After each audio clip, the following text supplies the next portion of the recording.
Good morning, all. Welcome to the third day of free paper presentation. Myself, Dr. Madan, who is a senior resident in Department of Psychiatry in IMHANS. So we'll be starting our free presentations for today. We have with us Dr. Sebin Kumar, who is Associate Professor, Psychiatry, Government Medical College, Thrissur. He has worked as Assistant Professor of Psychiatry at CMC, Vellore, St. John's, Bengaluru, and Amrita Medical College, Kochi, before joining Kerala Government Service in 2010. So we welcome you, sir. So we have with us Dr. Darshan, who has completed his MD and DM in Addiction Psychiatry from NIMHANS, and who is currently Assistant Professor in Naman Project, NIMHANS. We welcome you, judges. So we will go ahead with our first presenter. We have Dr. Hima Bindu. So over to you.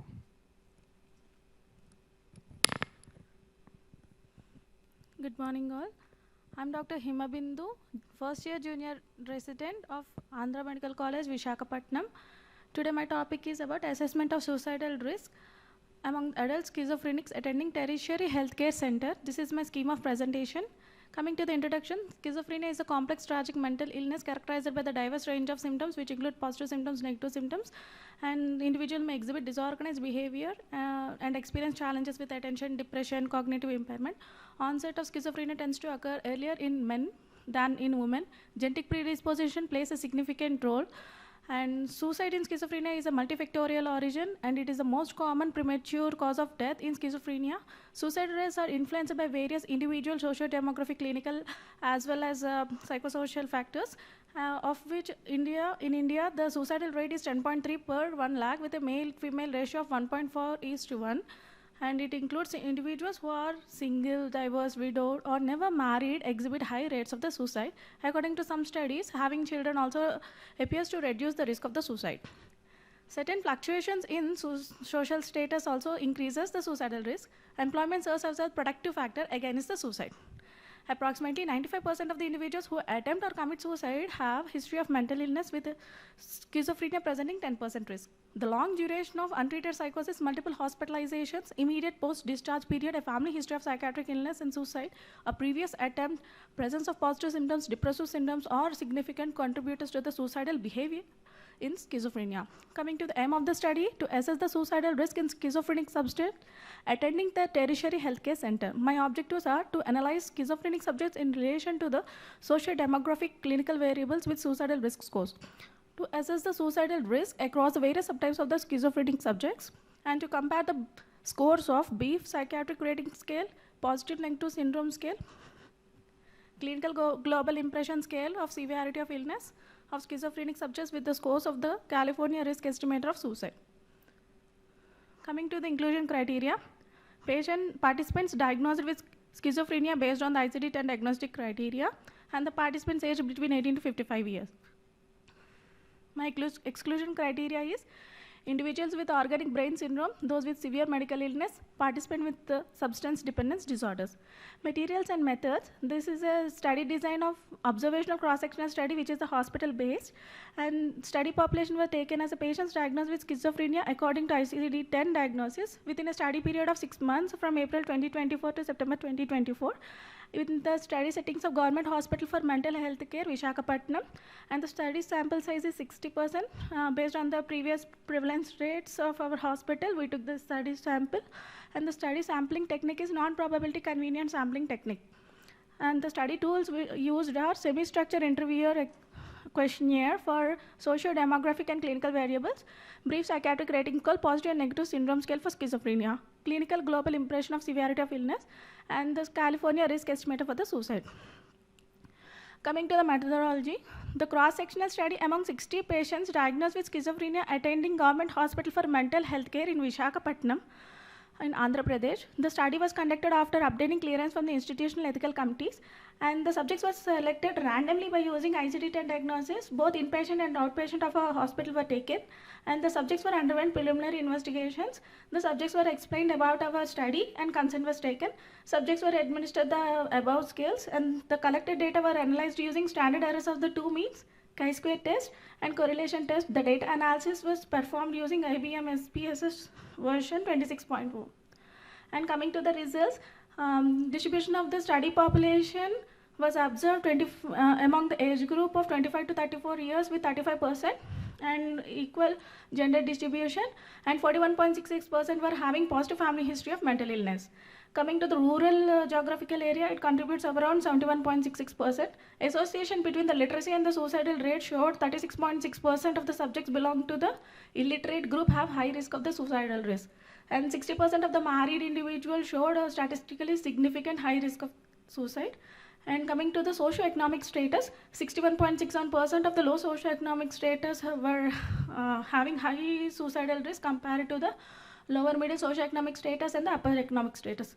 Coming to the duration of illness and suicidal risk, less than 5 years of duration indicates suicidal risk with higher rate of 56.64% in my study, and paranoid type of schizophrenia showed 91.67%, which is associated with statistically significant.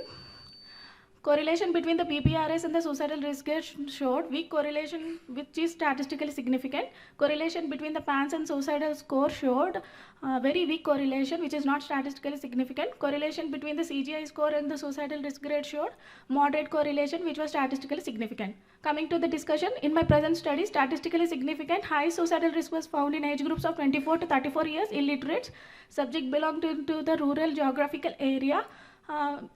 Compared to the similar studies of Cassidy, R.M. et al. Factors like positive family history, paranoid schizophrenia, paranoid subtypes, and individuals with less than 5 years of duration of illness were similar to that of Berkelams et al. Studies of 2023. Risk factors like low socioeconomic status, married individuals were compared with the studies of Andrade C. et al. Studies of 2012.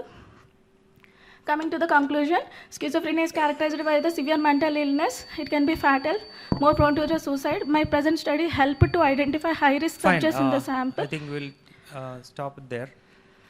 First of all, congratulations for coming forward and presenting this paper. Thank you, sir. Why you want to do this study? This risk factor of suicide is already well known. Yes, sir. What is the new thing that you are adding to literature? Like it was more in our institute, we came across more, so that's why I wanted to do. How did you do that? Like you did a previous study. You also said that your prevalence was calculated from the prevalence in the hospital. How do you know the prevalence in the hospital unless you do a study? Previously, we used to have some studies, sir. You already have a published study. That's there in the reference? No. The previous study? Like the suicide risk in the hospital, that's what I'm asking.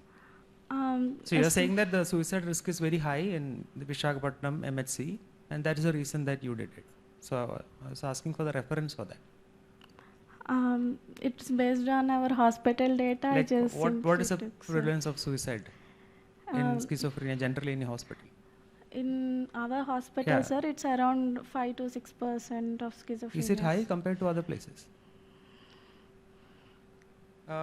You said randomly selected. How the subjects? You also said convenient purposes sample, but you randomly selected means how? Sir, basically we get more number of schizophrenia in our OPD. Among them who are willing, who are not willing, based on that I selected. So the people who are willing to participate, then you put them to a random computer generated random number and selected. No, sir. That. In number of schizophrenia patients of suicide, I randomly selected and then. That is convenience. Convenience. Randomly means you should use some kind of methods to generate a random sequence. Other than that, the random is a very important word, no? It'd be like misleading the reader. Why is suicide more in married people? That's your finding, no? Sir, sir. Why? Basically, it's due to major, sometimes with depressive symptoms or sometimes. No, in your study, how do you explain that? Not the general theory, I'm not asking. In my study. What is it about married people there that they are at a high risk of suicide? Sir, married people, like, they have so much responsibility, so the burden over them is most. I had one suggestion. Inclusive language is something very important when you're presenting any kind of study. So the term schizophrenic is not used anymore. It's individuals with schizophrenia. The identity doesn't get attached to the individual. Yes, when you say schizophrenic, I think you should avoid using that language. Yes. You suggested that you excluded all the individuals with substance use disorder. This included nicotine as well? Yes, sir. All individuals with nicotine use disorder. Considering that it is quite common that Yes, there is sir. comorbid nicotine use disorder. Do you exclude all the? Yes, sir, we excluded nicotine.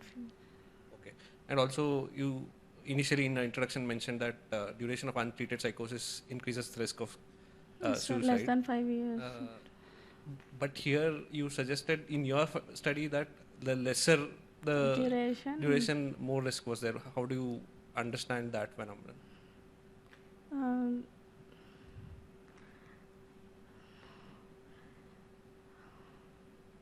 Means lesser duration have a more burdens, or like why they got the disease and everything.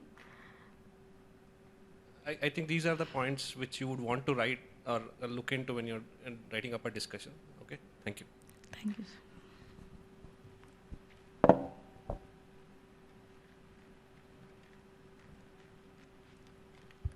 Thank you, ma'am. Next, we have Dr. Rizul on stage.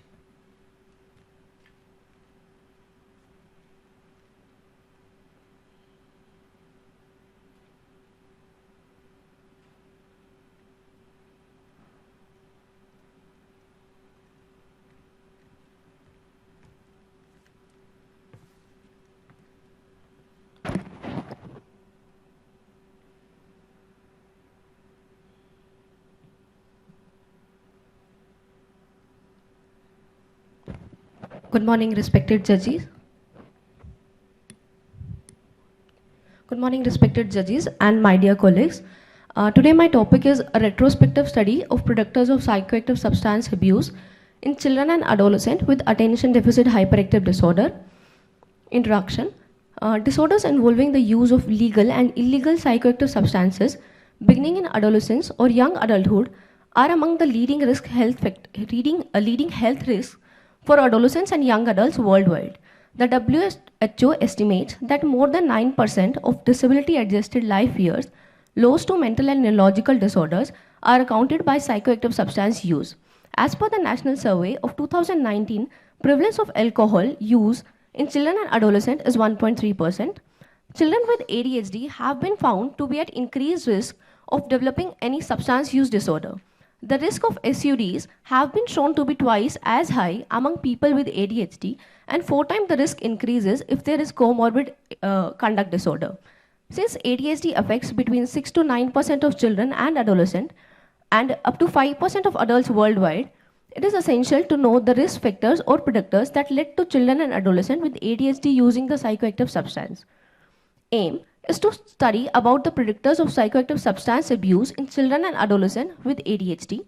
Objective is to find out various risk factors of psychoactive substance abuse in children and adolescents with ADHD.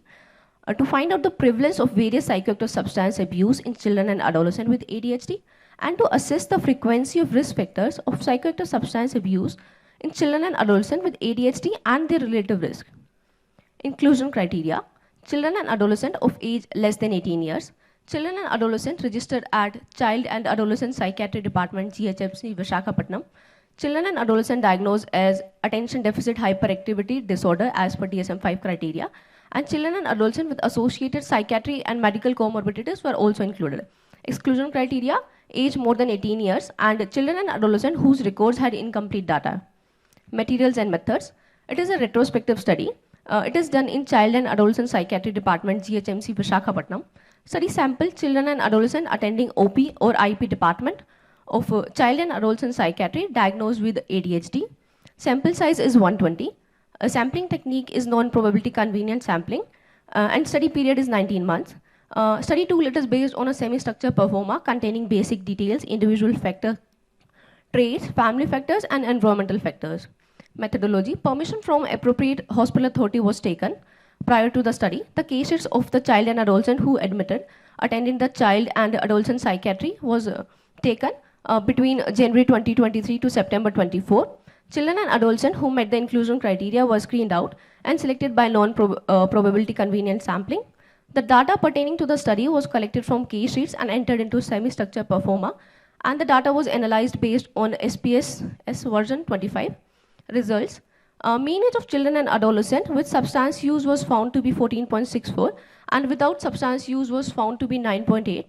Gender distribution, it is seen that male are involved more compared to female.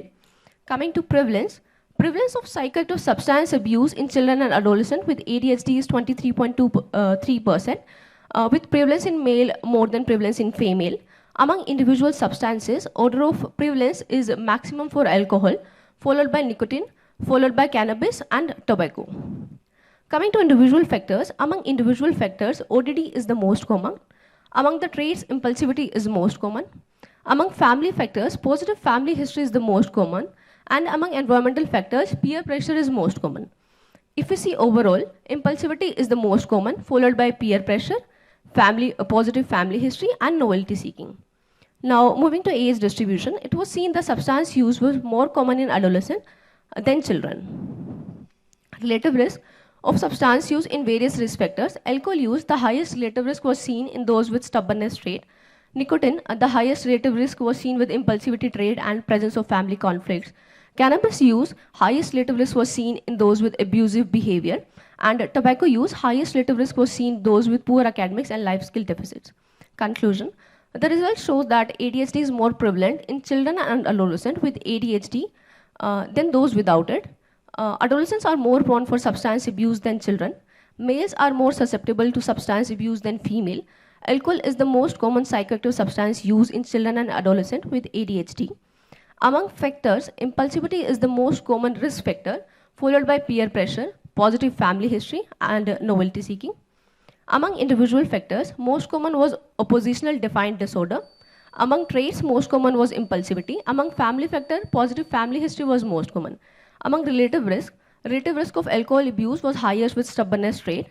Relative risk of nicotine abuse was highest with impulsivity trait and family conflicts. Relative risk of cannabis abuse was highest with abusive behavior, while the relative risk of tobacco chewing was highest with poor academic and life skill deficits. These findings shed light on the various risk factors that serve as predictors of substance use in children and adolescents with ADHD. Coming to the limitations, the sample size is minimal. The structure, tools, and rating scales were not used for assessment. The study was based on the history, which is susceptible to bias. There was no follow-up of the patient. These are my references.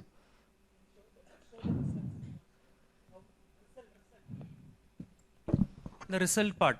How many total adolescents were there? 120, sir. And who were using? Total sample was 120, sir. You've seen 120 people. I want to see the distribution of the substance use among them, that table. Alcohol, cannabis, nicotine. Okay.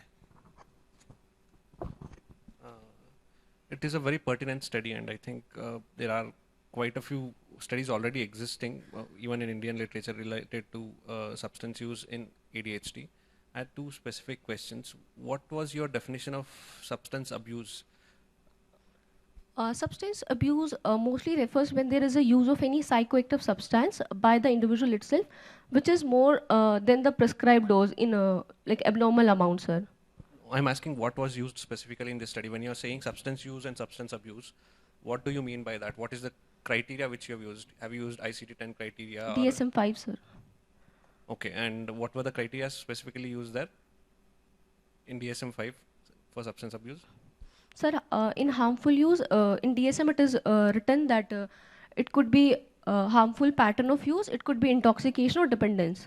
Are you sure that is the DSM-5 categorization?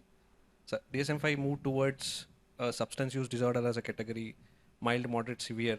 There was no harmful use. That was not the definition. DSM clearly moved away from the definitions of substance abuse, harmful use. It is substance use disorder, mild, moderate, severe. Substance use disorder. So that clarity is not clear. I'm not sure whether if the child has used once, you consider it as substance abuse or not. So that is quite lacking.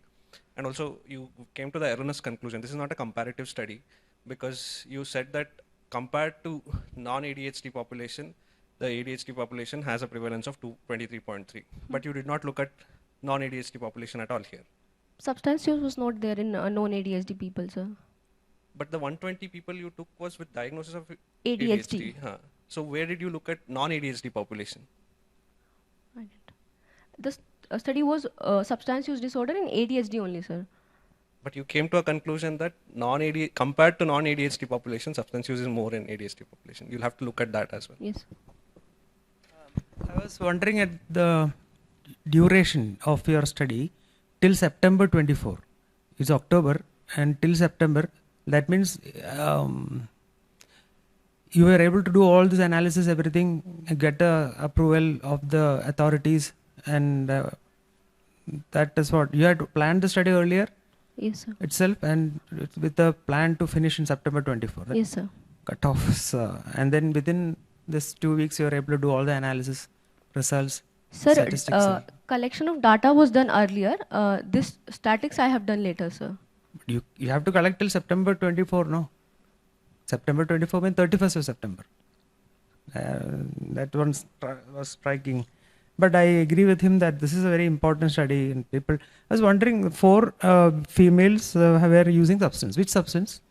Sir, 2 were using alcohol and That breakup is there? Is there a table that... that breakup is not there.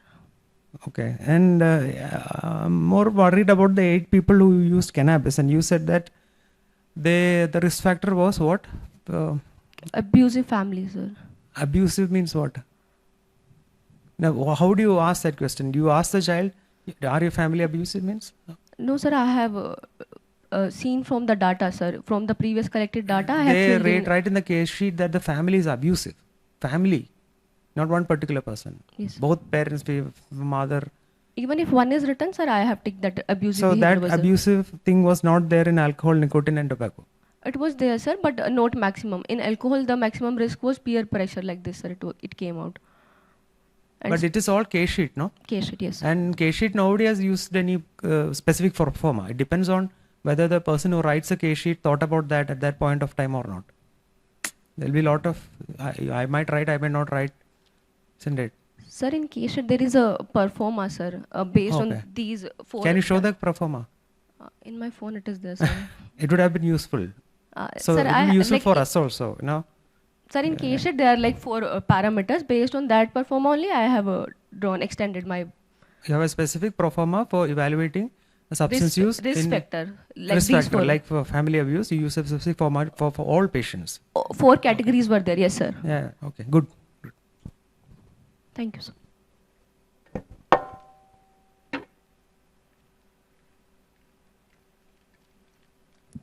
Thank you, Dr. Rizal. Next, I welcome Dr. Albert Vincent Joseph on stage.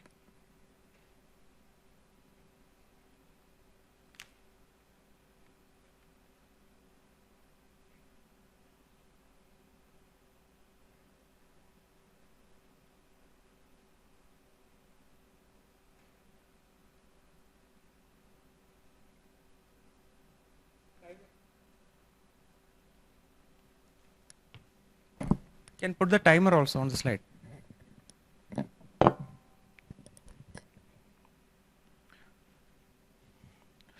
Good morning, everyone. My study is on the clinical profile and the predictors of response in bipolar disorder patients receiving electroconvulsive therapy. My co-guide is J.C. Limam, Assistant Professor, Guide is Venkatesh Madan Kumar, Institute of Mental Health, Madras Medical College, Chennai. Introduction. ECT is regarded as an effective and safe treatment for all phases of severe and drug-resistant bipolar disorder. Duration of current episode and severity of illness were statistically significant predictors of non-response to ECT in a descriptive study. The strongest prognostic factors of ECT response in bipolar depression were higher age, absence of comorbid obsessive compulsive disorder or personality disorder, and less prior pharmacological treatment. Bipolar patients on anti-epileptic drugs required higher number of ECT sessions to achieve response. There is a higher male to female ratio among the bipolar patients of all age groups being treated with ECT in India. Since longer duration of episode resulted in poor outcome after ECT, early intervention with ECT could be opted only when the predictors of response are well known.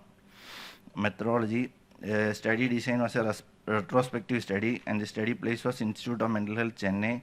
The study period was about 6 months, and the study population was patients diagnosed with bipolar disorder who are receiving ECT within the study period aged 18 years and above.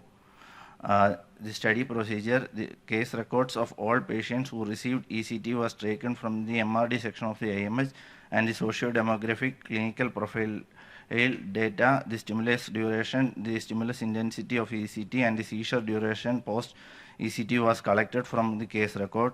The response to treatment was measured using the percentage of reduction in the scores of scales used, Young Mania Rating Scale and Hamilton Depression Rating Scale and Brief Psychotic Rating Scale. Response to ECT measured by a reduction in average scores by more than 50% on the rating scales.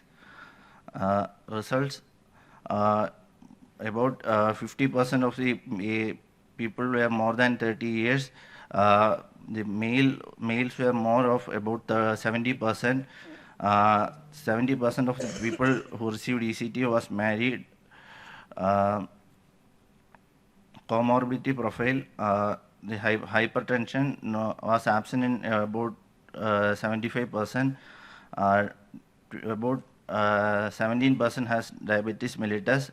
Cardiac comorbidities was absent in majority of them. Hypothyroidism and epilepsy was also less. Substance use, about 50% of the people received ECT has comorbid alcohol use. About 40% had tobacco use. About 20% had cannabis use, and about 10% had opioid use.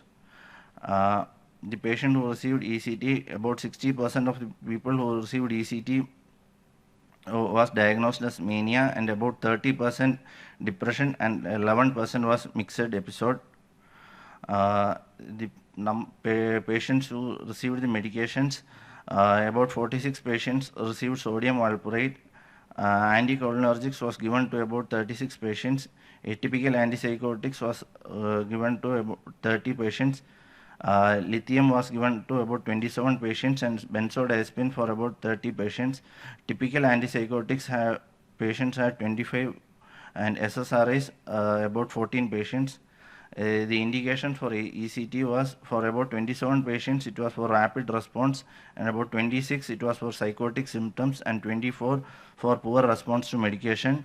12 patients received ECT for suicidal risk, and 4 patients for retardation or agitation.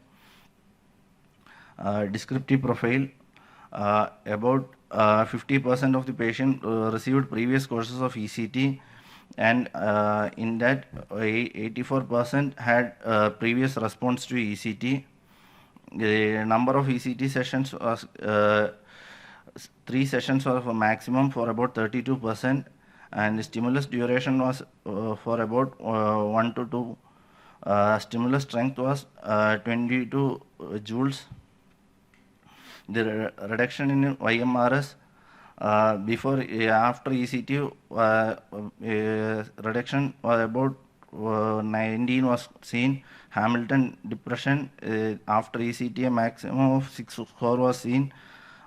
Brief psychiatric rating scale after ECT the score was maximum of 20.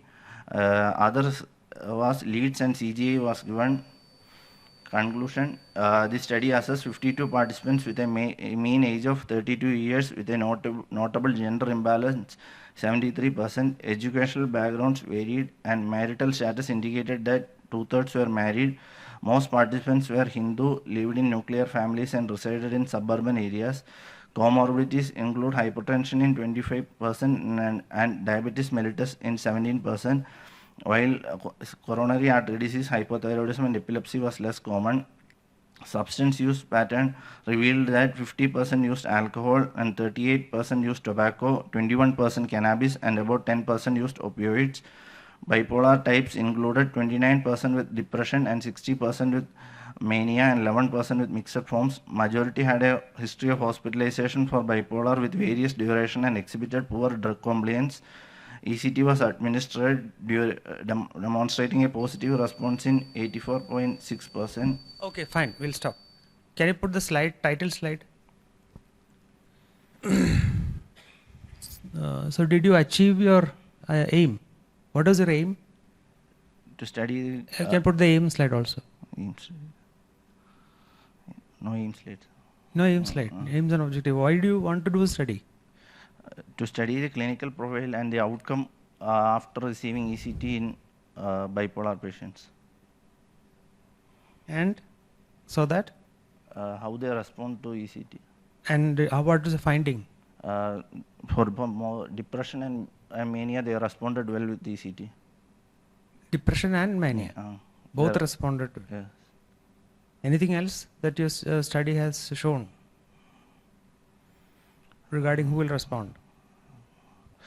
Poor patients with anti-epileptics had shown decreased response and more It's session. expected, no? Uh, But anything new that your study has shown relevant to the clinician, something new? You said use of alcohol. Alcohol use is. Did you try to see if anyone had dependence? most of the patients had dependence, sir. But you have not said how much percentage had dependence. Do you stop lithium before doing Yes, ECT? sir. Lithium will be stopped before ECT. One person responded with 2 sessions, or you stopped it? So no, sir. If the patients are not willing, only we will stop, sir. We used to give about 5 to 6 sections. So that one person who stopped after 2, he refused. Yes, Oh, sir. okay. And why did he refuse? That would be important, no? Some family issues. Because of the family issues. Family they- withdrew the consent. That would be a interesting thing for the clinician to know. Yes, Then cannabis 21%. yes, sir. So they are polysubstance use or only cannabis? Only cannabis, sir. I also agree with sir that when we are looking at predictors, I was expecting particularly clinical profile and predictors, which predictors will point us towards better response. For example, this age group or this gender or this particular clinical characteristic is something which we are looking at. It did not come through very well in the presentation in that way. Other than that, he has asked the main questions. Thanks.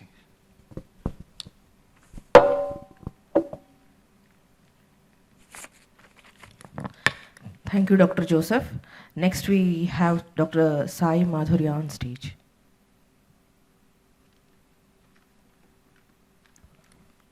Dr. Sai Madhurya? It's not there. Next, I welcome Dr. Aditya on stage.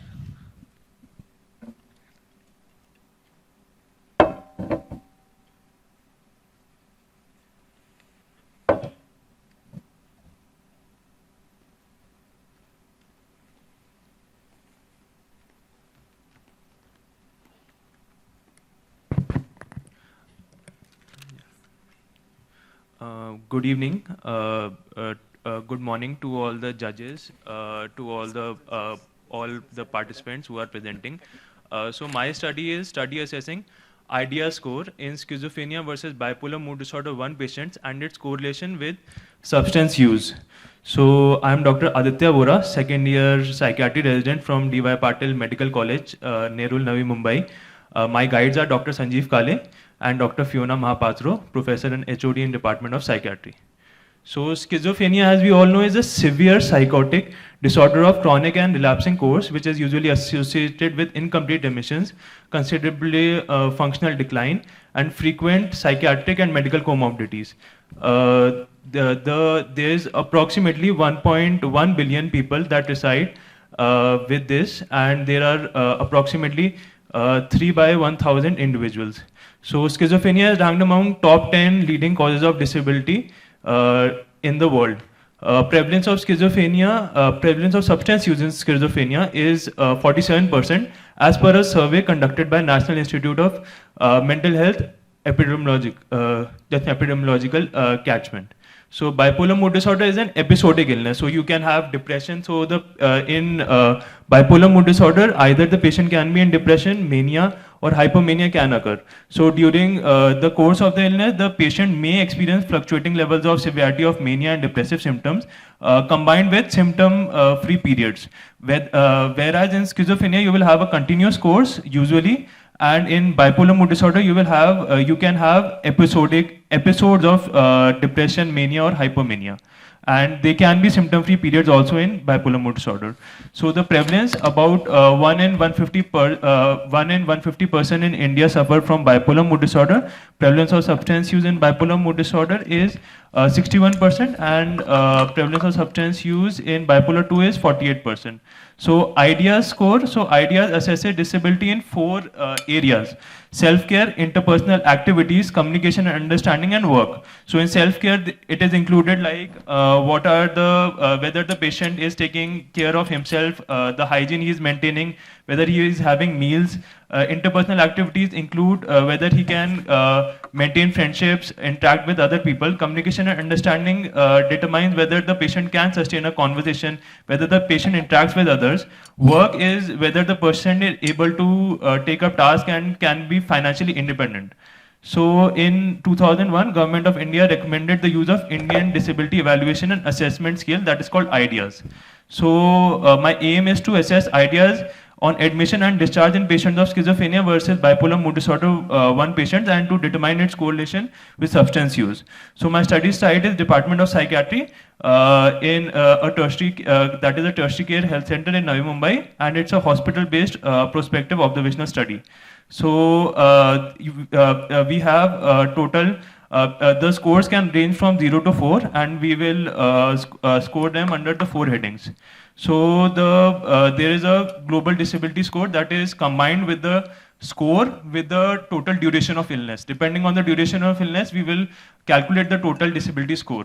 So ethics committee improvement was taken, informed written consent was taken, and patient fulfilling the inclusion criteria were taken. So the inclusion criteria is patient of schizophrenia and bipolar mood disorder 1, age group is 20 to 50 years, primary education, male patients, duration of illness 2 to 5 years, because that 2 to 5 years, yes. Exclusion criteria is having unipolar depression, bipolar mood disorder 2, patient of stroke, epilepsy, and kidney and liver disease. So a detailed psychiatric interview and mental status examination was done, and the scores were applied. Total of 56 patients were taken, 28 were of schizophrenia, 28 were of bipolar mood disorder.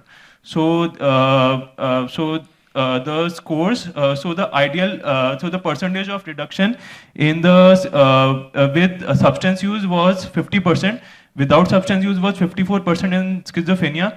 Bipolar mood disorder with substance use was 58%, without substance use was 63%. So these are the results showed in a form of a chart. So in results, so the without substance use showed a greater reduction, and as compared to with substance use. So in conclusion, it was seen that schizophrenia and bipolar mood disorder both have improvement, but bipolar disorder has a better rate of improvement as compared to schizophrenia, indicating that schizophrenic patients would have more disability as compared to bipolar mood disorder patient with substance use, and with substance use the rate of reduction decreases, as it is a bad prognostic factor for both schizophrenia and bipolar mood disorder patients. So these are few studies that I found. So in one study, the substance use in bipolar mood disorder predicts a more severe course of illness, more frequent hospitalization, and more frequent relapses. And another study showed substance use in the bipolar mood disorder patients would have a poorer outcome. And a few more studies showed that the more there was deterioration in the areas of work and interpersonal activities in bipolar and schizophrenia, work and communication. These are the references. Thank you. As a general feedback, I think you should structure your presentation better, because we had introduction for 3 minutes, results for 30 seconds, and conclusion for almost 1.5 minutes. So methods and result is what I would have wanted to understand, yeah. Particularly considering you said that disability improvement. So I did the scores, and the reduction in the scores I noted. So the mean scores were taken. So I took the scores, and the mean was taken, and the mean on admission was taken, and mean on discharge was taken, and the percentage of reduction was noted in the scores. So you looked at disability score at the time of admission and at the time of discharge? At the time of discharge. You would expect disability to be high, right? When a patient gets admitted and when they're getting discharged, you would expect it to come down. What is the additional thing which you're trying to understand through the study? So the amount of reduction with substance use, when the patient is having substance use, as per DSM-5 criteria, that is 12 months of period of continuous substance use and inability to restrict that. So with substance use and the rate of improvement, the IDEA score and the reduction in both the diseases, bipolar mood disorder and schizophrenia, comparison between those and comorbid substance use, whether it affects the disability or not. What is the implication of this study? Okay, you Yeah. you had this findings. What is the implication of this? So if there's a substance use, so a lot of times we continue to treat the disease and we put a focus on the substance use also, but sometimes we ignore the treating the substance use. So if we treat the substance use along with treating the disease, after the patient is somewhat better, then it would be a better prognostic factor in long term for the patient. But you're just looking at the improvement only in the short term here. Yeah, short term, but it can lead to, but with the help of that, we can give the patient a long term improvement in the quality of life, in the other aspects of life, as compared if we ignore the fact. So a substance use also plays a part in schizophrenic and bipolar mood disorder patients. How do you measure ideas? Ideas, yes. To rate a person on ideas, how many duration of illness he should be ill before you rate? You can't rate ideas sir. as first day, no? Yes, sir. So, sir, the duration of illness, sir, it depends whether it is less than 2 years, 2 to 5 years, 5 to 10 years, or more than 10 years. So that means minimum 2 years, right? Yes, sir. Minimum 2 so years. So to rate someone on ideas, somebody should have been ill for at least 2 years. 2 years. Ideas is designed as a tool for such people. Yeah. It is not designed for an acute admission and improvement over 2-3 weeks. Yes, sir. So they were long-term psychiatric patients which were having the illnesses but which relapsed or which stopped the medication and came for admission. So these were not the. No, do you get my point? That is, yes, what instrument you use to measure a thing. Yes, sir. You don't use a BP apparatus to measure blood sugar, no? Yes, sir. Ideas is not designed to measure improvement over weeks. Yes, it is to get for a clinician to understand the total disability. Yes, so how sir. can you use that instrument and say that there is an improvement over treatment? That is not designed for that. Yes, sir. So, but there's not complete improvement. There is. Fine. Whereas if you had said that people who are having high disability, in people with schizophrenia and bipolar who are using substance has higher disability, that I could understand. Yes, sir. And then try to see what factors are there. Yes, sir. And again, bipolar, it means how much was the symptom-free period, yes, among all that. Are there repeated episode people or 2 episodes like that? Yes, sir. Thank you. Thanks.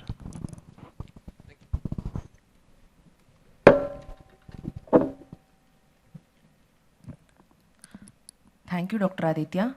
Next, we have Dr. Rajeshwari on stage. Dr. Rajeshwari, if she is not there, Dr. Amruta is here. Yes. Next, we have Dr. Amruta on stage.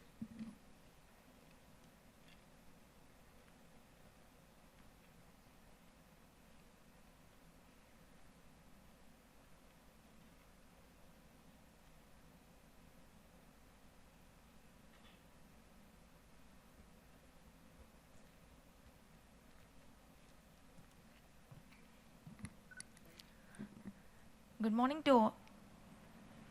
Good morning to all. I'm Amrita, first year junior resident of Tirunelveli Medical College. Today, my paper presentation was on topic risk factors for suicide attempt in emerging adulthood. It was a cross-sectional study. Emerging adulthood, 18 to 29 years, is a critical phase of life marked by significant transitions and challenges with exploration of identity. It is a time of insecurity as young people are inserted into new social context. Suicide is a leading cause of death among young adults with approximately 1 million deaths worldwide annually. Risk factors tend to increase the vulnerability of individuals to adverse situations, with each person reacting differently to these factors. This can lead young people to drastic events such as suicide. Therefore, it is not only the presence of these factors that define the impact on individuals' life, but also intensity, frequency, and manner in which they are interpreted. Understanding the risk factors for suicide attempt in emerging adulthood is crucial for prevention and intervention. My aim and objective was to describe the key psychological, social, and biological risk factors associated with suicide attempt in emerging adulthood. It's a cross-sectional study. Study setting was done in Tirunelveli Medical College Hospital, Tirunelveli. Study duration was 1 month and sample size was 60 based on the prevalence who are attending to the suicide prevention clinic. Study population, all the patients who had attempted suicide and attending the suicide prevention clinic of Department of Psychiatry in Tirunelveli Medical College. Inclusion criteria, patients of age group 18 to 29 years who have attempted suicide and have attended the suicide prevention clinic and who have gave consent to participate in the study. Exclusion criteria, who does not fit into the age group and who are not willing to participate in the study. My study tools are Beck's scale for the suicide ideation, which is a 20-item scale of 15 to 19 being the low intent and 20 to 28 being the medium and 21 become the high intent. And suicide screening questionnaire, which is a self-rated, total 25 items.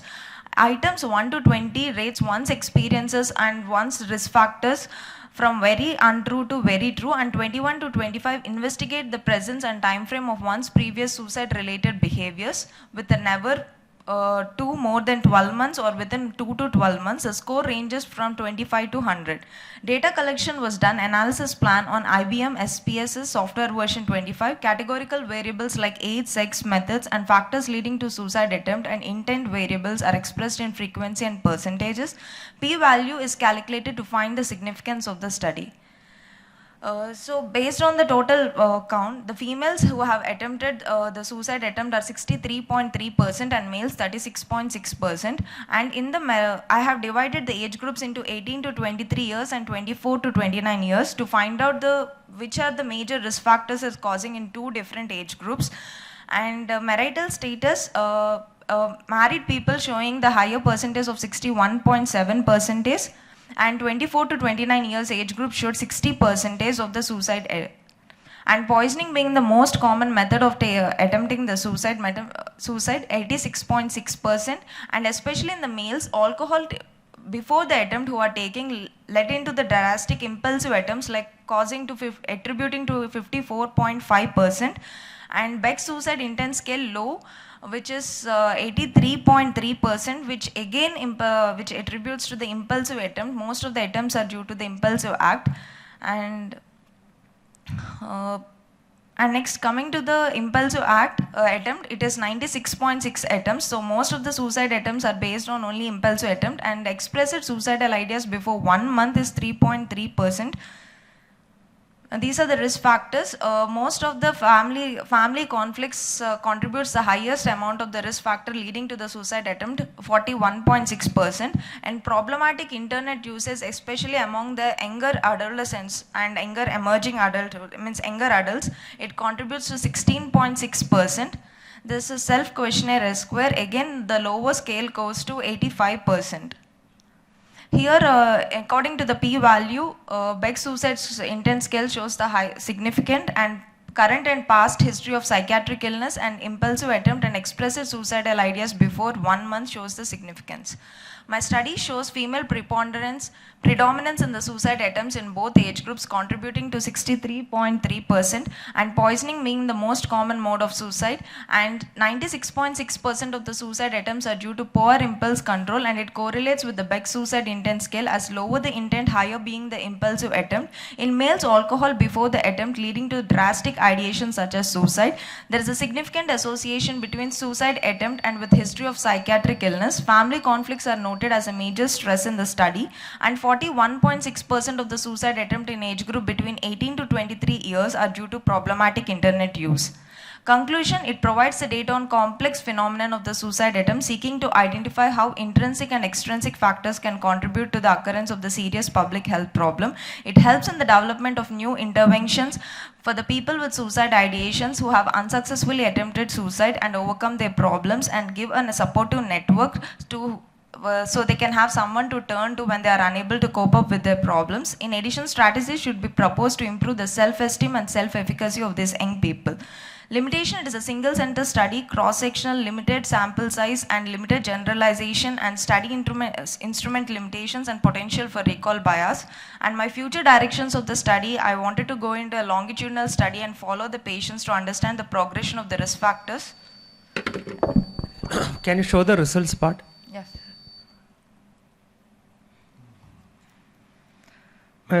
Just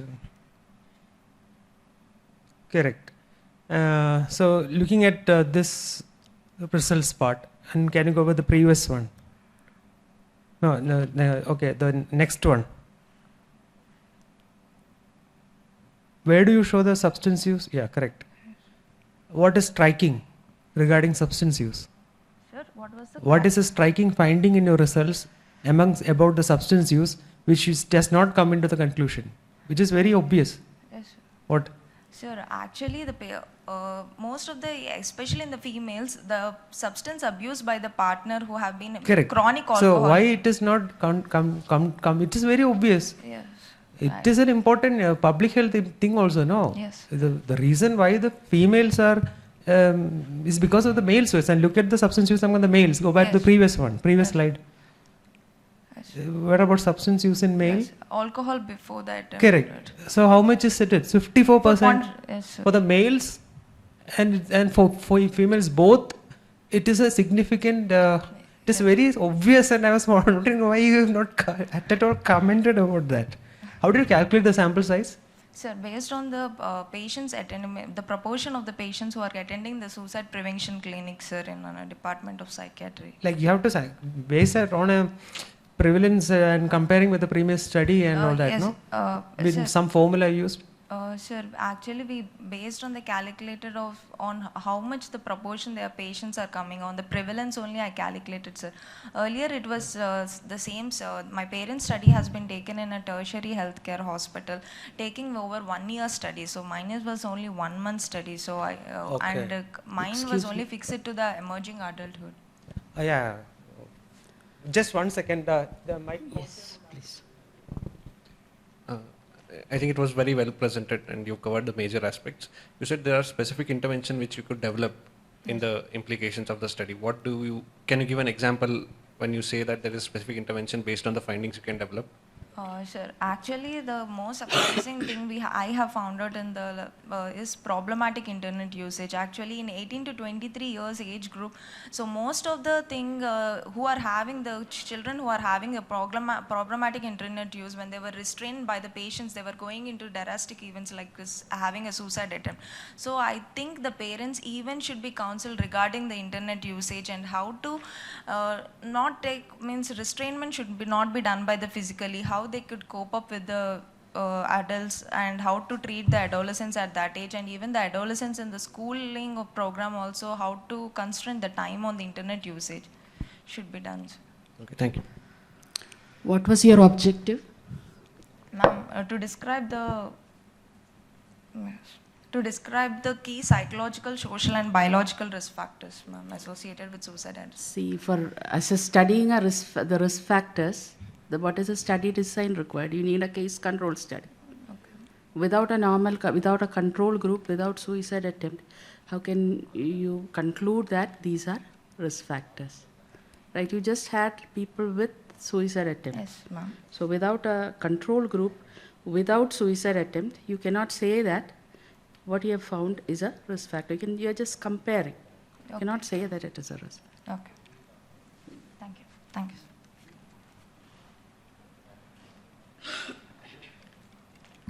Thank you, Dr. Amruta. Do we have Dr. Sai Madhurya and Dr. Rajeshwari in this hall? Judges, please note these two participants were not there for today's presentation. So this brings to an end of today's free paper presentation. I thank Dr. Sabin Kumar sir for judging today's free paper presentation, and I also thank Dr. Darshan sir for judging today's free paper presentation. Thank you, sir. Thank you all participants for today. Thank you.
is over. 3 papers is over.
Satana, audio.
Is the Atma Endowment Oration Award for Women Psychiatrists, which this year is being conferred upon Dr. S. Radharani ma'am. I kindly request Dr. Radharani ma'am to come on the dais. I request Dr. Endumati madam to accompany Dr. Radharani madam on dais.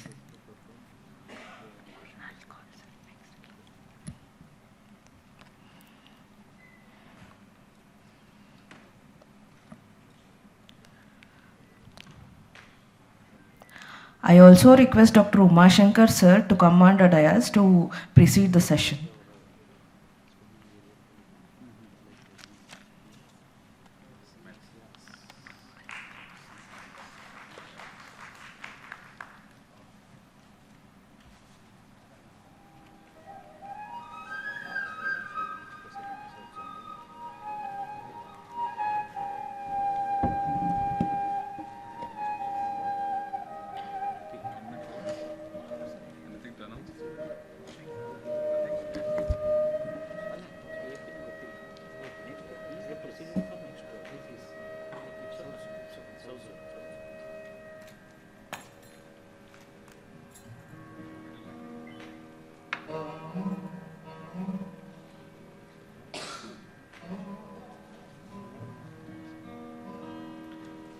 We'll be happy if the lady colleagues here can come on to the dais.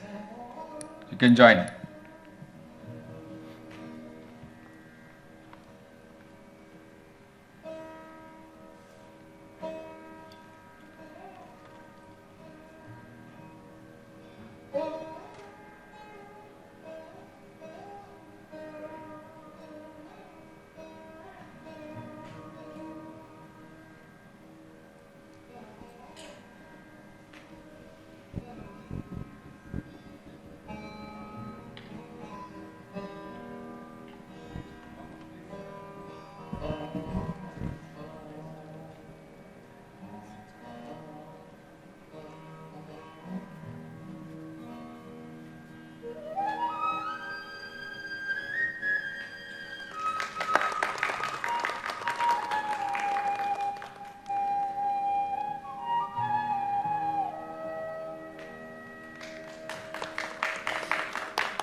Good morning. I take this privilege to read out the citation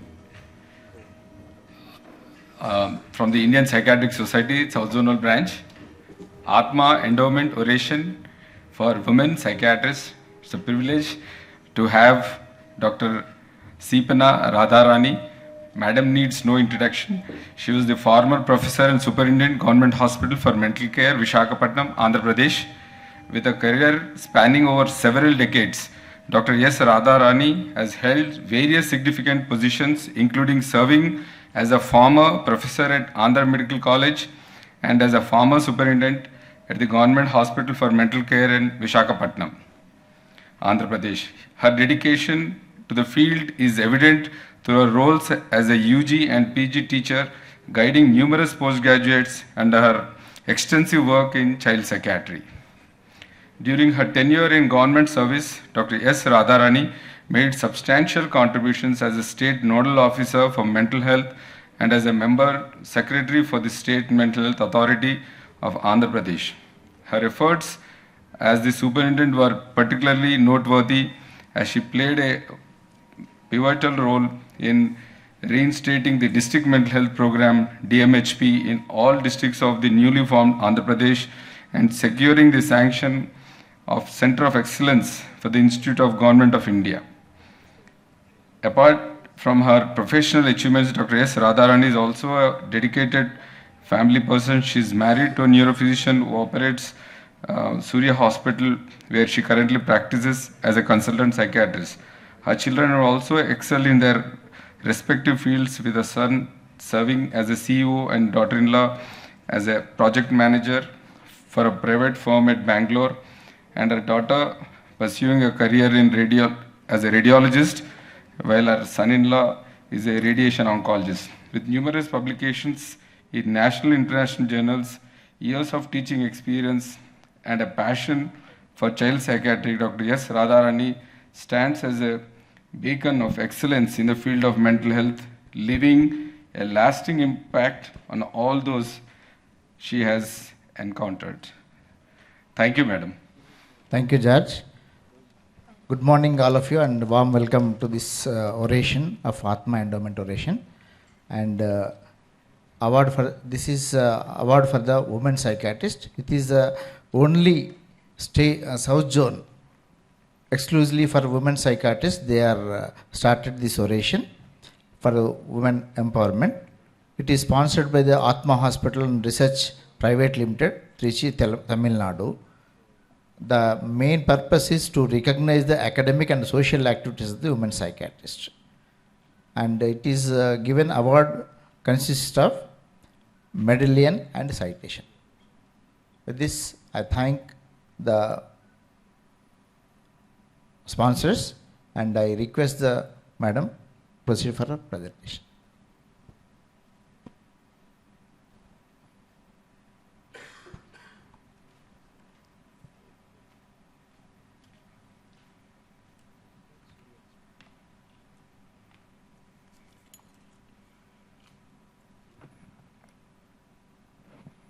Good morning, all of you. I thank profusely and I feel privileged to get this award, Atma Oration Endowment Award, and thank the award installers for giving me this opportunity and selecting me for this award.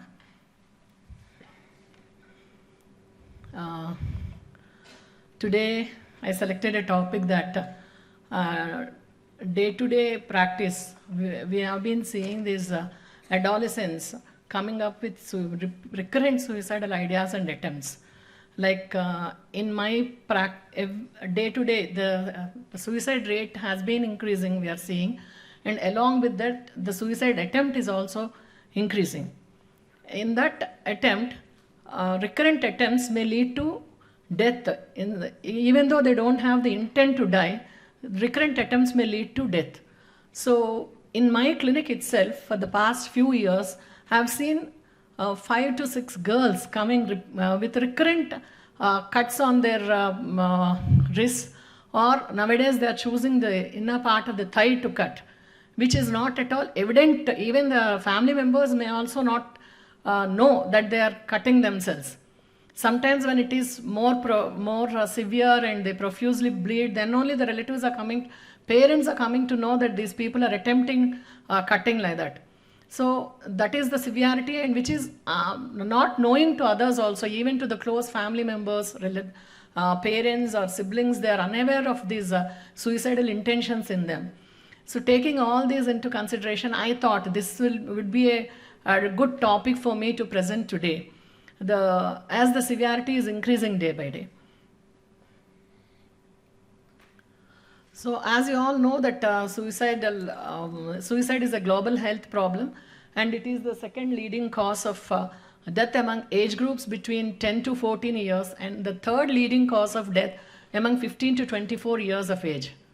There is an increase in suicide risk among youth between 10 to 24 years, and which has been drastically increased from 2007 to 19. And that was further increased during COVID time. And the suicidal attempts between 12 to 17 years of age, or the prevalence is 50.6%, which is high among girls, and 37% among boys. So when we take up this suicidal attempts, we are actually, when we are assessing for this, when a person comes with suicidal attempt, in assessing, we are unable to decide whether they have an intent or not. Depending upon their intent, these can be classified into like suicidal behavior and self-harm behavior, with two distinct characteristics. But both of them, when they are severe or recurrent, they can end up in completed suicide. The suicidal behavior refers to any act with the intent to end one's own life, like such as an attempting suicide, making suicidal plans, experiencing suicidal thoughts and ideas. These attempts are more common in adolescent females, and deaths are more common in males. Suicidal thoughts means they are getting repeated thoughts of committing suicide. They need to commit suicide. That is suicidal thoughts. And suicidality includes these attempts as well as the recurrent thoughts to die by suicide or ideas. And next, coming to the self-harm behavior. This self-harm behavior refers to acts like non-suicidal self-injuries, which is a deliberate self-harm, and they do not have any intent to die. The frequency of suicidal behavior in adolescents varies depending upon the gender, having underlying psychiatric disorders and genetic factors. Deliberate self-harm, it is defined as a direct, deliberate destruction of bodily tissues with absence of lethal intent. It is cutting, or sometimes it may be like burning, biting, and most commonly poisoning also, with non-poisonous substances or low doses of some medication. 7 to 14% of adolescents have this deliberate self-harm behavior, and 20 to 24% of adolescents show recurrent suicidal thoughts. These both suicidal attempts and deliberate self-harm are the future predictors of future suicidal attempts. 12.1% of adolescents report suicidal ideation, and 4.1% have at least one attempt by the age of 18 years. So that is the severity. So this deliberate self-harm or the non-suicidal self-injury, this has been identified as a serious public health concern worldwide, particularly alarming among adolescents for both the high incidence of itself and due to this the consequences which are having on the emotional and the cognitive development. This non-suicidal self-injury is an increased risk factor for suicidal attempts, which poses a huge public health burden. And sorry, this is the repetition of same thing. And this suicidal behavior as well as the self-harm behavior, both are included in DSM-5 diagnostic category, DSM-5 TR diagnostic category. It has given importance. So when suicidal behavior or the self-harm behaviors vary, even though they look similar, the factors responsible for that may vary, and depending upon the self-harm, like few females have more self-harm behavior than suicidal behavior. In young adolescent males show suicidal behavior, which may end up in completed suicide after few attempts.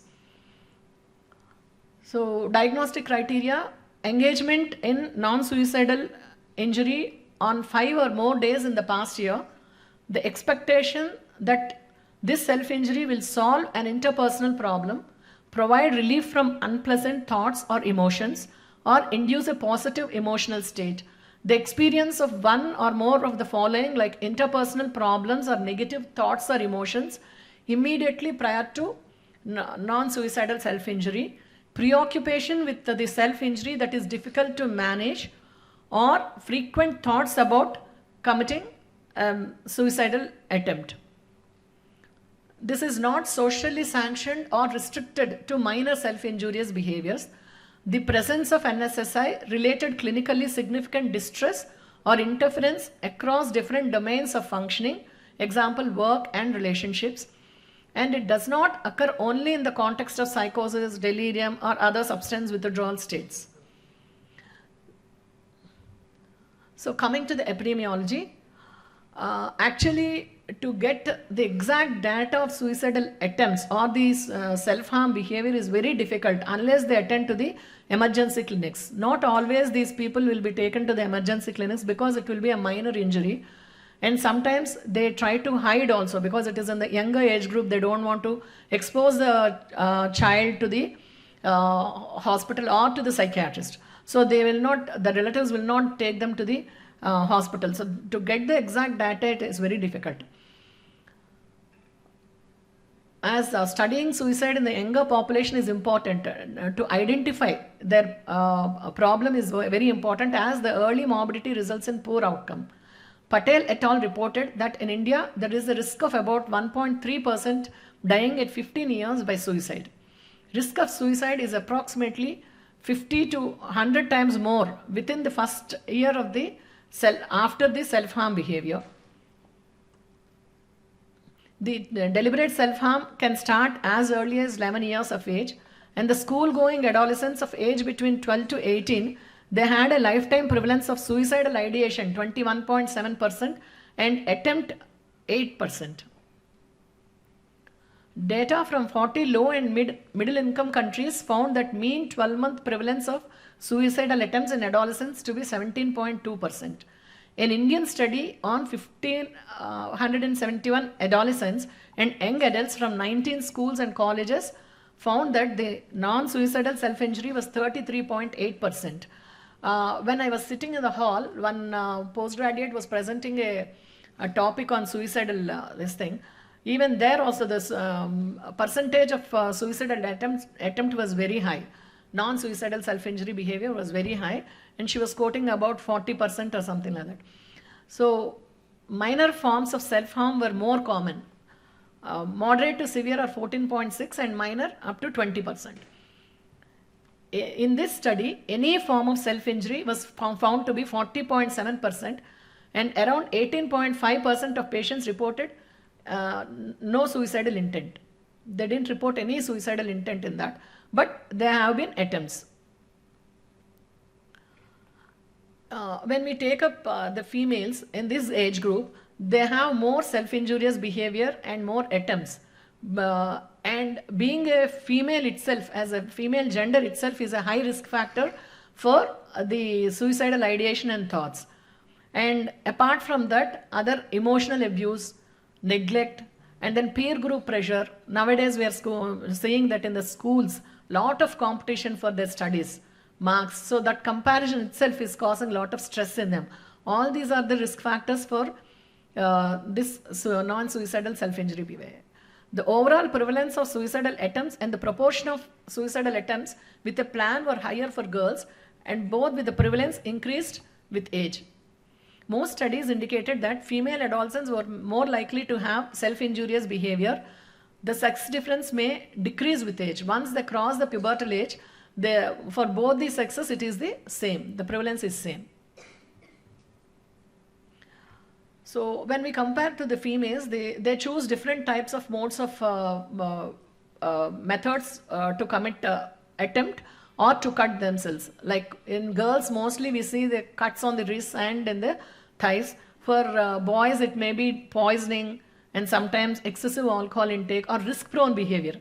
That is, they show it as an suicidal attempt.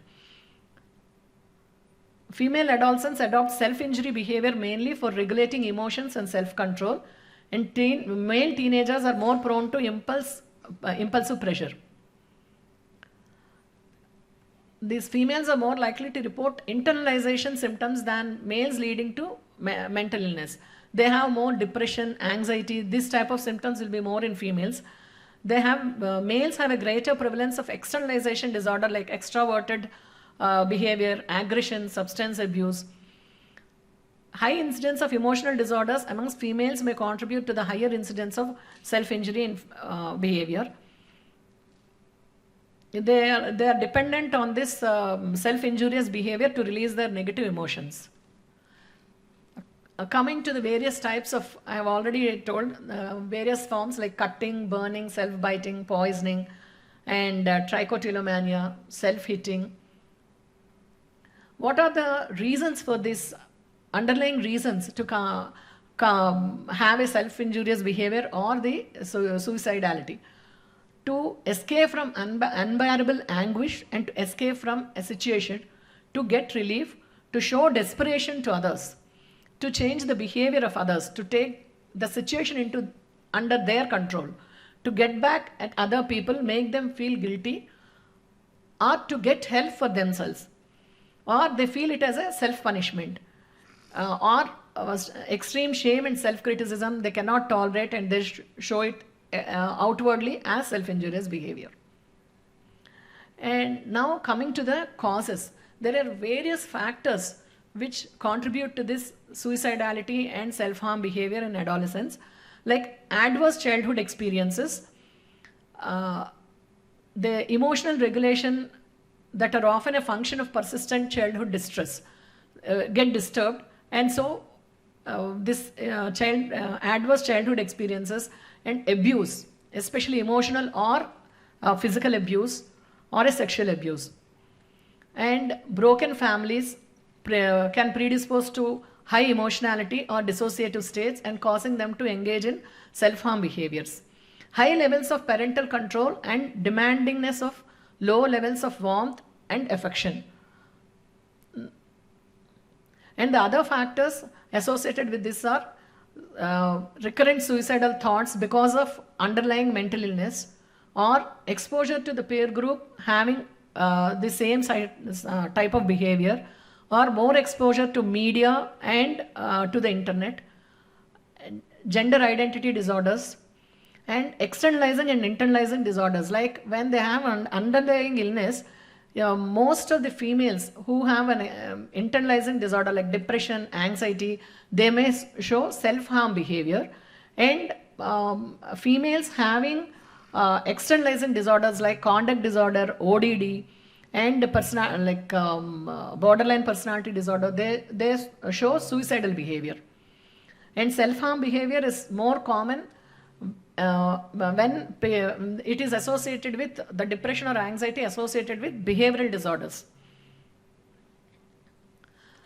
Self-harm is an end product of a complex interplay between genetic, biological, psychological, social and cultural factors, interpersonal and developmental factors.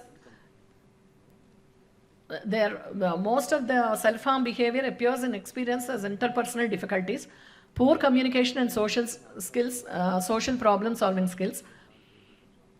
And this is a period where the transformation, the adolescent period is the stage where they transform from an independent dependence to the independent level of their living. So their expectations, when they cannot come up to their expectations, then they have this self-injurious behavior. So various models have been explained for the causation, like biological models, theoretical model, social contagious model, and defective self model. Biological models, there are again distal biological, proximal biological and biological states. Distal biological traits are the genetic factors which can predict the development of self-harm behavior. Proximal biological traits defined as underlying biological alterations observed among individuals who engage in self-injurious behaviors. That means there will be alterations in brain structure and functioning as well as endocrine and physiological systems changes. Biological states that directly precede or follow self-injurious changes in brain functioning as well as reactivity of endocrine and physiological systems. And this is how the distal biological traits and proximal biological traits can form into biological states. It is explained here in a circuitry state. So distal biological traits, genes, several studies have targeted a polymorphism of the serotonin transporter linked promoter region. High function variants of the monoamine oxidase inhibitor gene were associated with increased risk of self-harming behavior. Polymorphisms of the catechol O methyltransferase gene was associated with self-injurious behavior.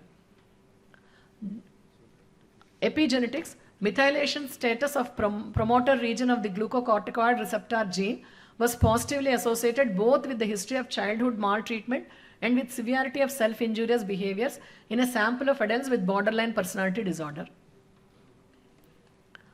So the biological manifestations of childhood trauma, how they lead to the self-injurious behavior.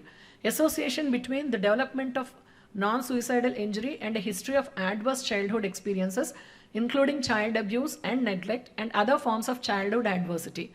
Chronic child abuse and neglect leads to alterations in the hypothalamic pituitary adrenal axis, brain structure and function, and inflammation, leading to the self-injurious behavior. Brain circuitry correlates to self-injury. Circuits underlying emotional expression and regulation will change.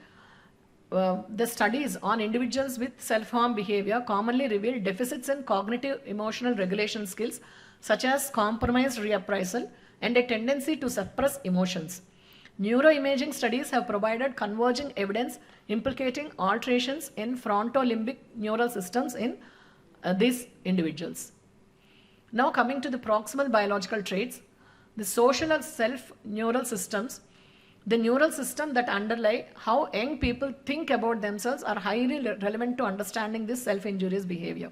Usually, they have problematic relationships with their parents and are often victims of bullying or a serious argument with a close friend. Frontolimbic overactivation to social threat have generally been interpreted as reflecting higher rejection sensitivity coupled with unsuccessful efforts to regulate feelings of rejection among those with self-injurious behavior. And cognitive control. Individuals will demonstrate greater impulsivity. The brain regions which execute cognitive control function include the dorsolateral prefrontal cortex, dorsal parietal cortex, and precentral gyrus.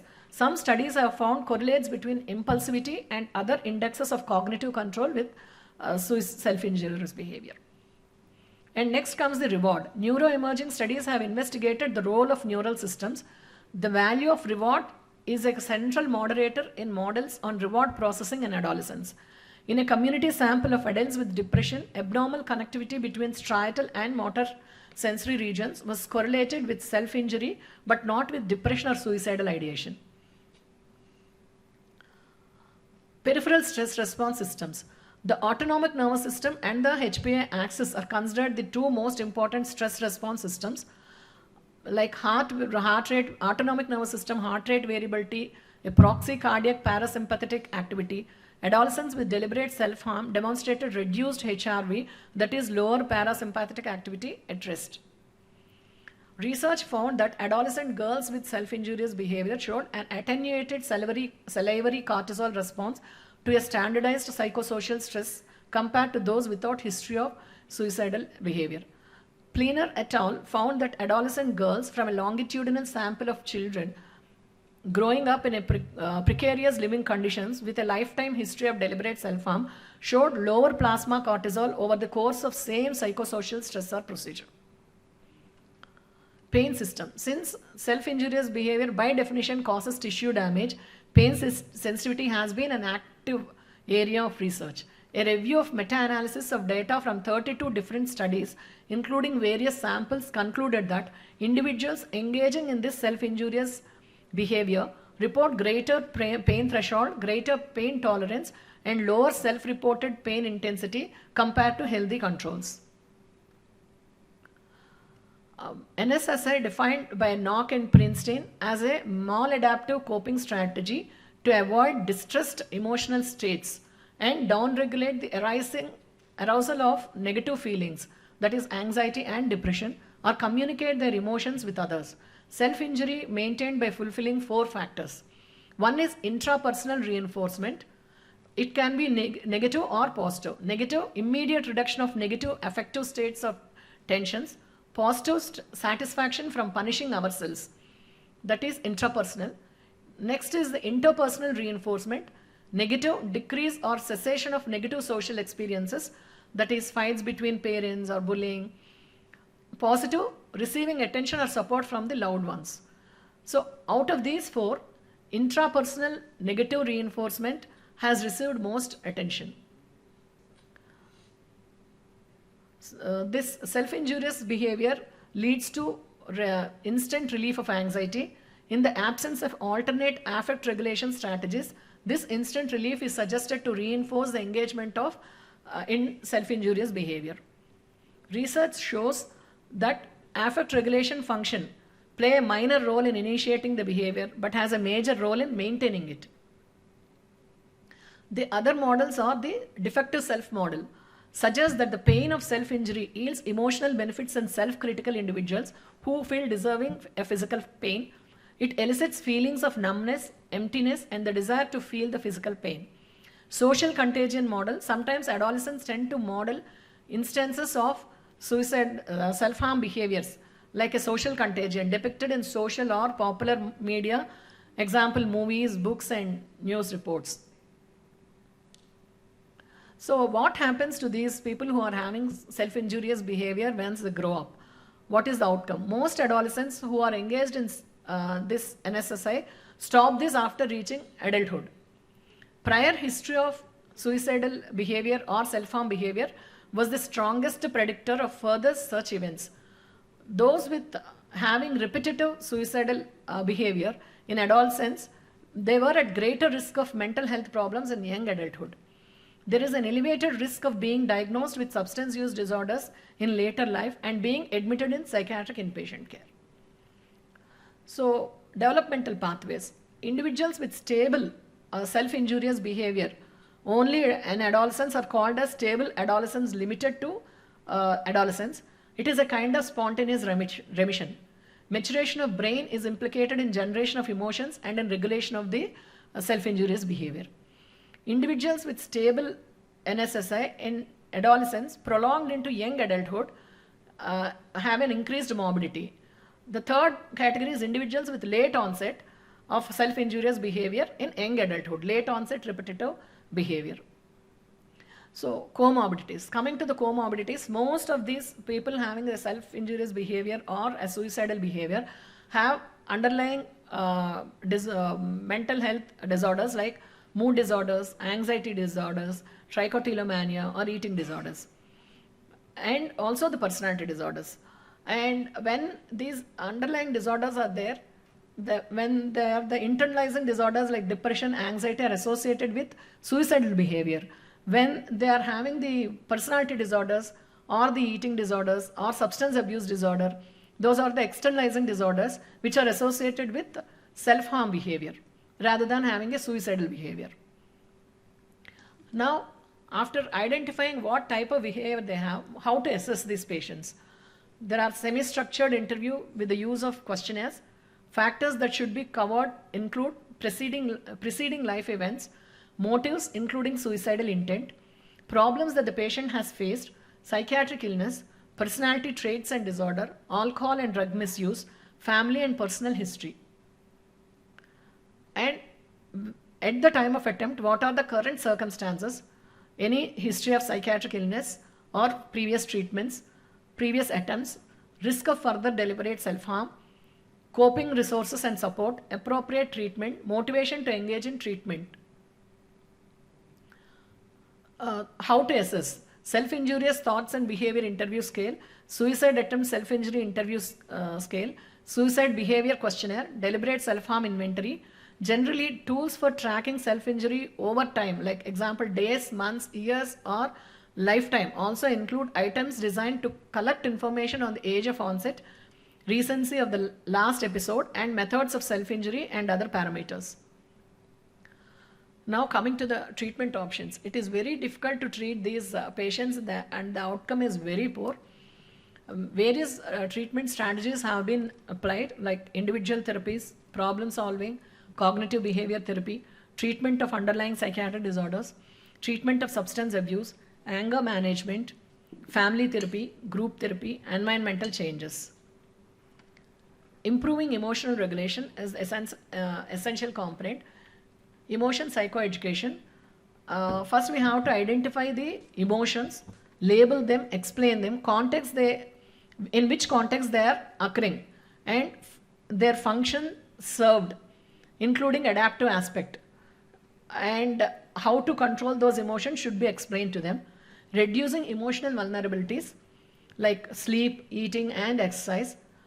Improving distress tolerance, distraction or relaxation techniques, replacements if needed, increasing positive emotional experiences. Problem solving.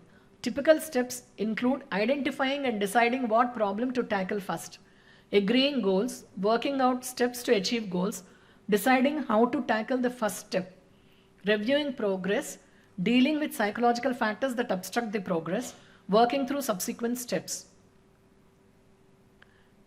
So next, increase self-esteem or self-efficacy by interpersonal skills, which is it is a mean of increasing the self-esteem. Less effective at communication skills and seeking help from others. People experience increased social support following self-injury. And studies with pre-adolescents found improved father-child relationship in the 18 months following a self-injury. So the focus on family therapy and high levels of parental expressed emotions and criticism for adolescents for this. All these should be tackled in family therapy. Therapeutic relationship is a very significant facilitator of change in intervention for self-injurious behavior. Validation is an important and consistent part of treatment. Though through validation, the clinician acknowledges the client's experience as understandable within the context of their experience, making disclosure and self-acceptance more attainable. The clinician can utilize other strategies within the relationship, such as a non-judgmental stance, demonstrating acceptance and radical genuineness. Psychotherapeutic approaches for treatment. Psychotherapy is widely used in the treatment of suicidal individuals. Therapies that have been evaluated as controlled trials, including cognitive behavioral therapies, such as problem-solving therapy and cognitive therapy. A number of other treatments may also be utilized for such social skills training, recognition, and regulation of anger and family therapy. Cognitive behavior therapy. Cognitive behavior therapy and its numerous variations is the most studied modality in deliberate self-harm. A recent systematic review and meta-analysis of 28 studies found a highly significant effect of CBT in reducing self-harm in adults. CBT is a psychotherapeutic approach that addresses dysfunctional emotions and maladaptive behaviors by challenging cognitive processes.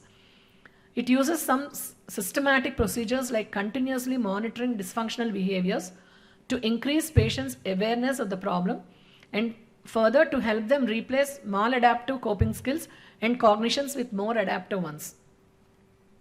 Certain components of CBT found useful in reducing deliberate harm include increasing helpful beliefs, enhancing mood tolerance, changing behavior by increasing activity and improving problem-solving skills, building interpersonal skills through improving communication and improving social functioning and incorporating relapse prevention. Dialectical behavioral therapy. Dialectical behavior therapy was developed for the treatment of patients with borderline personality disorder with a primary focus on self-harm reduction. DBT is multi-pronged approach consisting of skills-based training, individual psychotherapy, on telephone calls and consultation. DBT focuses on teaching the patient how to manage emotional distress through developing interpersonal skills, reality acceptance skills, and mastering emotional regulation. And its shorter treatment duration modification have been shown to reduce effectively controlling self-harm behavior in adults and adolescents across various study designs, most commonly in BPD patients, borderline personality patients. This treatment modality requires highly skilled and trained therapists, and the duration and cost of treatment might be more. Problem solving. Problem solving therapy is an individual therapy based model examining a person's approach to problems, including problem recognition and definition, brainstorming and devising, and continuous reviewing of the action plan is necessary.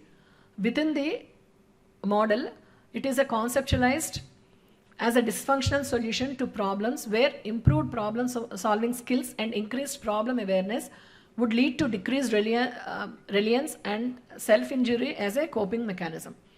In a randomized trial of 1,094 adult patients admitted in inpatient hospitals with self-harm, only patients treated with problem-solving therapy who had a history of suicidal behavior prior to current hospitalization were less likely to present again with the same suicidal behavior.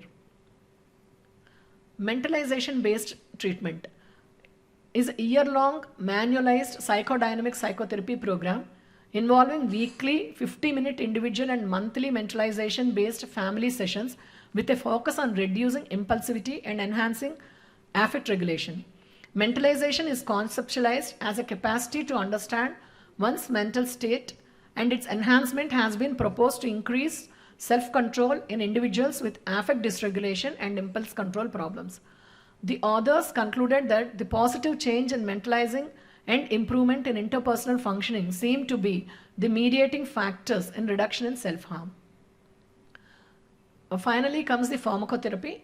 Empirical evidence regarding psychopharmacological effects on self-injury depending upon the underlying disorder, SSRIs for depression, atypical antipsychotics, or SNRIs, and opioids and opioid antagonists. With this, I conclude like it is notwithstanding its etiology, self-injurious behavior should become a more salient aspect of psychiatric evaluation and intervention, considering its frequency of occurrence and deleterious consequences, especially among adolescents. And most effectively, I conclude that this is identifying the self-injurious behavior and addressing on that at the correct time will definitely reduce the morbidity and mortality by completing suicide. With this, I conclude. March is considered as the self-awareness month. Thank you, madam. Thank you. Thank you, madam. A very exhaustive and detailed presentation about deliberate self-harm. It is a very commonly we can come across, especially in general hospitals setup, and its intervention is very much required to decrease the mortality and morbidity. And as it is oration, we won't consider for any questions. And with this, we wind up this session. Thank you.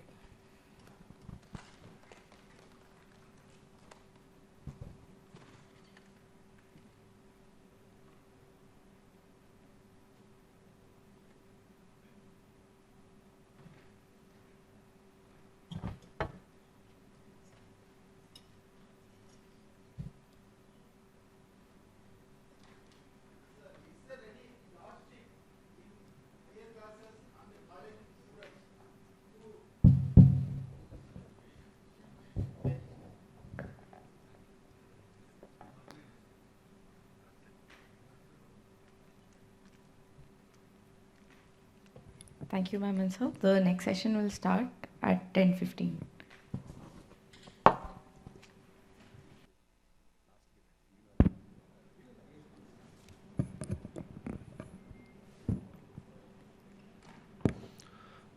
Good morning and welcome you all again.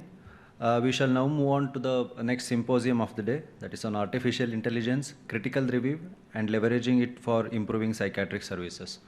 The esteemed speakers for the symposium is Dr. Radhakant Chanduri sir and Dr. K. Ashok Reddy sir. I request Dr. TSSR Rao sir to please chair this session.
Good morning.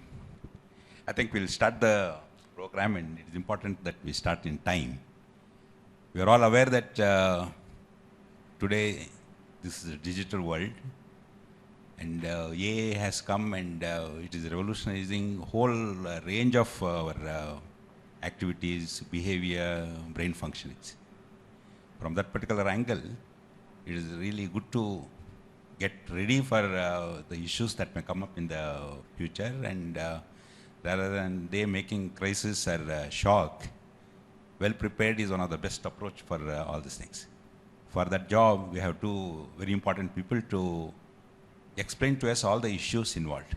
Dr. C. Radhakant has served as Professor of Psychiatry at Maharaja Institute of Medical Sciences, Vijayanagaram, and he is Professor and HOD of NRA Institute of Medical Sciences in Visakhapatnam. He is a great researcher, and I am really very happy that I am chairing his session. So also the Ashok Reddy, who is left to me, has donned a whole range of positions in Indian psychiatry, starting from President AP to Zone to, in fact, Principal of a medical college, and has been a real source of guide to a lot of people. Radha.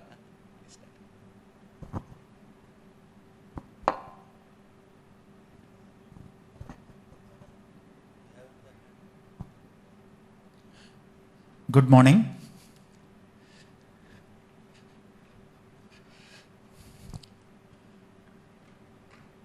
Today is Sunday, so naturally we can expect fewer in the audience, but those who are here will feel the genuineness of the presentation. It's not an artificial.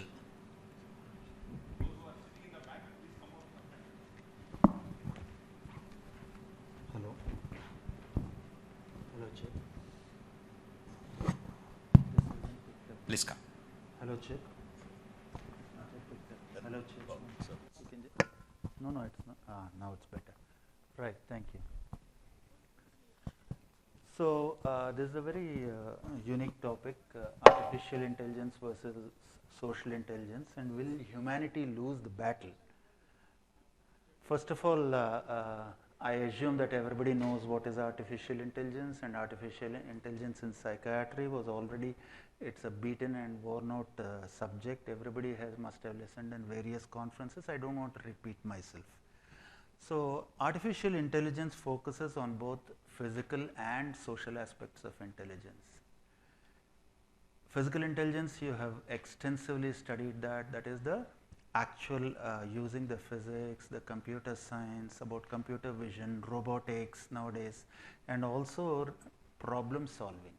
The purpose of artificial intelligence or any technology is to make it actually easier for people to be able to do their work. So, machine job is to reduce the workload for the individual. What artificial intelligence is doing is it is trying to reduce your brain load, so that the amount of stress that you are taking will be reduced by the help that artificial intelligence is able to give. But now we want to go even further, because we are overloaded, as human beings, our information overload is there. So you want to use this artificial intelligence in order to actually give it some social intelligence factors, so that it becomes closer and closer to a human being, because we are making robots. So you might have seen in some of the movies, it's a bit futuristic, you would think, but it is available. I went to Universal Studios in Singapore and I found this Transformers one fellow. He was able to actually see, and that is fellow means it is actually a robo. It is able to see and identify and make comments instantaneously, and give the pose like this and take photos with you, and it's amazing. He was commenting on my hairstyle. So it's amazing how they were doing that. So the context is important for the artificial intelligence. Then what is the social intelligence we are talking about? Artificial social intelligence, or ASI, is the extended version of AI. Okay, it involves many subfields, but the three important areas where AI is trying to incorporate social intelligence is social perception, theory of mind, and social interaction. So these things we are very familiar with as psychiatrists also, because when they want to imitate the mind, they have to find out something from psychiatry only, or psychology for that matter, right? So usually the problem for ASI will be that these are very complex. These issues of social interaction is very complex, and the signals which the machine will get will overload the system. So you need a huge memory bank, you need a huge learning. See, artificial intelligence is about self-learning. So the robo will go around like this, they will see Mahesh Gowda, he'll catch it, he'll see Dr. Sachinarayana, he'll catch some things, and he'll just understand this, once they understand the mindset, they will move into that. So that is the idea here, to be like that. So what is the social perception from the computer point of view? What we are seeing is, there are two things. One is animacy and the other is agency. Animacy and agency, because what is this animacy? It should be able to make out which is animate, which is inanimate. Autistic children, it's much of this you will feel like autism. Some autistic children cannot make out too much between animated and inanimate, and they enjoy playing with inanimate things rather than animate. So this, in that sense, animacy is very important. The second thing is agency. That means you take a self-initiative, make it goal-oriented, and you make a plan and go and reach the goal very rationally and efficiently. So that is the two things that this social perception is required. We will think that this is a very complex thing, but there have been experiments that they have done that it's very, very simplified. When you are having a visual view, you will think that it's a very complicated thing to be able to see, but computer vision is able to easily mimic it, isn't it? So it's all about rods and cones, which are sensitive to light and to the form. So that is the thing. So motion kinematics is enough to be able to make out whether it is moving or not. Then we come to theory of mind. See, theory of mind, we are very well aware, it's all about being able to know what the other person is thinking or doing, or predict it, and be able to, it's almost like empathy, where you're putting yourself in the other person's shoes and then able to tell. Many autistic children can't tell that, but theory of mind is very important for a robot to be able to actually do that. So there are three components. One is belief, the other is intent, and desire. So when somebody is doing something, they have a certain belief and they have a certain intentionality. So are they doing it for our good, or are they doing it for their good? Are they trying to help us, or are they trying to harm us? This intention is important. And what is the desire of the individual? How much to do, how less to do, and what is the, so that whole thing that will tell you about the goals. So there is a causal relationship between emotions and goals. Emotion is the motivating factor. It will push the person towards the goal, and it's all based on the beliefs. So it should be able to make out a false belief. So if the robo or the robo or any program is going to have a delusion, then it becomes, it's not going to really help us in trying to take the role of what we are calling as a social robo now. So these robos are going to be social robos, right? So there's a cognitive component to it and an affective component to this theory of mind. Cognitive is about perspective taking, representing strategic reasoning about the other person's beliefs and intentions and generating the predictions and all that. Whereas affective is about representing the emotional states and feelings. Okay, so sometimes it's called cold cognition or hot cognition, like that. Okay, right? Motivational as well as knowledge based. Then social interaction. So I told you social perception, then theory of mind, then social interaction. Social interaction means that there is a robo here or there is a machine based program, and it has to communicate both with the individuals, that is humans, as well as other robots or other machines. So this communication and cooperation, together they will be working and doing certain things. So there are all like autonomous driving, the thing is able to make out and it's able to go. Not only it will be able to go, it will be able to communicate with the traffic signals, it will be able to communicate with the police control room, it should be able to communicate with the neighboring car which has a similar system. So this is a whole lot different from what we normally see, right? So in this, social cues are important. So it should be able to make out the social cue based on the prosody and the verbal thing and the facial expression and the gaze. The gaze is very, very important. You will find it's all taken from autism. I think the autism fellows will have this type of gaze looking from the corner of the eye. So, but that's why they study this and the predicted sight line and the position of the eyes. They will study all this.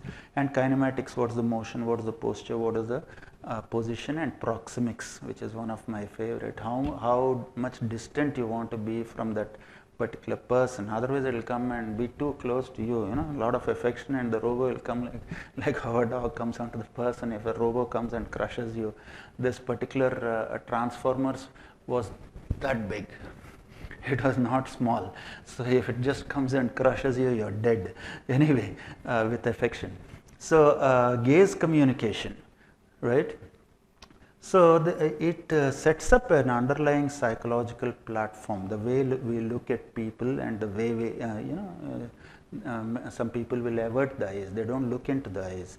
So, so there is a social cognitive and social motivational aspects to this, and there is an event level gaze communication, that means a larger one, and an atomic level, that's a smaller one.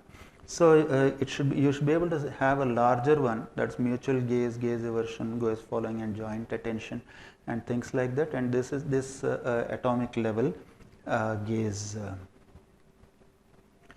Then joint attention and pointing. This is also taken from autism, perhaps. Okay, so joint attention is actually, it's a mutual gaze. There's a communication channel, and you look at the target at which they are pointing rather than at the hand which is pointing. So you can see that you should be able to be in sync with the other person as well as look at what they are looking rather than looking at the finger that they are showing. So that's why there are certain types of pointing involved in this: declarative pointing, right, and imperative pointing, right. So the recipient, it's important for the computer to be able to understand the context. Much of social communication is based on the context, even whether it's non-verbal or verbal. It should be based on the context. We interpret certain things based on the context. We do not interpret things just without a context. There may be a cultural context, there may be a social context, there may be that event context, based on all that. Then this aspects of communication, coordination, cooperation, and collaboration. So communication we understand easily, that is the exchange of information between agents. But coordination we need to understand that these are all, alignment is there towards one common goal. Then only we can do together. Even human beings, we do things together. An organization achieves things because people get together, right? So that degree of, and cooperation, they share each other's resources and go towards a common goal. And collaboration is required, right? Then cooperation is a little more complex thing. There is a shared intentionality. People can be cooperative, they can be uncooperative. They can be beside you, but they may not be with you. So this classically happens with people, they may look like they are together, but they are not. Okay, so I talked about social robo. So what social robo is, it is socially adept. Because it's socially adept, it will be, you know, natural, fluent and almost human-like communication, interacting with humans and with an empathic relationship. So they look like a teammate, they look like a person who is a part of our team, and therefore they are involved in actually facilitating the ideas. You know, you get the idea from AI that this is this, and then you process. In this, the other one is actually understanding and also giving in, just like a human being, some great advice. Right, then the cognitive architecture which is required for this, that is computer based. If you want to do, there are different 3 architectures are there, LIDA architecture, SORA, and I'll show you that. Okay, so you can see that there is a certain cognitive architecture that you have to make. Based on that only, this robo or this artificial intelligence will really be able to make that kind of decision making, right? So the SOAR cognitive architecture, it is composed of interacting task dependent independent modules, right? So it has a short term memory, long term memory, and some processing module, learning mechanisms and interfaces. See, I told you this, all these robots are self learning, right? So it will maintain architecture, it will maintain numeric metadata, and that is there will be a biasing of that retrieval and learning of these structures. That means it won't be linear processing, it will be multitasking. Anyhow, this ACTR is important, right? So there will be a visual module, a manual module, that is the motor one, and a declarative module which comes for the information from the memory, and a goal module which sets the goals and the intentions, and a central production system which will actually coordinate all these visual cues as well as the memory and all these put together, and there will be buffers in between. So that is the architecture. It will have both serial as well as parallel processing. Okay, so nowadays we have these AI enabled conversational agents, they are called CEAs. So these things, they provide digital assistance, they build a customer relationship, right? So what they do, like Amazon and Google, they have been using these digital assistants, right? So they are teaching us, you know, our virtual assistant as they call it. So there are certain other programs like Gatebox, which is a hologram based virtual social companion. It helps to reduce the loneliness. It offers a human like emotional support. That's what is also about social robo, no? And there is a video game which is also romantic relationship. You can create a romantic relationship with a robo. It works better. Somebody was writing gender trauma and all, big book they have made, you know. So maybe you will prefer a robo instead of a human being or a male. You'll feel better sometimes, you know. So they can create that emotional support and human relationship bonds, right? So these are called AI companions. So virtual social companions. So can you have a virtual social companion? Yes, of course. They will trigger the usage intention, and based on that, you know, the thoughts, the user's thoughts, decisions, behaviors, purchasing patterns. The whole problem is all of these are, you know, either Apple is doing it or Google is doing it or Microsoft. All these fellows, you know, they have certain financial base in that. So how it works is some of the things we need to just talk, a couple of slides and I'll be done. So these should have anthropomorphic features. That means almost like a human with a social presence, one type of interaction style, media richness. That means the visual and auditory and all these things. And they create loneliness reduction, emotional connection they produce. You develop an attachment to the product, like how you develop to a dog, you know, intention to use and customer satisfaction. If the dog could have talked and given you advice, probably you would have listened to the dog rather than to the God also. So the whole thing is, it will provide a social interaction support, especially it works for children, those with special needs, and it will reduce the patient's loneliness and provide life support. But there are some ethical considerations in this. So these chatbots, you know, CAs can really help, but they can also be manipulative. You can use it for manipulation and exploitation. That's the great danger. Right? So there were 4 shifts in this evolution of AI companions. First, there was a small virtual pet on a LCD screen, and there was a user interaction with the help of some rule based, but still people did develop an attachment. Then they thought, okay, how to make an attachment? Attachment is bonding. We are talking about bonding, human beings bond, right? So those who like Dr. Sachinanda will attend this session. Those who like Dr. Ashok Reddy will be here. So this is because of the bonding. Otherwise, there will be nobody in the audience. So you can see that, next they made Paro, which is a therapeutic robo. It will entertain the patients in the hospital and older patients individual. It's using a fuzzy logic system. And then the main thing came with this 2005 Casper, which had anthropomorphic characters. It was useful for children with autism. So there was a love and care and facial expressions and conversational capabilities were somewhat restricted. So natural language processing is what you have now. So you can just speak, and speech to text it will become, because of the, it's able to do that natural language processing. Even your Alexa, your Siri, all these things will be doing that. Of course, Alexa also does have other functions like home automation and office automation and all that. But here we come to affective computing. That means there is a computational aspect which has the emotional parts of it. So Microsoft, this is all Asia only. Much of it is being done in Asia, that is in China, India and Japan and things like that. So they made one empathic chat bot. Right, so they used a certain type of architecture that we need not go into, and then they made another thing called replica. Replica, it's a unique design. It will mimic, it will replicate human romantic conversations with users. Then we know about ChatGPT, which is a generative AI. So by itself, it will generate some things. You ask it to write a poem. I want to write about Ipsocon. And then you just give the few ideas, and it will make a beautiful poem with all that. This one. Similarly, you have one painting, it will animate the painting and make it like a big story and all that.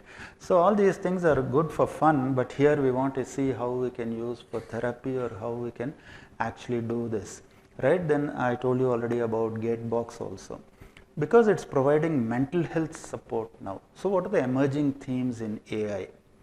There are four new themes, that is feeling AI, emotional AI, empathic AI and affective computing, all in the same range, the different scales of those things, right? So these robots are virtual conversational agents with a certain intelligence and a certain autonomy. It's not that somebody is doing it from behind like a drone, not controlling it. Nowadays autonomous drones, say that will just like an autonomous vehicle, it will just go, you set the goal and it will go and find that fellow, that Sinwar or somebody like that, and go and blast him. It will find him, it can find the location and his moves and all. So it is very dangerous like that if you do. That's why we are talking about the ethical aspects. Okay, but it will mitigate the loneliness, provide emotional and social support. Then the problem with technology is it removes certain jobs and creates new jobs. So probably because there is a shortage of psychologists in this country, it will remove the psychologist job. Psychiatrist still prescription is only by authorization from our NMC. So now this question is effect on social control and emotional regulation. So does it mean that if Amazon will do this, Amazon Prime membership in the future, they'll deliver products, they'll give you entertainment and also emotional support in the form of a chat bot, and next level Alexa, it will look like a small pet robo, and then you'll be able to do that? Then there are implications. Shopaholics, they are going on ordering retail products which they don't need. They binge watch these serials, horror shows and reality shows and all that. And these can be mind altering, just like psychedelics, right? So it leads to online gambling or gambling leading to behavioral addictions. And the pet robo, maybe it will counsel and console the fellow, but after making huge losses on one side. So does it really help? Now what about emotional regulation and self-control? So that's why I asked this question. This is the last slide. Will humanity lose the battle? Supposing these techniques are used by Facebook, Instagram or WhatsApp or social media. Even right now, Facebook is using AI. You just look at some reels and there's a semi-nude woman and all that, immediately it will put another one in for you. And then you open that also, it will just keep going and dumping for the next 10 days stuff which is related to that. You open something where somebody is giving a good speech, it will go on dumping you with those speeches. So in this way it is doing. Then you will have to ask yourself, finally, in a future world, maybe Kalki world, they may be asking, do you have friends and all? Yes, I have 5 friends. What are the names? Chitti, Alice, Caesar, Bujji and Manas. Okay, these are non-human robots. I don't have any human friends. Chitti is my personal assistant like Rajnikant, in a movie, and my bestie. And Alice is my romantic interest. Caesar is my robo pet dog. Bujji is my personalized interactive intelligence autonomous self-driving transport and communicates and talks to me. And Manas is my personal psychotherapist and life coach. So I really don't need human beings. Thank you very much. Thank you so much.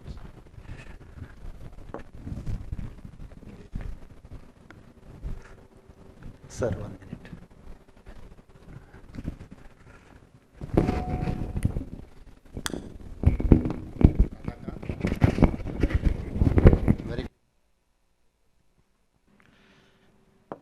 My co-presenter, all the delegates in the hall.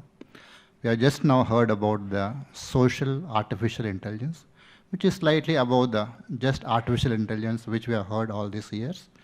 In artificial intelligence, it is interaction between two machine and the person. Whereas social is, as just clearly demonstrated, interaction, multiple interactions will be there. It also has other more humanoid features.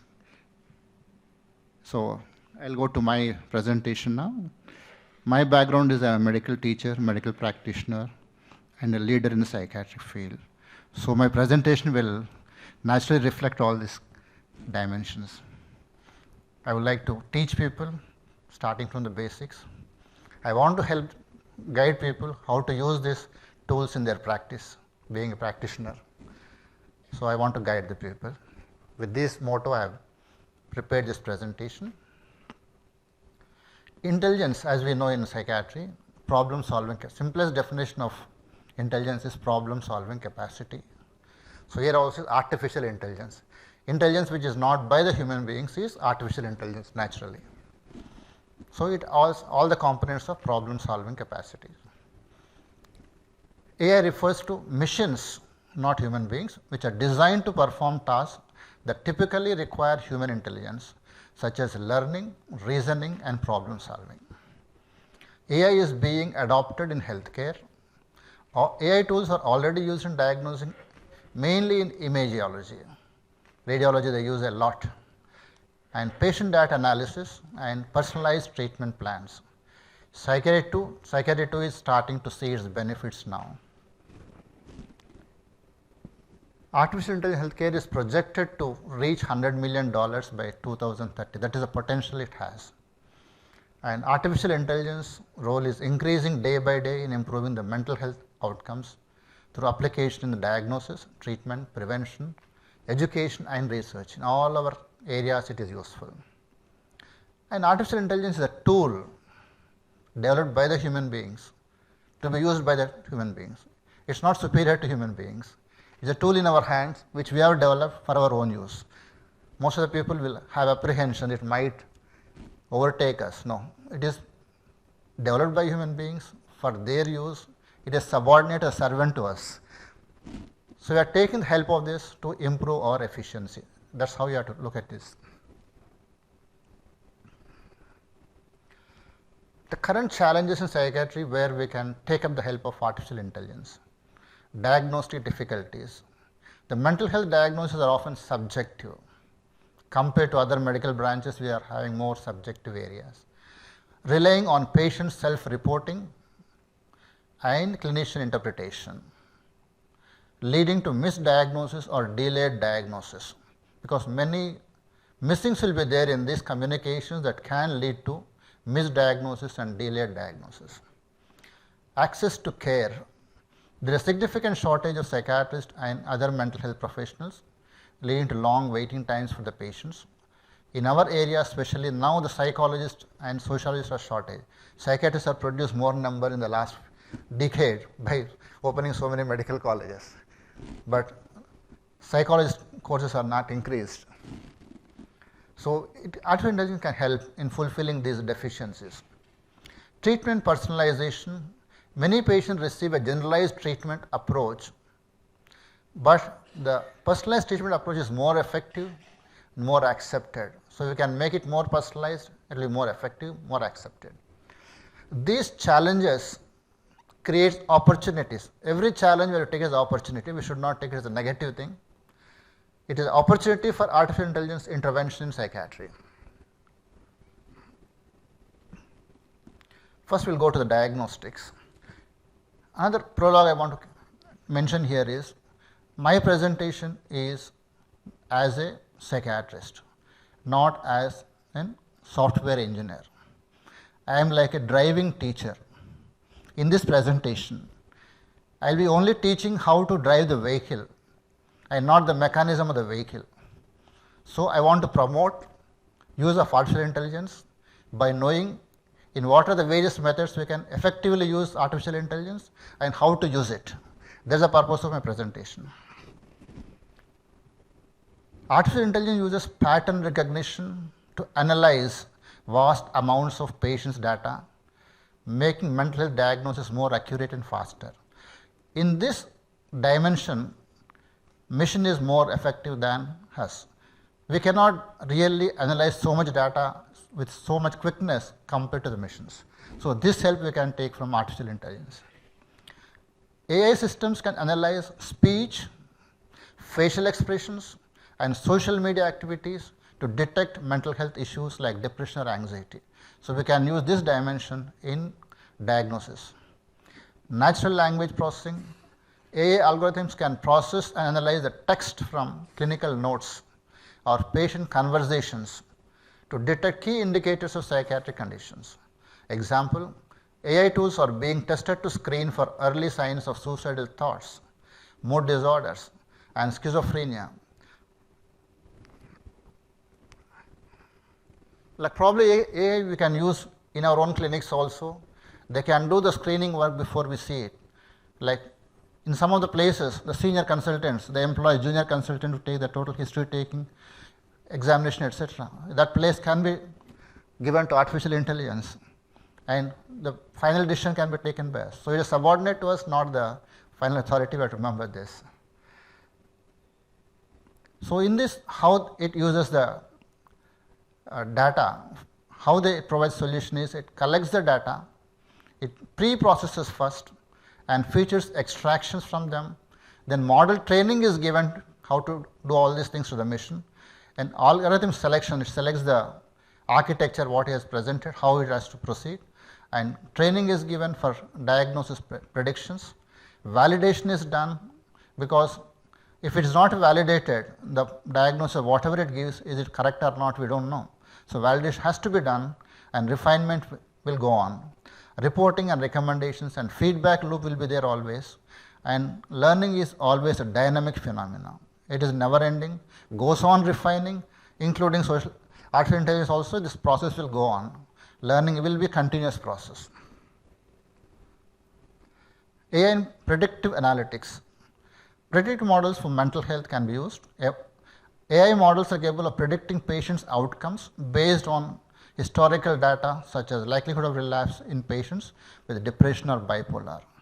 Like always whenever we see our patients, we talk about prognosis, predictions. We based on the family history, past history, how the treatment response, etc. The same inputs if it is given to artificial intelligence, it can give immediate, fast solution to us, which can help us in final decision making. So, it can predict the possibility of having illness in a particular person if the data is provided. It can predict whether relapse is going to occur. It can predict recurrence is going to occur, how long the illness is likely to be in this patient. These things can be done by artificial intelligence. And proactive interventions. With predictive models, clinicians can intervene before a crisis occurs. Example, predicting post-traumatic stress disorder or relapse in addiction recovery. So, we can predict in advance this person is at higher risk, so that we can intervene as early as possible to avoid worsening of the condition. AI in personalized treatment.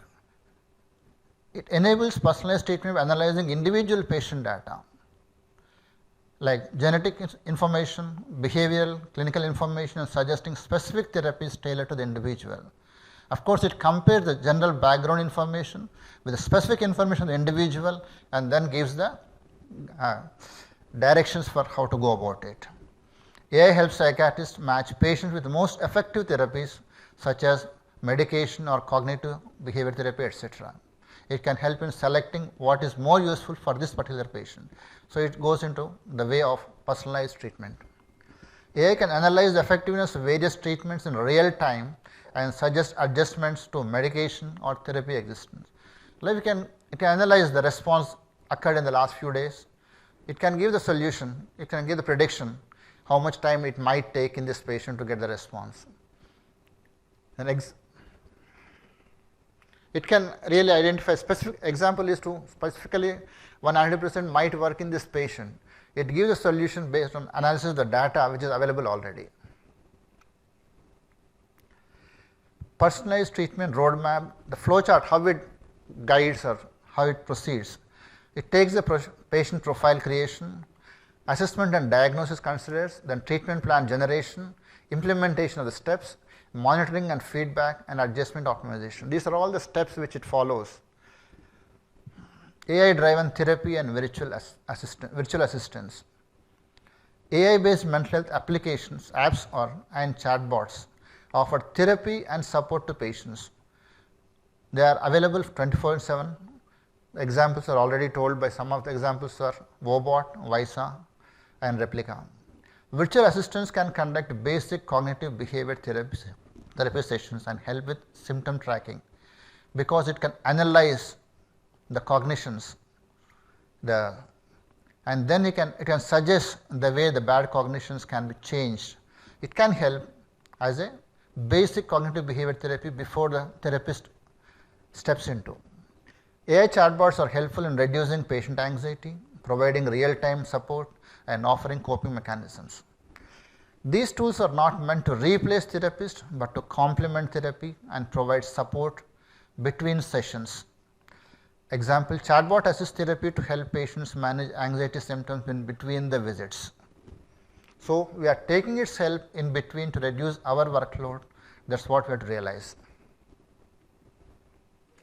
AI in remote monitoring.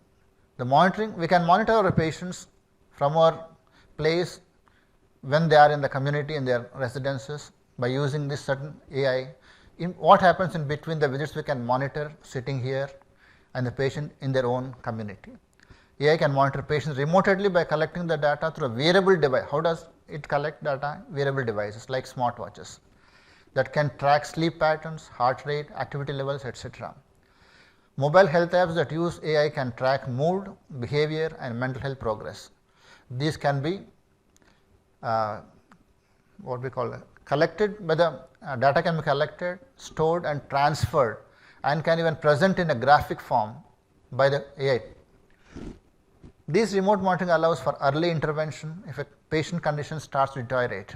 The patient is not coming for reviews in time. It can give a warning that patient is relapsing. You can take early intervention in these patients.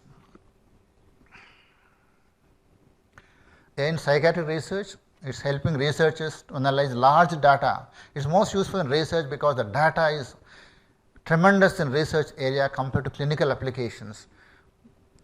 AI assisted analyzing clinical trials, creating new models for drug discovery, and potentially leading to breakthrough in psychiatric medications.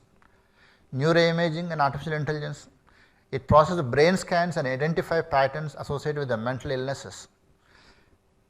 For example, in depression, schizophrenia, it can help us in diagnosis. AI used in studies to identify biomarkers for Alzheimer's disease and autism spectrum disorders. Ethical considerations, I think I need not go for this, already like Radhakant has talked about ethical considerations. And regulatory and legal challenges, who is responsible for data? Of course, the program provider is responsible for the data leak, not the clinician. And all the programs have to be HIPAA compliant. And implementing AI in psychiatric practice, discuss practical steps to integrate AI tools in psychiatric practice. It can be used in electronic health records, training the staff to use AI tools effectively. These are practical steps we have to take when we are trying to use it. And establish partnership with AI developers. AI can be used alongside traditional methods, enhancing rather than replacing the clinicians. AI can integrate symptom tracking apps into practice for better patient follow-up, and a roadmap for AI implementation in psychiatry practice. Future trends, AI is expected to play a major role in the future of mental health by enabling faster, more accurate diagnosis, enhancing personalized care, and providing real-time support to patients. Future innovations could include brain-computer interface that allow for direct communication between the brain and artificial intelligence system to manage mental health. Advanced neuroimaging could better understand the brain in the future. I think I'll skip this. Conclude. Artificial intelligence is transforming psychiatry through diagnostic improvements, predictive analysis, personalized care, and remote monitoring. AI to complement psychiatric care, not to replace it. Start exploring potential of using AI in psychiatric practice. This is my request to all the delegates. As you use it, it gets refined because AI is a learning process, which is a dynamic process. If you start using it, as you use more and more, it gets more and more refined and more useful. So start using it and take the benefit of it. Thank you. Thank you, Dr. Ashok Reddy. I think 3 questions are permitted, and the best one will get the prize.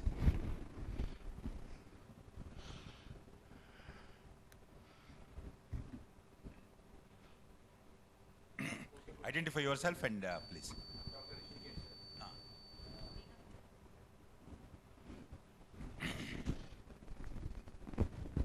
Yeah, I'm Dr. Rishikesh, sir, Associate Professor, Child Psychiatry, Hyderabad. So my question is, you spoke about all AI interventions and all those things, but there are both advantages and disadvantages. One thing I want to clearly know about it, what about crisis intervention in suicide cases? Anything you have heard of it, where something which has been used, or can it be useful, or any advantage or disadvantage there or not? For a crisis intervention in suicide, how it works? Yeah. AI can be used as a crisis intervention as a first aid, not the completing the task. The people have the emergency situation can contact AI-enabled systems 24/7. It can analyze and give some first aid and then can direct where to go for the subsequent therapeutic process. Telemanus is a program which is already started. So can we include in that this kind of things where chatbot I can be? answer one part of it futuristically. He is talking about present. I'll just tell you futuristically. See, there is automation, home automation you have. Like that, when you have these risk people, if there's a video, it will directly be connected to somebody who can monitor it, and AI can actually capture the data. And supposing hanging is the risk, it can easily make out the moment he is going closer to the rope. So this kind of data, this is all futuristic. You need, huge data banks to do all of this, right? So that way it will work. As of now, it will assess the risk. As of now, it will, as he said, it will directly, like instead of pressing the thing, you can directly, it will call the police or it will call the, concerned people, and then set up a contact. Like that, it can be done right now as of technology. But the future is important because psychiatry is very complicated. It's also well regulated. And if really the fellow commits suicide, 10 suicides happened because of that software, then the guy who wrote the software will go into the suicide format. Repairing the algorithm is very difficult, sir. Yeah, see that what we use the word the golden minutes. This can be taken care by the AI. This can postpone the suicide thoughts, etc. And they can reduce the suicide rates or any crisis to a great extent. It has a role. Second is about limitations of incorporating the AI in the Manas. There are some limitations because it also depends on the user. Most of our citizens are not yet able to use the AI-enabled systems. Still, they depend more on the human interface. So as of now, it may be very difficult, but they should provide 2 pathways. People who can use AI, there should be one provision, and people who are not accustomed to this, there should be another pathway. Both should be provided as of now. Any other question? I think we declare Rishikesh, Hyderabad, the best question. Yes. Only one runner and one winner. Thank you. Nice question. Even advanced directive will be there, whether AI will be accepting it or not. If he gives, then only it will switch on, otherwise it will switch off. So this is also their mental health care problems.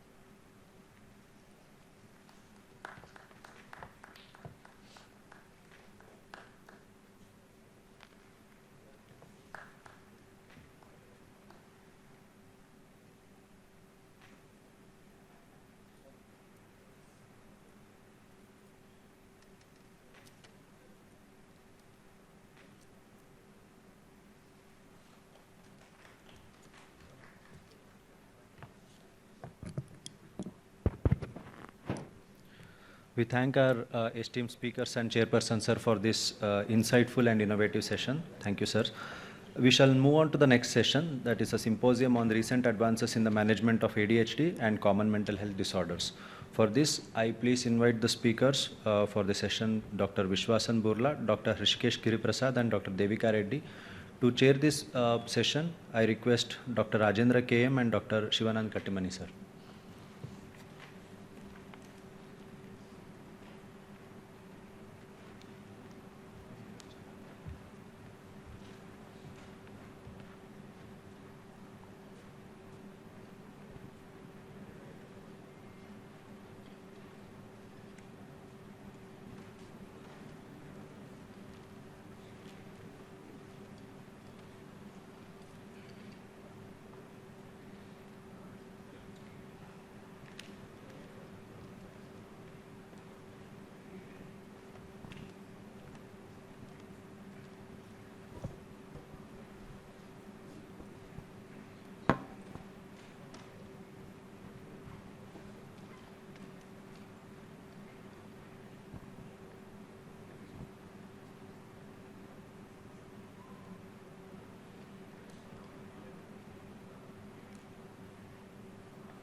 So, good morning to everyone. We shall start with the next symposium. We have with us three young psychiatrists, child psychiatrists. Yeah, we will introduce, start with introducing them. First is Dr. Rishikesh Giriprasad. He is working as he has done DCH and MD, that's a surprising thing, working as associate professor at Nilofer Hospital, Hyderabad. He is awarded with a Young Speaker for Indian Psychiatric Society in South Zone in 2018. He is also Best Doctor for Serving Specially Abled Children category by 2019 at Hyderabad. Has a Best Workshop also. He is actively involved in the child and adolescent psychiatry. For autism, he has got an IAP award in 2022. He has been also the president of Hyderabad Psychiatric Society, and he has been a committee member for child psychiatry and school health program from IPS TCB. Next speaker, please. I think you will start with the speak, and then I will introduce other person. Please go ahead. So I welcome Dr. Hrishikesh Giriprasad to start with this talk.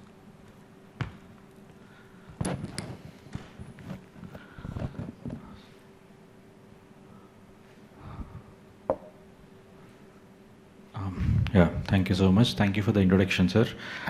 So when I on the dash, somebody was asking me about my tag. So I forgot it. That is one nature of ADHD, which I'm telling about. That's one thing I'm suffering from adult ADHD, which I diagnosed self and I also confirmed with other friends. The point I'm telling is because adult ADHD is self-diagnosed basically with more and more these days, especially with software people. So the whole point is that we are presenting adult ADHD. See, if you see these figures, whatever the slide I have shown you, these are eminent figures who has ADHD, still they are successful. And all are successful not in just studies, they are successful in creative work.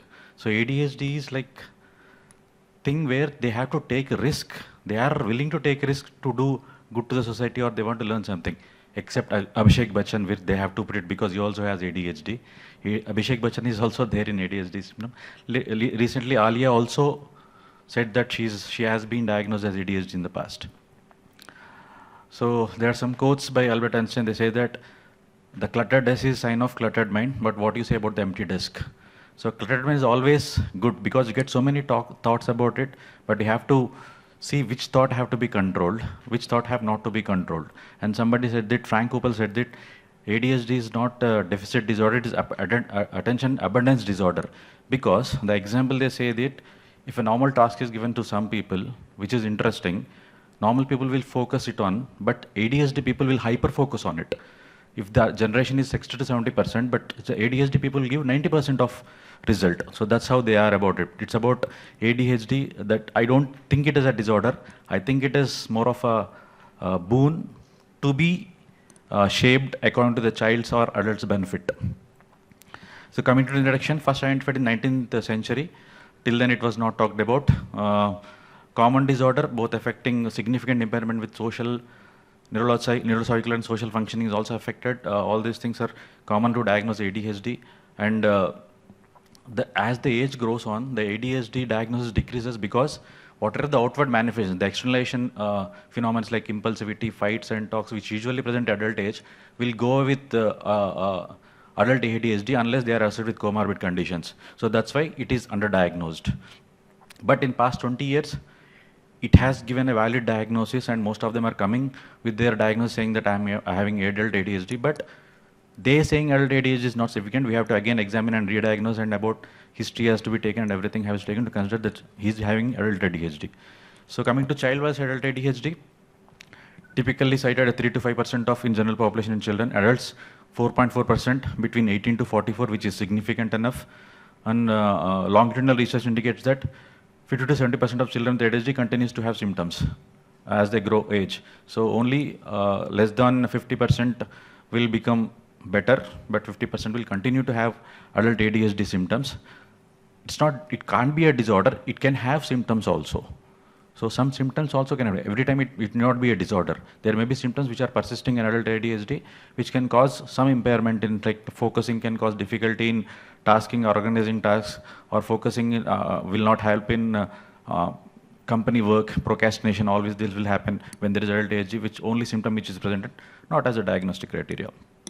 It's more common in males in younger age, but as we grow older, it becomes more common in males and females, almost equal present in males and females. Mostly walk into clinical interest. Children has to be bring by parents because of impulsivity and dangers what they provide and because of the scholastic performance. But adults usually they walk in with their own diagnosis because adult diagnostic research questionnaire is easily available online, and based on that they do a self-assessment and they come to the clinics. This is how evaluation of ADHD takes place. If you take inattention, the blue line, usually as the age grows, the impulsivity, all those will come down, but inattention stays. That's what the problem is in adult ADHD. Inattention is more common. That causes restlessness, basically inner restlessness, causing difficulty in focus and procrastination in the task. Impulsivity, you see the red line where it decreases with age. That's why it is not one of the things which we can say that we can't diagnose adult ADHD because the impulsivity and hyperactivity come down. But comorbidities, you talk about as the age grows, they go on increasing. Because of comorbidities, the deficit is more commonly seen in adult ADHD. So genetics of adult ADHD, highly heritable condition. If it is familial, definitely one of the parents is suffering will be ADHD, definitely if it's heritable. So one of the parents will be definitely having a diagnosis of ADHD.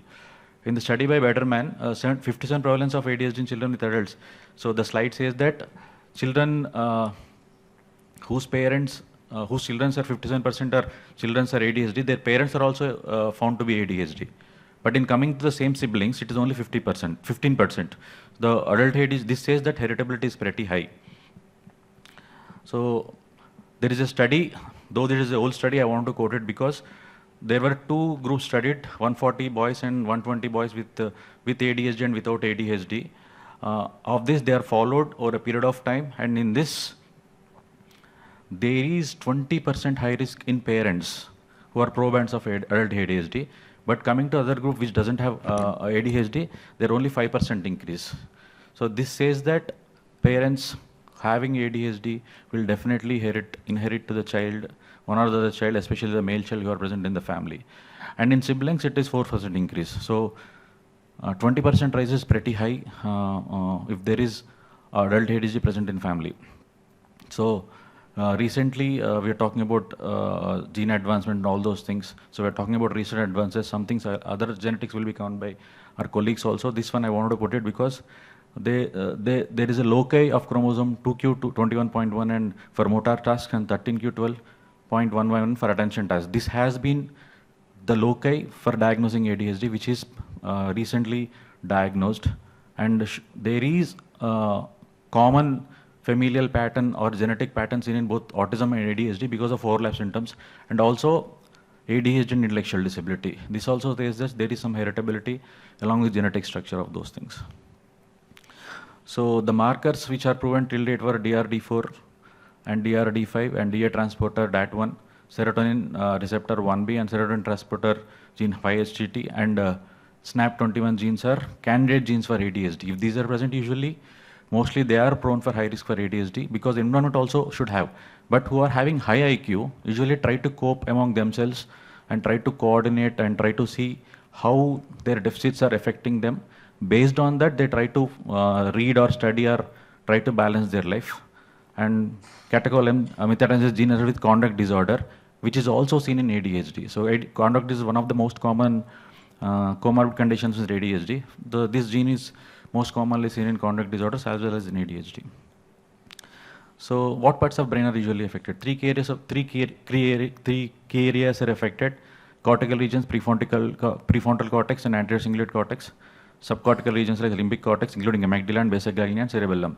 So though the pathophysiology is not well studied till date, how it happens, what are the changes that can happen, but the areas have been identified very well based on fMRI studies. So brain and adult ADHD, early studies showed reduced volumes of cerebral volumes and normal asymmetry. Basically, in caudate nucleus, there will be asymmetry which is present, but normal asymmetry is lost in this case of adult ADHD. Neuroimaging study shows abnormal dorsal prefrontal cortex and basal ganglia. This is also seen in ADHD. And reduced metabolism is seen in left premotor and superior prefrontal cortex, which are usually used for executive functions and planning and all those things which are deficit. And two ligand-based SPECT studies, adult ADHD's mark elevation of dopamine transport levels in basal ganglia, which reduces by MPH over a treatment of 4 weeks. Methylphenidate is given over a period of 4 weeks. These levels are seen reduced. That means these areas are involved and the transport genes are also involved. CSTC loops plays a pivotal role in adult ADHD pathology, which impairs executive functions. This also has to be considered, and a recent advance, which is seen in adult ADHD. So risk of untreating ADHD. The research shows that if you don't treat properly, there may be effect on educational system. If the child, occupational as you grow older, high risk of accident. They are more prone for risk of accidents and poor interpersonal relationships along with family members or all those things because of their impulsivity, anger issues and all those things. Poor money management. Yeah, I'm the great example of poor money management. I can't even manage few things. I have to count every time to give money. And more prone for psychiatric disorders. Right now I don't have any psychiatric disorder as such, I feel that, but they are very prone for psychiatric disorders. So these are the impact of undertreated ADHD. In healthcare system, 50% increase of bike accidents, 30% increase of ER visits, 2 to 4 times more visits of vehicle crashes, and family, personal divorce and separation and sibling fights, employer, absenteeism and decrease in productivity in society, increased substance use, risk of earlier onset, less like to be quit in adult ADHD. Social and occupational is 46% expelled, 35% dropouts and low social mobility state and lower occupational status. The final saying is that if you don't diagnose adult ADHD properly, they may be presenting with different other problems like substance use or psychiatric disorders. If you don't diagnose adult ADHD at the time and not treating it properly, the outcome of the main psychiatric disorder, which is there as bipolar or substance, will not be treated properly. There will be more and more relapses. So finally, ADHD is like having a Ferrari brain with bicycle brakes.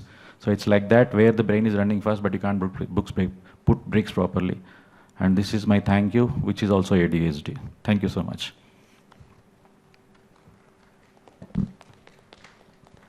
So good that you have finished early in time. So I request you to come join. We'll start with the next speaker. Can I have the slide for introduction to the next speaker? So we would like to take the questions at the end of all the speakers are presented their topics. The next speaker is, I call upon next speaker, Vivaswan Burla. He is working as associate professor at Osmania Medical College in Hyderabad, I believe. Yes. And he is working currently with known with the CBT for addiction treatment, training, and also addiction training for medical officers and nursing staff, and also creating mental health awareness. He has recently organized Mental Health Week in this month by doing various activities. He'll actively involved in the community, creating awareness in the community. Awarded as a speaker, best speaker at Tirupati 2018 South Zone Conference. He is a member, active member of the IPS South Zone in Awareness Committee. So I request Vivaswan Burla to continue with this presentation. Thank you, sir. Thank you for the introduction. Myself, Dr. Vivaswan. I am an associate professor at Institute of Mental Health, Erragata. So as we all know, ADHD, this generally it's a neurodevelopmental disorder where most of the parents wants their children to be active, spontaneous, and they should be work like what you call they should be very active in each and every part of their life. They will be successful like that. When everything excess is harmful, like all the features whatever a parent expect will have in the ADHD, but at the same time there is an excess amount of it.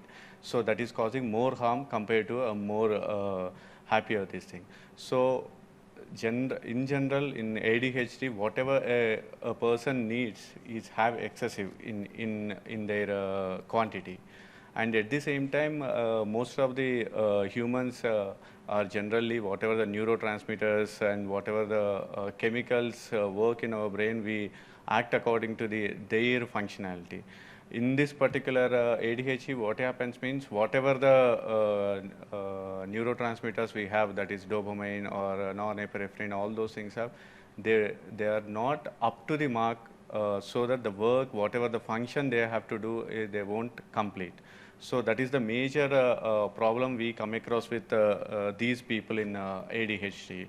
So as we all know, there are more common features we have is in ADHD is attention, impulsivity, and hyperactivity. These are the most common features we see in childhood ADHD.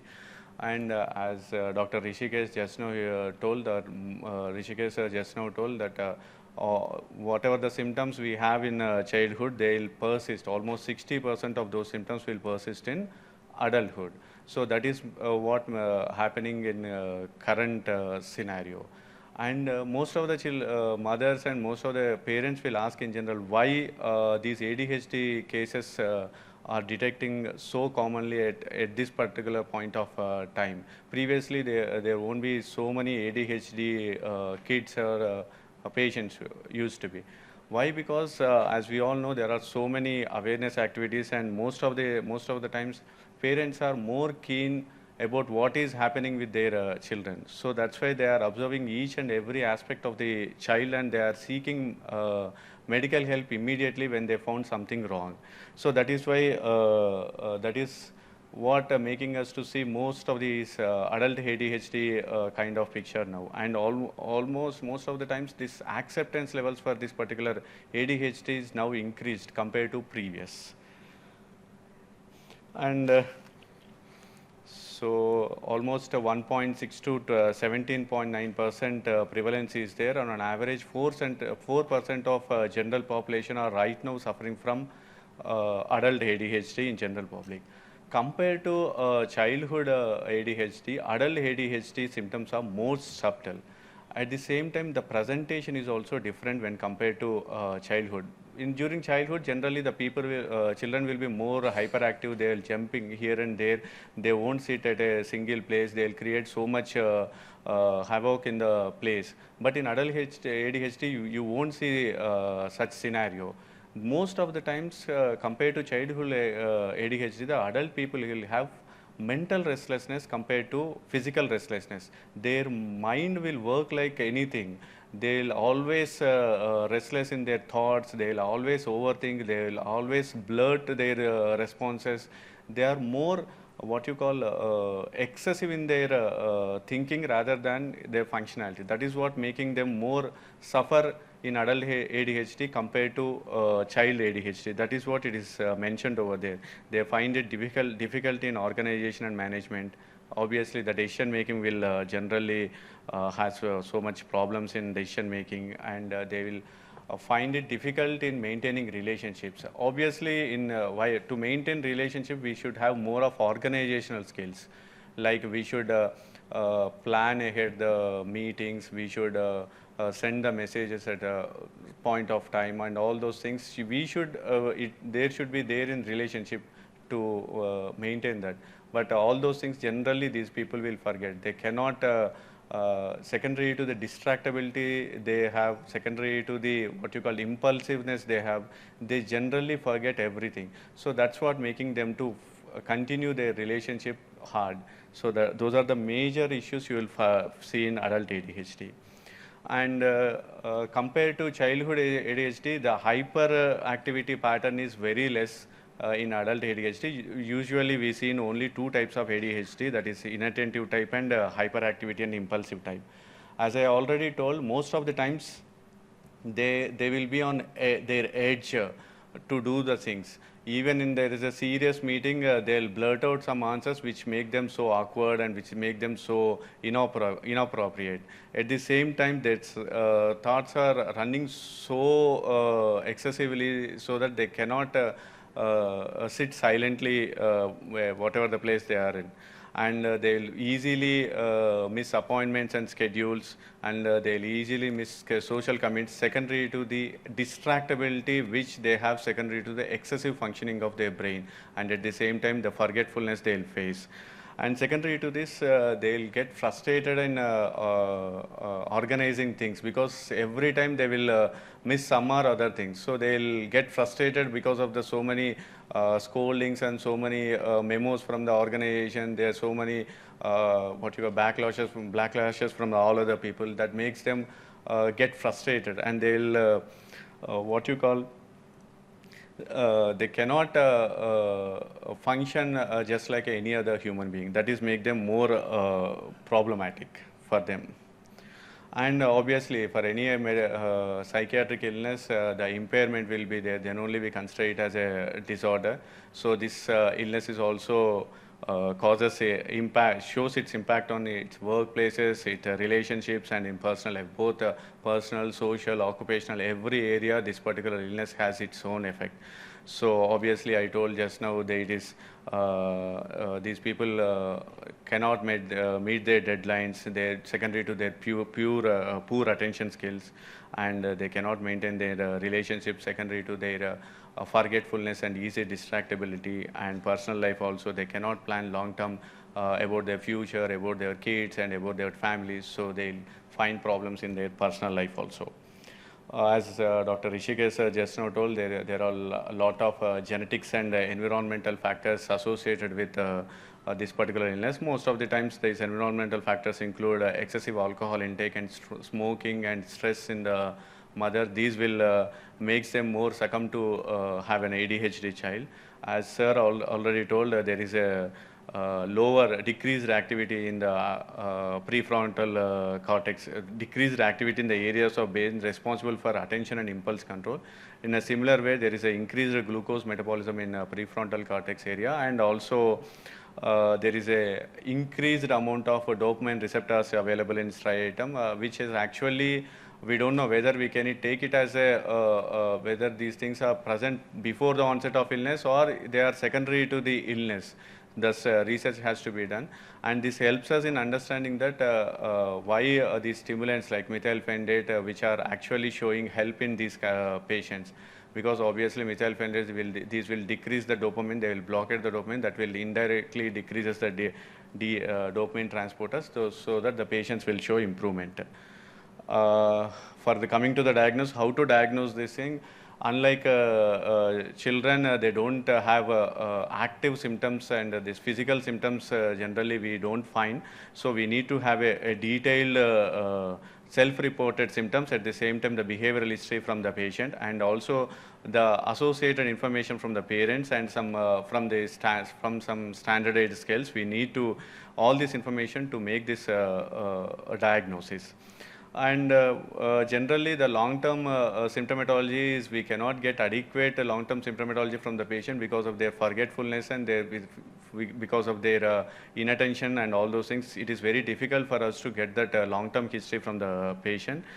And one more important thing is, generally those patients who have diagnosed ADHD in the adulthood, during their childhood period, if they took treatment, generally there will be a considerable decrease in symptomatology, only some amount of symptomatology that will persist into adults, but those symptoms won't cause any impairment in adulthood.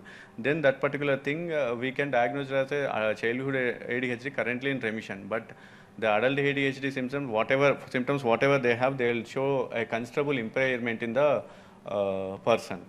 So in relation to this, there is a research happened in Utah University, where they have given some criteria to diagnose this particular adult ADHD, where they have given some guidelines, where it says that the person should have retrospective childhood ADHD. Along with that, in a broad criteria, they include the child must have hyperactivity, that childhood hyperactivity should be there, and childhood attention deficit should be there.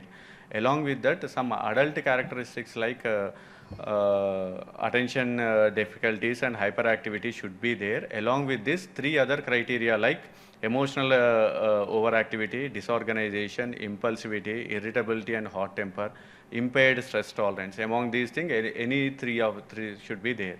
And the most important thing should be noted is, that particular person should not have any severe depression disorder or psychosis or severe personality disorder. Then we can diagnose that case as a adult ADHD according to the Utah criteria. And whereas coming to our DSM-5 criteria, the symptoms which are related to ADHD should be present for more than 6 months in a 2 or more settings, that we generally know that to diagnose ADHD. At the same time, the several symptoms should be present, the symptoms of ADHD should be present before the age 12, and symptoms that are not better accounted by any different psychiatric disorder or do not occur excessively during a psychotic disorder. And at the same time, there should be some disruption in the work and social with family, and so in the work life and the social life in family life. And it is divided into predominantly 3 subtypes: inattentive, hyperactive and impulsive. These are combined, and at the same time combined type is also there. These are the main 3 variations they have provided according to DSM-5. So coming to how we have to assess this ADHD, as till now I have told, we should obtain history from the various sources and including the patient, and there should be symptoms in the early childhood, and we should definitely inquire about the impact of these symptoms on their personal, social and occupational life, and we should measure their attention and concentration, distractibility and short-term memory, and at the same time we should assess all the other psychiatric illnesses which can mimic adult ADHD. We should rule out other psychiatric illnesses also. Then we can come to a diagnosis of adult ADHD.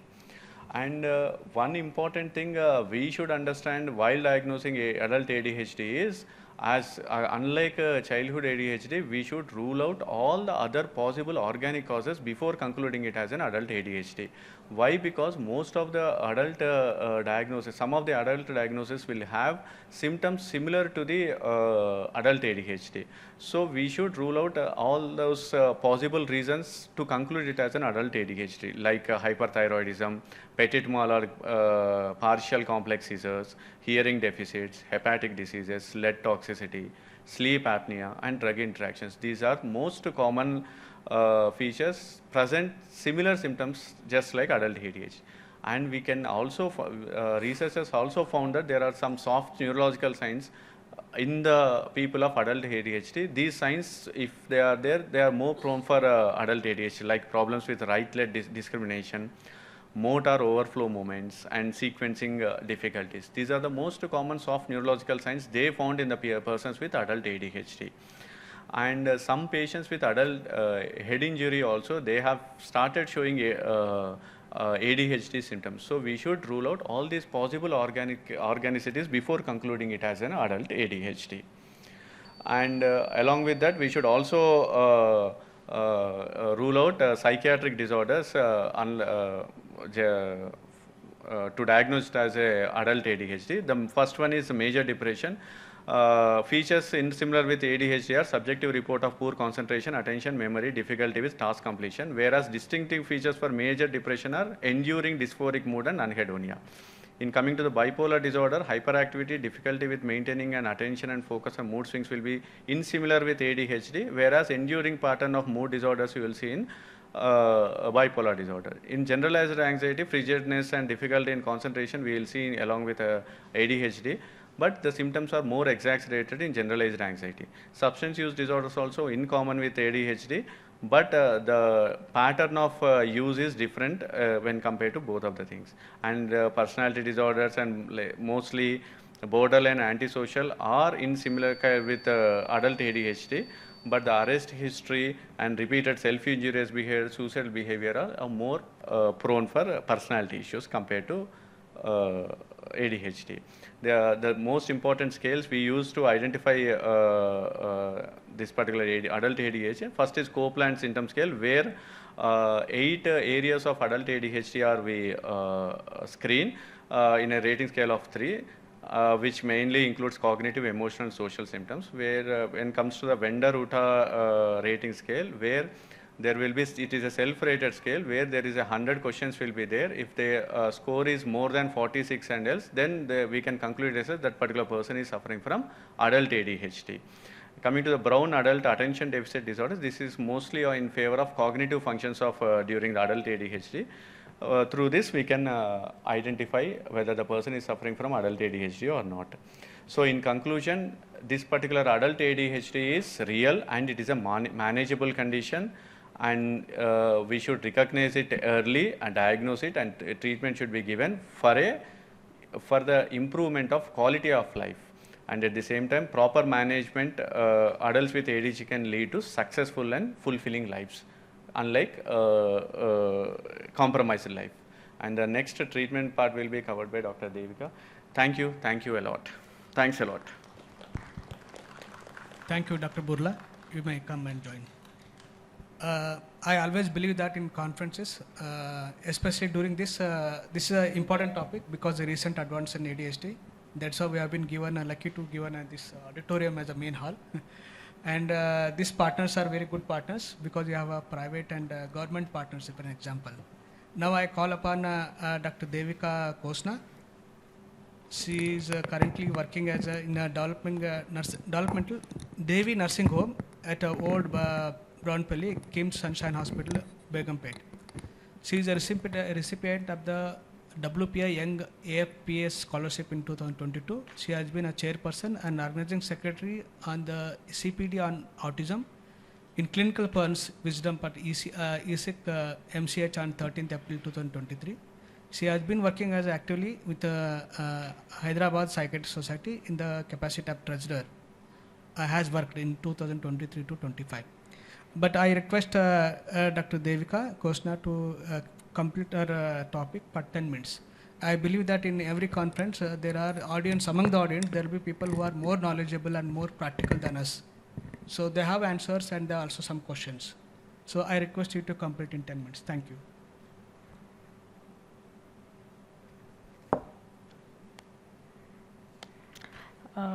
Well, yes. Can I request you to keep it at 10 minutes? Yeah. Thank you. A very warm good morning to one and all present here, and thank you, sir, for the kind introduction. I'll be very brief, so I'll be skipping some of the topics which the previous speakers have discussed. So primarily, I'll start with the potential biomarkers for ADHD. In fact, many of them are coming up, some from the EEG recordings. So there's theta beta ratio, which is elevated in ADHD patients, and that is also a representation of their impaired attention. But however, its sensitivity and specificity is low. These days, deep learning models are being applied to diagnose ADHD based on the EEG findings, almost a sensitivity and specificity reaching over 99%. Then, as we know, the amplitude and waveform of P300 waveform, it is normalized when stimulants are being used for the management of ADHD. So this can also be used as a potential biomarker for assessing the therapeutic response to the stimulants. And one more thing, though it is less focused in the diagnostic system, is that the motor abnormalities are quite common in individuals with ADHD, almost 50% of them. So there is this test for motor neuromuscular dysregulation, which is measured by the motor functional neurological assessment. And based on this, we can in fact improve the diagnostic accuracy. They found that when individuals are having similarities with anxiety and affective disorders, so it was more specific with respect to ADHD diagnosis. Then molecular mechanisms, multi-omic study was conducted in which they showed that different genes specifically for causative of ADHD from the genome-wide association study. Here the DNA methylation and alternative splicing which have been seen in different brain tissue.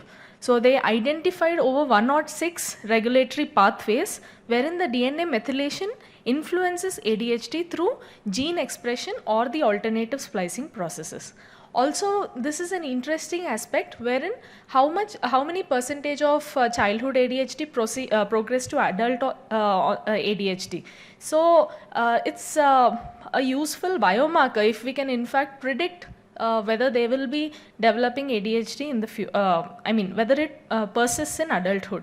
So they have found that individuals who have ascending high group will have highest polygenic risk scores, and the ones in the stable group are in fact having the least polygenic risk scores. So this can help us in predicting. Also, ADHD is linked to having reduced life expectancy, but it is not only due to the external factors such as risk-taking behaviors and others, but also that there is a shared genetic signature between and also negative genetic correlation between ADHD and the lifespan.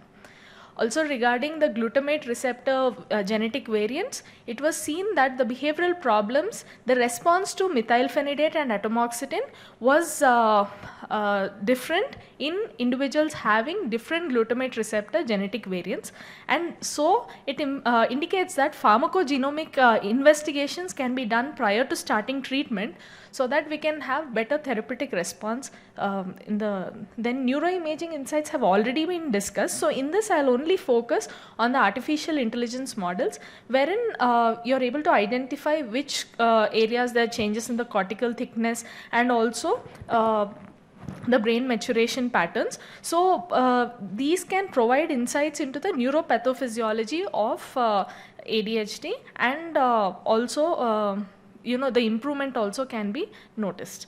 Then regarding the systematic meta-review of the systematic reviews on ADHD, so stimulants, as we know, it's the first line medication, and non-stimulants are also found to be effective, But common side effects, we know reduced appetite, sleep, nausea, vomiting, and other gastric side effects. So regarding the FDA-approved stimulants, methylphenidate and amphetamines, we knew, but in 2021, newer molecule, that is Asteris, that is serdexmethylphenidate and dexmethylphenidate combination was approved. And FDA-approved non-stimulants are atomoxetine, guanidine, clonidine, and guanfacine, I'm sorry. And this viloxazine was FDA-approved in 2021. So only the two newly approved drugs I'm going to tell briefly. So serdexmethylphenidate is a prodrug of dexmethylphenidate, and the ratio is 70% to 30%. So we have 3 different strengths. So it is recommended to start with 39.2 and 7.8 of this combination, and based on the response, after 1 week you can either up titrate it to the 52.3 or down titrate it to 26.1. So the onset of action is within 30 minutes after dosing, and it is a long lasting almost for 13 hours. The commonest side effects were again reduced appetite, respiratory tract infections, and again weight loss, insomnia, and headache. Next one, non-stimulant viloxazine extended release capsules. Here it works by modulating the serotonin and norepinephrine receptors. So dose ranges 200 to 600 mg per day for adults, and in pediatric it's again 100 to 400 in children between 6 and 11, and between 12 and 17 it's 200 mg to 400 mg orally. So common side effects are again with respect to increased heart rate and blood pressure, insomnia, and there's also again weight loss, GERD. But one major adverse reaction we found is increased suicidality and also mania. But in overdose, there is risk of seizures, and it's also preferably avoided in individuals who have a history of epilepsy.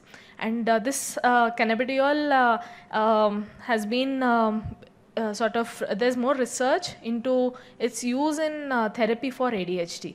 Here, the endocannabinoid system has been implicated in pathophysiology, so further understanding is needed so that we can use it as target for treatment. Then systematic meta-review of all the systematic reviews on non-pharmacological therapy for ADHD. Here all these behavioral interventions, parent training, the nutrition, and also mindfulness-based therapies, they have small but positive effects. But it's a little bit lower evidence when compared to pharmacotherapy. In pediatric ADHD, there's more of the nutrition based, like polyunsaturated fatty acids, omega-3 fatty acids, which are useful. Even mindfulness based techniques are quite useful. But however, we should educate the family members of these children, because there could be delay in the response to treatment, and probably the cost of these medications, which are huge, also it can be a burden to them. For adult ADHD, there's a long-term effectiveness of CBT mediated by these 4 pathways. Apart from this, there's also mindfulness-based therapies are quite useful in the management of adult ADHD. And there's one more thing on social skills training. The systematic review, evidence was in favor of social skills training based on the teacher-rated core ADHD symptoms, and there were not many side effects. Then how about pharmacological or non-pharmacological? So stimulants, definitely the pharmacotherapy is the first line of management compared to non-pharmacological, but and it's also cost effective. Then non-invasive brain stimulation, these days it's the evidence is also accumulating both for RTMS and TDCS.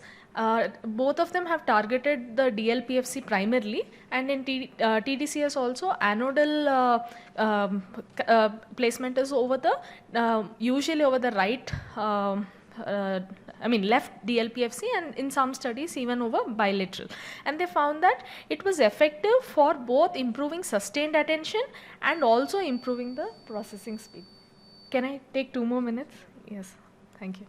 And digital therapy, it's a recent one. FDA has approved Endeavor RX in 2020, and similarly other companies have also done it. So in this, children are given this particular game for they're supposed to play it for 25 minutes every day for 5 days a week, and that treatment is only for 4 weeks, and it's found to be quite effective. I'll just skip this video. It's just about one can look it up in YouTube. It's about the various games that are used to enhance attention. Nutrition, we know the minerals and probiotics have some effects, but however, there is no, it does not allow for recommending the use of these in management of ADHD. And also, but one interesting thing is oligo-antigenic diets, that is wherein you are going to limit to a few foods diet, is a promising additional therapeutic management. Also, omega-3 fatty acids we can always supplement, but its benefits are more when for the patients who are already having omega-3 fatty acid deficiency. To conclude, we have there are multiple biomarkers which are being developed, and the genetic and neurobiological bases are also well studied.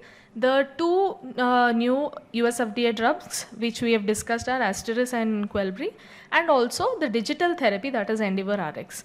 Also the role of micronutrients, omega-3 fatty acids, and especially the few foods diet is can be an additional therapeutic. These are my references, and thank you all for your kind attention. Thank you all. Now please join us. I just think it's a good topic to this you all presented. Dr. Rishikesh, Dr. Devi, and Dr. Burla.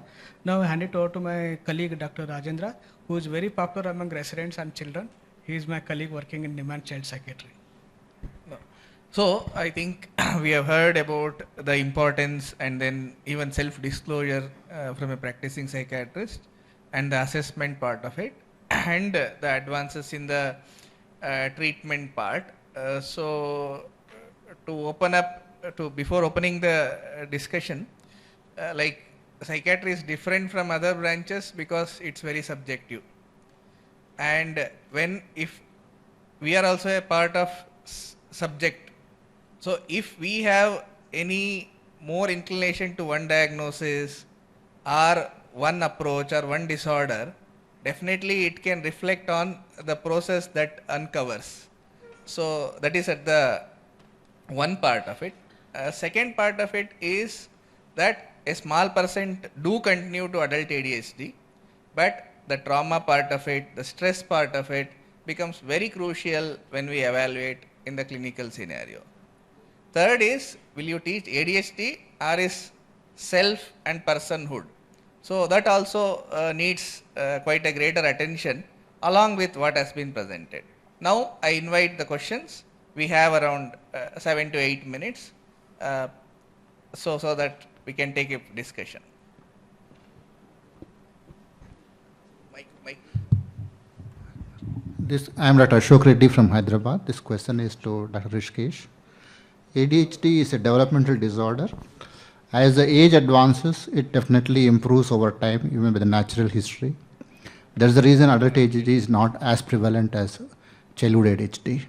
But as you presented, some of the patients will continue to have symptoms not amount to the disorder. Is there a provision given the classification system to include this component, because even they need attention? I think we cannot ignore them, even though they are not fulfilling crossing the border of disorder. So is there a provision given somewhere the health conditions which need attention of mental health profession? That's one doubt I have. Can go to the second question? Second question is your last presentation about Ferrari with the cycle brakes. So when working together, the social rehabilitation, can we couple this patient having ADHD with another person having the dysthymic personality disorder, which is like a brake, to work in the same team? Can it help? Thank you. Sir, thank you for the question, sir. And coming to the first question, yeah, most of them what we see is they're not pertaining to disorder. They come with complaints to us. I have seen so many cases of adult ADHD come with complaints, but when I do a assessment, it's not fitting into diagnostic criteria.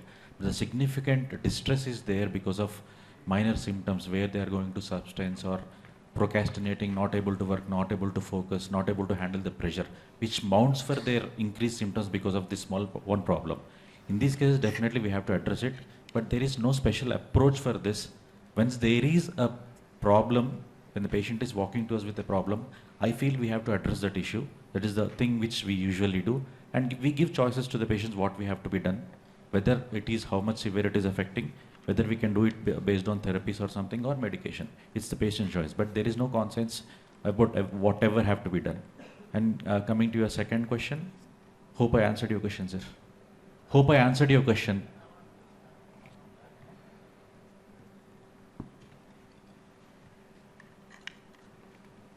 See, in ICD-10 we have V category where attention required by health professionals is required, but they don't fulfill the criteria for disorders. Is it there in the ICD-11 also or not? That's what I just wanted to know. The DSM also.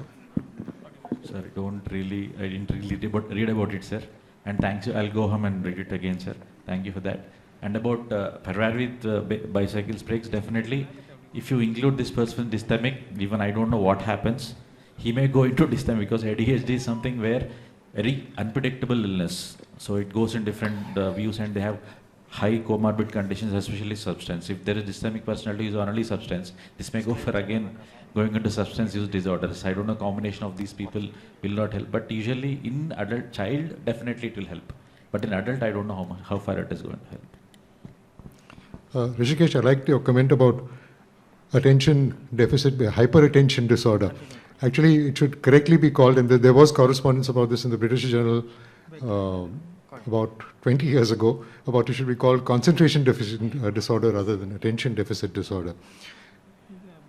Over the years, repeatedly it has been shown that American psychiatrists tend to pick up this diagnosis, to make this diagnosis much more common than any other part of the world. Any comment about that? Then, when we come to etiology, there was a lot of excitement in the late 80s, early 80s, going down to the late 80s about food additives as etiological agents, but that has not borne the rigorous examination over a period of time. Feingold, it was a guy who first advocated it, then it was found there was a commercial interest in this particular. We have to be very careful about exciting new data that come up. But while we should be wary about new data, at the same time some gems are there from the past. One of the most underutilized treatments for ADHD is tricyclic antidepressants. Imipramine is a wonderful drug, and I have now veered towards using it as a first line rather than going to stimulants or atomoxetine in selected cases where there is less likelihood of improper prescription, improper intake of medication. So, definitely there is high rate of diagnosis at Western countries, sir. But these days, in first aid only I told it is attention abundance disorder. That's what my comment is all about. Rather than deficit, it should be attention abundance. But if your IQ is fine, we make him learn and pick up what activities is better. Based on that, we can weigh a channel of his energies so that he can put in his effort and get out of it rather than using it. And in recent, what I have seen a trend post-COVID especially, there is increased amount of diagnosis who children doesn't have ADHD also are coming to us around 16, 17 years saying that we have read the criteria and said that we have ADHD. And even they are using caffeine capsules from Amazon, buying directly from Amazon. And coming to your second comment, methylphenidate, rather than methylphenidate, imipramine, probably there is more of stress or anxiety which is present because not able to do them properly. Whatever the work is given, probably it is the one what is working well rather than methylphenidate. But if you see, what I do is, if you see in my little amount of practice, if you see, I use methylphenidate and modafinil. If there is depressive cognition, definitely add some SSRI or something else. Otherwise, I have never used minimal with imipramine, sir, so I can't comment on it. Sir. Let me grab the mic from you. It is you have to answer, but we have been given a generous center 15 minutes for the question and answer sessions. And the good thing is that the best question gets an award. If time permits, we can also ask questions, but we will not get any award. The award, sir, yes, I will come to you. Previous question that combining with the dysthymic person so that they can slow down. It may be a joke, I don't know. The people who are with ADHD, they end up marrying a person who is well organized, very time speaking, very good in time management, and those people get engagement and married to that partner so that their life can be much better. Yeah, next speaker. No. What sir suggested is also given in letters, that those who have major attention issues, when they find a more emotionally supportive and understanding partner, they have a better quality of life with less accidents and less dysfunctionality. So it is more about partner than friend, sir. Yeah, I'm Dr. We'll come to you. Hello, I'm Dr. Keshwara from Hyderabad. I have two questions. One is about adults. Many adults are now coming with that problems that they are not able to concentrate, motivational problems. They wait till the last minute, and yeah, on the screening they will score for this adult ADHD. But the childhood history is not available. So, are you making a diagnosis without confirming the childhood ADHD? That is one question. The second question is about assessment of children. Are we having any scales, Indian scales, completely Indian scales validated? Because some of the questions, like the child remains not seated when expected. So our children, even if he is feeling very restless also, he still sits because they can't afford to get up and they get this thing, stick. But whereas in the West, they get up and walk away. So do we have our own scale? That is another question. Like to answer? So about the scale, sir, there is no Indian validated question as far as I know, sir. But that is one question you're asking about not sitting at one place. That is only one question which you are thinking about. But the rest of the questions, what you are looking at, if it's whether it's Connors or your Vanderbilt, what I see is rest of the questions are easily available, which can usually help in diagnosis. And sitting at whenever is necessary or whatever necessary are different situations, not just school. In different situations, we have to look at it. Then only you can understand how the child is, not just school we are talking about. And coming to your other question, where if the history is not available properly, but then we go for asking other things like how was the scholastic performances, how he was bunking the classes regularly or not, whether truancy is there or not, how gradually when he grow up the study has come down or not. At least these things probably he'll remember, exactly not the features of ADHD. Some things can give you a clue, there may be a chance in most of the cases, but if you don't get a chance, still there is an impairment. If you rule out other psychiatric disorders, probably you may come into a diagnosis of, not diagnosis, probably symptomatology or a diagnosis of ADHD, where if it is necessary, then we have to address the issue, because patient is suffering. Thank you. Another quick question, a dilemma. Suppose that he doesn't meet the adult ADHD criteria, but you think he may benefit from a small dose of stimulant, because otherwise he is not able to perform his work. So, and the patient requests that, can I try this medication? So how do you go about, particularly in private practice? Sir, if patient is coming to you and having some problem, not just stimulant or other drugs, whatever we are giving, we have to address that issue. What I have learned in my practice and my teacher said is, patient is walking to you with some problem, you have to address that issue because he is suffering. There is a case I remember, sir, who came, his child is ADHD, I am treating the child, and father comes in and says that, sir, even I am not able to focus, not able to do all these things, whether it is ADHD. Then I have to take all the history, then it is fitting into ADHD. I have to treat him, otherwise he won't be able to take care of the child and come to appointments regularly.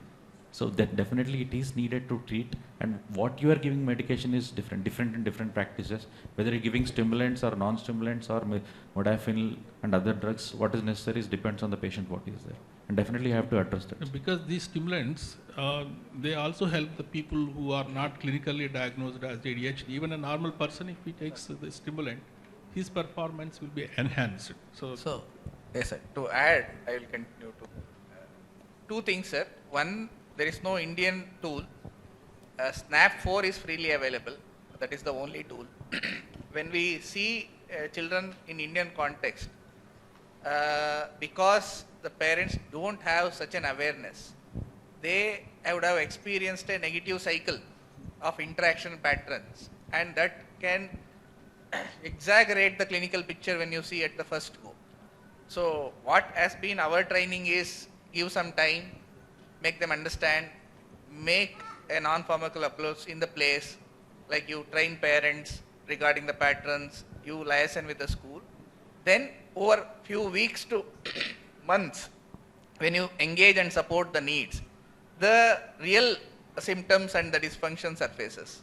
Then it makes a best moment to start the medication, especially in the children context. Second part is when there is symptoms and it's a distress, it's not a disorder. Should we prescribe a medication?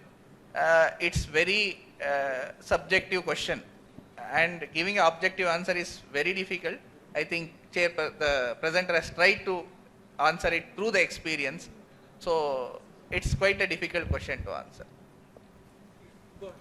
Hello, I am Dr. Meha from KMC Manipal. Considering the distress and dysfunction a patient suffers because of ADHD, are we justified in giving disability benefits to the patient, including reservation?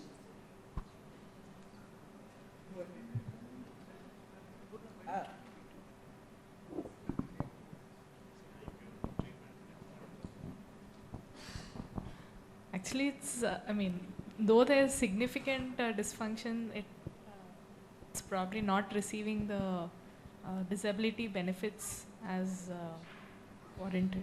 So we are contradicting ourselves. Presenter said this is the hyper functioning, so we need to give hyperability certificate. No, after adulthood, disability certificate will not work in jobs and everything basically. It is only for study purpose till you give, and in job purpose there is only 1% of reservation which is disability. Once he is joined in the job, other than government job, he is joining the job, then probably it will not help you giving a disability certificate. Not much, as I feel. So disability is a very complex construct, and it is very difficult to extrapolate to the mental abilities, and especially it is still more complex to the SLD, and it becomes still more complex to ADHD. I think it will take much more longer time to understand this and then quantify and then take it forward. How advocacy groups take the path, I think we will be also walk their path over time. But definitely this situation and this concept, this discussion will evolve. Thank you, sir. Myself, Dr. Hani Hassan from Kerala. Usually when we treat a case of ADHD, we focus mainly on the core features, inattention, impulsivity, and hyperactivity. But as you mentioned, the disorganization dimension, micromotor problems, and the stress intolerance, like that, these domains cause more functional impairment than the core symptoms, especially in case of adults. So what is your take on the focusing the treatment from core, changing the focus from core symptoms to, my question is to the madam, changing the focus from that to the more functional impairing features? Thank you, sir, for the excellent question. So, in fact, there are studies that apart from core symptoms, the emotional dysregulation aspect and also the micromotor movements, these are also being addressed. And eventually that will lead to better overall functioning of the individual. Thank you. For addressing micromotor function, definitely we can ask them from practices like occupational therapy, manual occupational therapy, finger exercise, all those things can be done in even adult, because there may be a chance of sensory issues in adult ADHD also.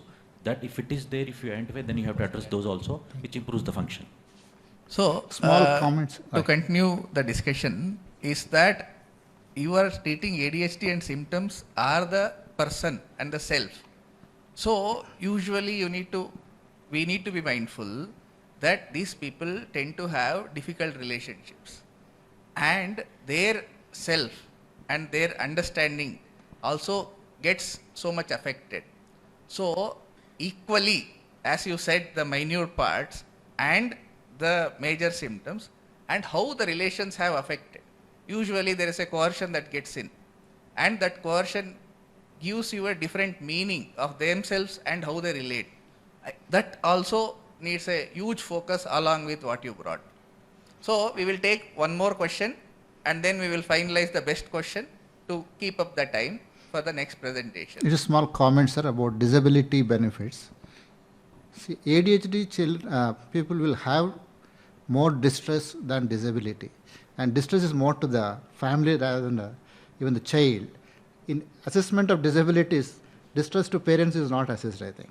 And they will not cross the threshold of 40%. They have disability, but usually they will not cross the threshold of 40% where they are supposed to get disability benefits. That is the reason probably they will not get the benefits. Certificates are not useful. So, sir, to answer that, if we have enough time to talk to children, we will understand that they are also distressed more than parents, because there are two parents giving all the comments every moment. So the thing is that we are discussing adult ADHD topic. So it's, as I said, subjectivity is quite prominent in all our approaches. So how to become objective and then take all perspectives, and then not only the medication and non-pharmacological, but even in a individualistic perspective, how we can take a holistic approach becomes very important. Final comments from the presenters, and then we can take the best question and wind up. My comment is thank you for guiding us, sir, both chairpersons. Actually, like most of the answers, probably I try to answer, but rest of them they provided us and they kept in. And thank you so much for guiding us, sir. Thank you so much.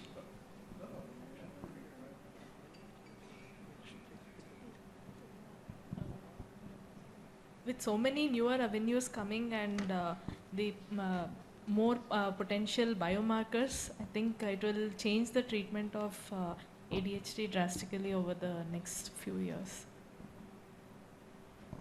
Most of the times, adult ADHD is ignored because of most of the times we don't consider it as a illness. So that's why most of the patients will get treated for other illnesses like depression, dysthymia, bipolar illness, considering that secondary to part of those illnesses.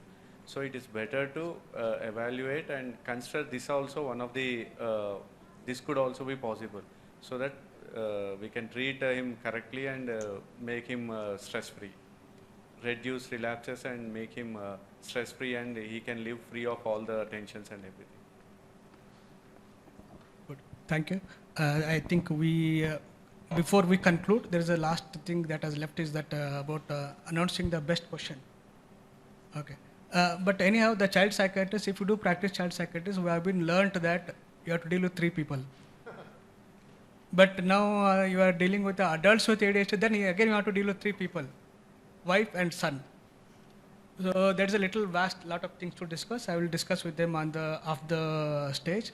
So the best question, I think many information was shared. We are happy with that. I think the best question we decided, I mean, I've taken the overall district, that undiagnosed adult ADHD, subsyndromal, would you like to try some other medication to help him or come out of the distress? I think this was the one which requires much more better in-depth perspective and research. We decided that this is the best question.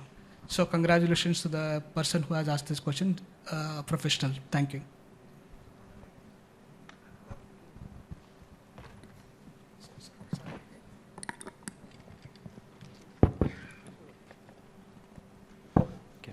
Dr. Kesharov sir is the winner of that question. Sir, there only, sir. Thank you so much. Thank you. I thank our esteemed chairpersons, Dr. Rajendra KM sir and Dr. Shivanand Kattimani sir, for seamlessly guiding through this symposium, and I also thank our esteemed speakers, Dr. Vishwasan Burla sir, Dr. Hrishikesh Giri Prasad and Dr. Devika Reddy ma'am. We shall now move on to the next session, that's a symposium on recent advances in digital psychiatry. The speakers for this sessions are Dr. Prabhat K. Chan, Dr. Nabagata Das and Dr. Manik Kinder Singh. To chair this session, I welcome Dr. Vidhu Kumar sir on the dais.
Shall we start? Okay. So, at the outset, let me thank the organizing committee and Ipsocon for chairing the session of esteemed speakers on digital psychiatry. And probably digital psychiatry has come into more importance after the COVID. That had made a tremendous boost into the digital technologies in healthcare, especially in psychiatry also.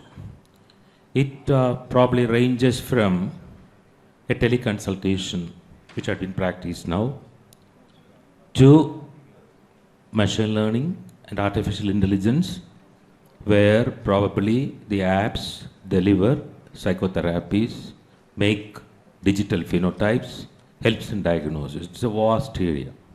And Enhance is a dedicated center on digital psychiatry, and they are speaking to you. And let me introduce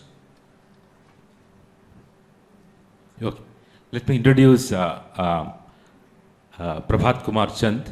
Basically, he's heading probably the digital psychiatry unit in NIMHANS, and probably he's a key person in ECHO. And I myself is a beneficiary for ECHO because I had enrolled for the motivational enhancement treatment with ECHO. And the other speakers, and you can see his credentials.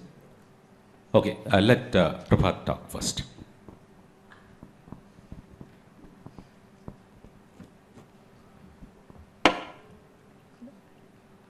Can you put this one? First slide.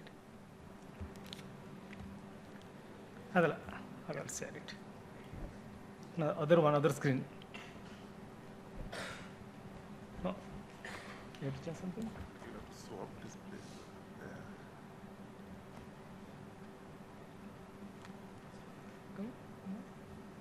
Should I close this one and try? Close this one. Leave it close. Yeah. Right, so it's there. So I think the last session, but I have a sort of offer for you. I obviously do a psychiatry, but also I do a developer. So morning I do psychiatry, evening I do development of the different digital tools. If you go to market and ask a developer how much you want to develop an app, if any of you have app for yourself, he asks 8 lakh for Android, 8 lakh for Apple. So those who are present here, I'm offer for you that I can develop something for you as you go further. But before that, these are the few questions. So you take your phone out. You have phone with you. All presentations are there. So I'm not going to present anything, first of all. Nothing called presentation. I don't believe in the world, digital world, nothing called presentation. Everything is there. You can just click and get it. So you go to this, you can just swap, just do the QR scan, because as I'm telling, there is a quiz inside that, and there is a prize for that also from us. Okay. First question, why did you come to this meeting? It's anonymous. Don't worry at all. It's anonymous, completely anonymous. I mean, I was looking at the people asking questions today. I mean, as you see any conference, some will ask many questions. Many will keep silent. That doesn't mean those who don't ask questions are not sort of aware or they don't know, because they're anxious. And I'm one of them who is very severe social anxiety.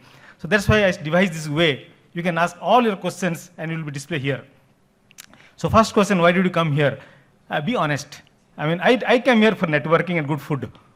Thanks to Naveen and Dr. Mahesh and all the team that did a wonderful job inviting me. I met so many people and have a nice 3-day lunch, at least here. I'm learning, I don't know how much I learned by the way. Okay, next, let's go to the next one and see the next question. Yeah. Okay. Next one. If you are sent to a desert island, whom do you want to take with you? You can just go ahead and put your name. Okay. It's anonymous, so don't worry about that. You just go ahead and put your name. You have a chance to go to desert island with somebody whom you want to take with you. Husband? Oh, that's so nice. I mean, you know, this is a lucky person. Chilled beer. I think, yeah, maybe organizers would think next IPSOCON have beer as a gift for the first prize.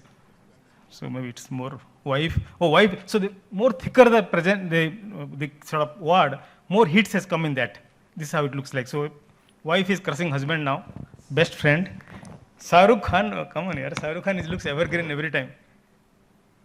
Alone. What is it? Some Burla, somebody said? Vivasan Burla. Is he a very famous person? Oh, as a kid, a little one, okay. Oh, that's good, that's good. I thought, Vidyasagar, hey, don't take me, yaar. I mean, anyone will not let me go. But lovely to see your name yourself, okay. Fine. Next, quiz will start, then we'll go to next one, yeah. Okay, this is a tough one. What is your energy level now?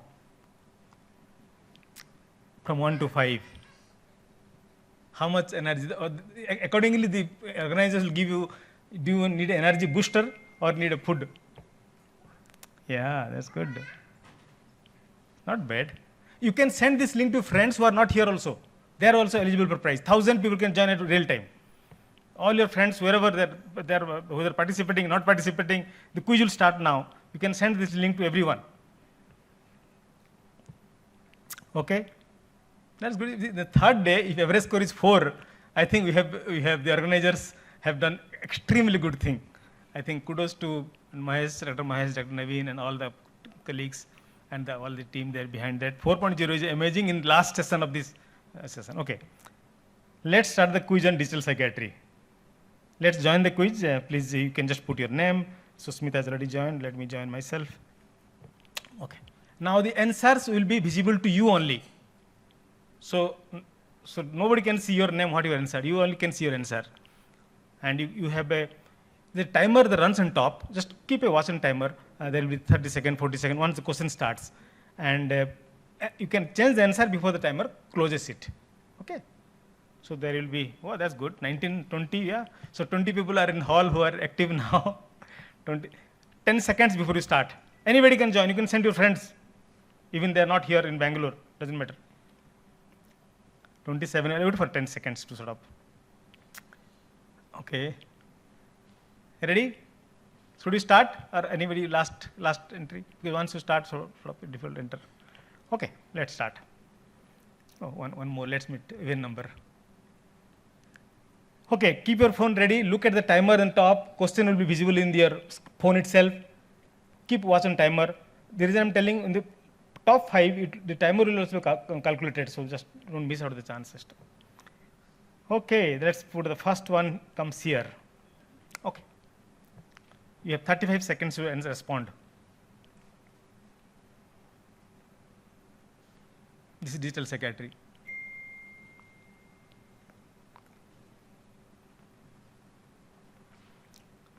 No negative mark. Please go ahead and respond. You can Google also.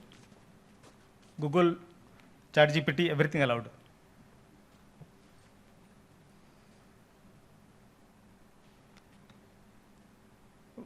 Anybody? Let's finish up. 5 seconds. Okay. Wow, that's cool. That's cool. That's cool. Very, very nice. So. What do you think? What should be the answer? No, don't worry about that. You can see your answer in your screen now. In your phone, you can see your answer. You can find out what you have done, and you sort of Okay. So Reset is the first approved app for treatment of alcohol use disorder by FDA. As you know, approval has to come from some agencies, not that I approve, you approve. Now, HS is a very widely used CBT model of intervention in specifically US. None of these apps are available in Indian App Store. You cannot get it in Indian App Store. These are all. Reset is prescribed. Doctor will prescribe, psychiatrist will prescribe. I'm giving the code out to you. $900 you pay, you get the Reset app. Similarly, HS is a very famous addiction app, well tested, but it's still not approved by FDA to be used by psychiatrists for patients. Approved means you can use it as a commercial purpose and you are paid for that. Drinkless is an app by NHS, UK, where a person can self-assess. It's available in the website, anybody can do it, but still is not approved by anybody. Endeavor RX, I think just I was seeing the last presentation, they're actually putting a video of Endeavor RX. Again, Endeavor RX is a very very famous approved digital therapeutics for ADHD, correct. So that's, but again, it's not available in India at this point of time. If approved doesn't mean that anybody can download and do it. Approved means you pay money for that. Research tab when I was in US used to be $1,800 for the doctor to, doctor will get this much money to write it down. Okay, good. So next starts now. Yeah, what do you think? It is more than one answer. The square boxes are more than one answer.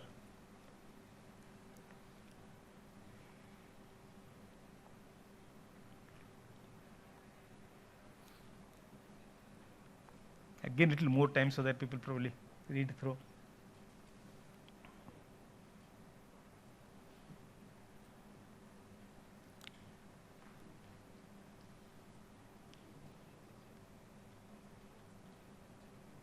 Okay, so you have 6 seconds and we are closing it now.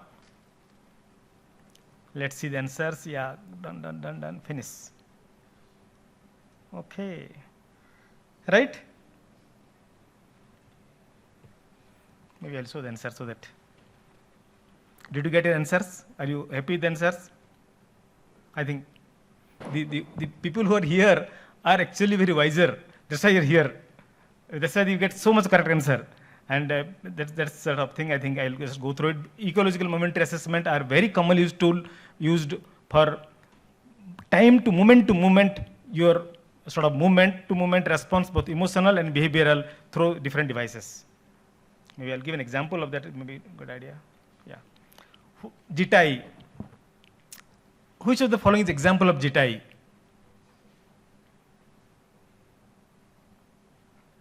GTI, I'll pull from it. Any idea what GTI means? Just in time intervention. Just in time intervention.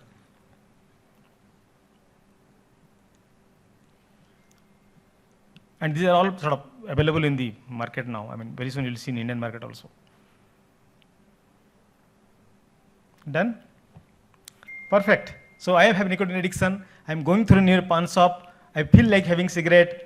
Message comes to me, why don't you pop up a nicotine gum? It's approved app in the country, approved in the one of the country, I'm telling you. So GTI, he locates my GPS. I'm passing through a pawn shop which sort of my intense craving starts, and message comes, no, don't take today's cigarette. Cigarette is harmful for you.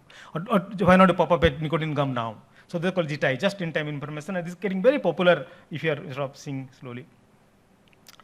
Okay, next one. What do you think?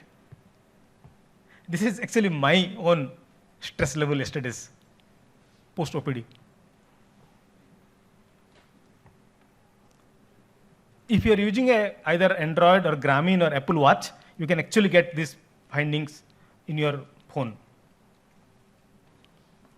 So this shows stress level, but how it measures is my question. How does it measure? Okay, done. Fantastic. So it's actually should not have talk at all. That's why I deliberately kept the slides in the PPT only. I know that you are all very sort of know exactly. Let me see the answer. Right, it's a heart rate variability. What is normal heart rate? What should be healthy heart rate variability? Any guess?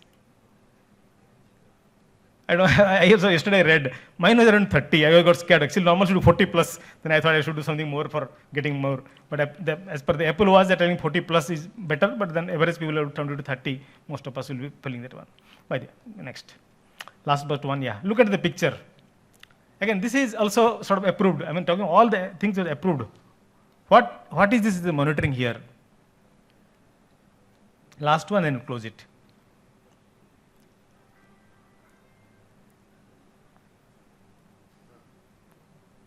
Quickly. Okay, we have 25. Yeah. No negative mark. You just go on hitting. Yes. Any idea what is this? Anybody want to sort of give it a try? Okay. I'll tell. So this measures alcohol from the perspiration, from the skin perspiration, and shows the real-time data to a cloud. So if somebody has sort of drink driving or your sort of punishment going on and all, you just put this alcometer. Every 30 seconds, it sends the data to the cloud and you can actually see it. And it's available in $200. You can see the data in your screen every sort of, 10 seconds, 30 seconds you get data, how much alcohol concentration of the person. And it's been used in many countries at this point, and you can get in India also, it's around $100 or something like that. Okay, last one. It's very straightforward. What do you think this is?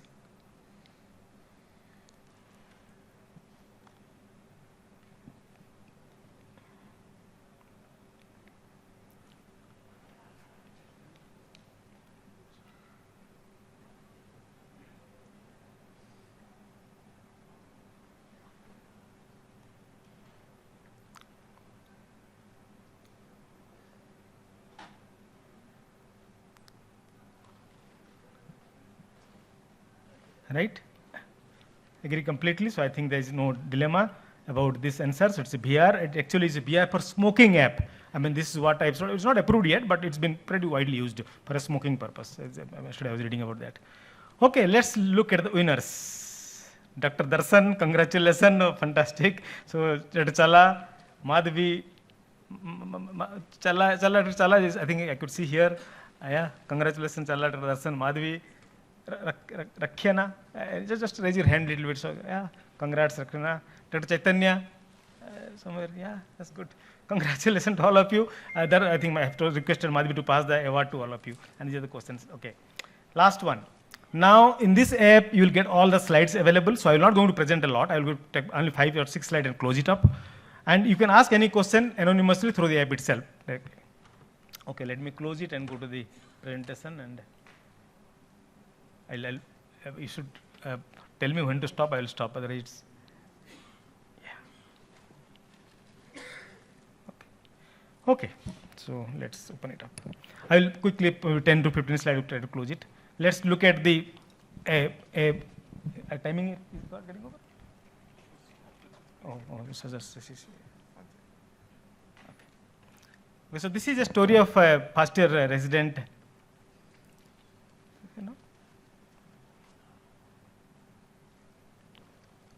You can swap it, it will work sometimes.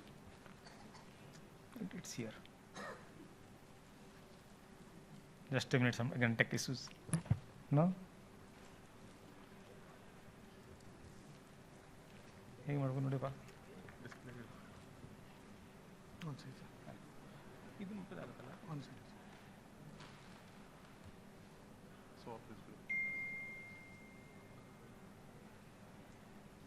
Thank you very much. And how to run by the, let me try my luck. Okay, this is about somebody who's first resident and asking that he has a case of opioid, and now it runs down. It runs. Okay, yeah. So she's asking AI, look, I have a case of opioid. I don't know how to manage it, and AI will actually respond. So this is a AI, you can get it free in the ChatGPT store. We have developed it, keeping around 500 cases. It doesn't take from Google. 500 cases been actually put in the AI itself. So now this young doctor is asking AI, can you tell me how do I manage this case of opioid dependence? I have never treated in the past. This is the first time I'm treating it. And so AI will respond now what to do. And again, as I mentioned, this AI is not from the Google or Wikipedia. It's all case they discuss in Nimans itself and a couple of our echo programs, and we have uploaded the whole program in that. And you can download and you can ask questions to AI. So this is how it works. So the AI changing, and yeah, so I'll go to the next one. Yeah. So now she's happy that, okay, she got the answer. She did not have to ask 10 people, how do I manage it? Then she asked, what is the side effect of buprenorphine? I am going to start buprenorphine. Then again, AI responds it. So you can see, she's asking the questions, AI is responding it to the questions. And the AI name is Addiction MX Mentor is the name of the sort of, AI that I'm talking about. And it's developed here itself. And you can see how she's asking and she's responding, all from the many case summaries. So this is a new era of learning now. Okay. Now she asked, should I go for buprenorphine or go for naltrexone? Which is better? So the next question is asking, I mean, that's all of us, is it not? So all of us ask same question as a trainee. And sort of, you know, I can see this. She's asking my senior general, why not prescribe naltrexone? Why buprenorphine? And sort of see, the AI is responding now. Why not? Why should you choose this and why not this? Yeah. So AI is searching the knowledge and now he'll respond to the question. I'll make a little fast forward so that, yeah. So yes. So you can see the answers from the AI. So if all of you are obviously are teachers, student, residents, so this is where learning is changing now. AI is actually going to take over most of our job, which are repeatedly telling same thing again and again to our residents, which obviously will take over, and this type of many more will come up in the pipeline. Okay, so welcome to the era of digital psychiatry. So you will see the CMEs and conferences will be more networking rather than anything else. Most learning will happen from this type of resources, which has to authentic, by the way. That if you look at digital psychiatry, there are two parts. One is patient facing or people facing, one is health provider facing. I will talk here not about all the work that we have done here, not about other countries, and I will stop there. So we started our work, I mean, this is the paper that Darshan and we wrote both, and thanks to the IPS South Zone and Anil and the team who thought of publishing this one, you can get the full paper in the app itself. Yeah. So first thing, we developed an app, and we tested here at Nimans about a group of alcohol dependence patients who are given this app, and another group who are not given the app. And we looked at, are the people who are given the app for next 30 days are doing better, 30 days, yeah. Unfortunately, we didn't get a very good response. The statistical is not significant, but we thought, we learned some mistakes that we've done and we have to improve it further. But this is first app developed in India itself. Oh, time is off, I will go. And now the second one, maybe I'll finish. You can continue for 5 more minutes. 5 minutes, oh, that's more than enough. Again, slides are there in the thing. The second app is, this is a Modia app, which is actually available not in India, in US as a digital therapeutics. Now, when this company came to us, we asked them that the app content has to be modified as per Indian need. You cannot just copy app of America to India, because people, the question I'll show you here. Look at the third question. Does the physical appearance of Raquel story sounds like you? Which obviously none of our patients will identify who is Raquel and all. In this app it is there. So this app was developed, not developed, it's actually customized to Indian need. It's just a very simple study, we just finished it. So remember, if you can develop an app in West, often it doesn't going to work in India, because there will have to be some modifications to be done, not in full, but then need to be have. Okay, now next part. Oh, okay. I'll quickly go through then. So this is about the ECHO program. I think Dr. Bidhi Kumar told about. I'll not go into detail about that. We started the ECHO program deciding that many of us learnt by mentoring or looking at our consultant teachers, how they interview, how they talk. So we realized that CME and workshops are good, but you need to mentor people to do well, to imbibe some of your characters, and they do well. And that's why we started the program called Digital Mentoring. And I think many of colleagues sitting here are part of the program, and we have learned from their colleagues. Maybe this works like a case discussion. They actually present a case every week and ask, what is the best treatment I can do? And often the answer comes from them colleagues only. So they look, this is what you can do, and that's how you learn it. And I'll skip this one. Okay. And now what happens in the program? Basically, it's all teach or learn program. Nobody teacher in the program. Nobody is sort of boss there. Everybody learns from each other. And we as a hub team more of facilitate. And it's a very deep learning, continued learning. And it actually what happens in this program, ECHO program, it develops a strong network of emotional connectedness. I think learning happens best when people are connected. Other things are sort of, Then we looked at, can you sustain it? You can start some program, but digital world is a sustainability. And sort of we started this thing, and I think we published some of the papers. I will not go detail of the papers and all. We did for different places and awards and stuff like that. And these are the few of the champions. So I think the sustenance of the digital initiative lies on the users, not on the developer. I can develop 10 apps, but my users are using it. That's critical. So you can see some of the colleagues who are here. As yesterday I met some few are here. They are the people who run the whole thing. Dr. Challa, Dr. Asariya, and so many people, so many students. They join every week for almost sort of 16 to 18, 24 weeks, and they become a champion and they imbibe some of the characters that we sort of do it. So all teach all learn model survived. I think other thing that works this model is isolation. Many of us work in a small places. Now but we are taught in a bigger cities or bigger universities, bigger institutions. When you go outside, you need to connect to the people, and I think this model works well because it connects to the people, create the connections, and you have interaction with similar mindset and mix up work and learning. I'll stop. Then this is we have made a small sort of app where you can find the people. Anybody can find those who are eco champions in addiction management. Second question, can you scalable it? You can start something, but can you scalable it? Can you sustain it? And that is where we sort of scouting funding, where get money. And National Health Mission in 15-16 thought this is a good model, and that's where that time Health Minister, currently again he's Health Minister, thought to convert it to Digital Academy. Dr. Suresh and Dr. Naveen now has run the system. I started this one in 2018, and that means we have scalable system.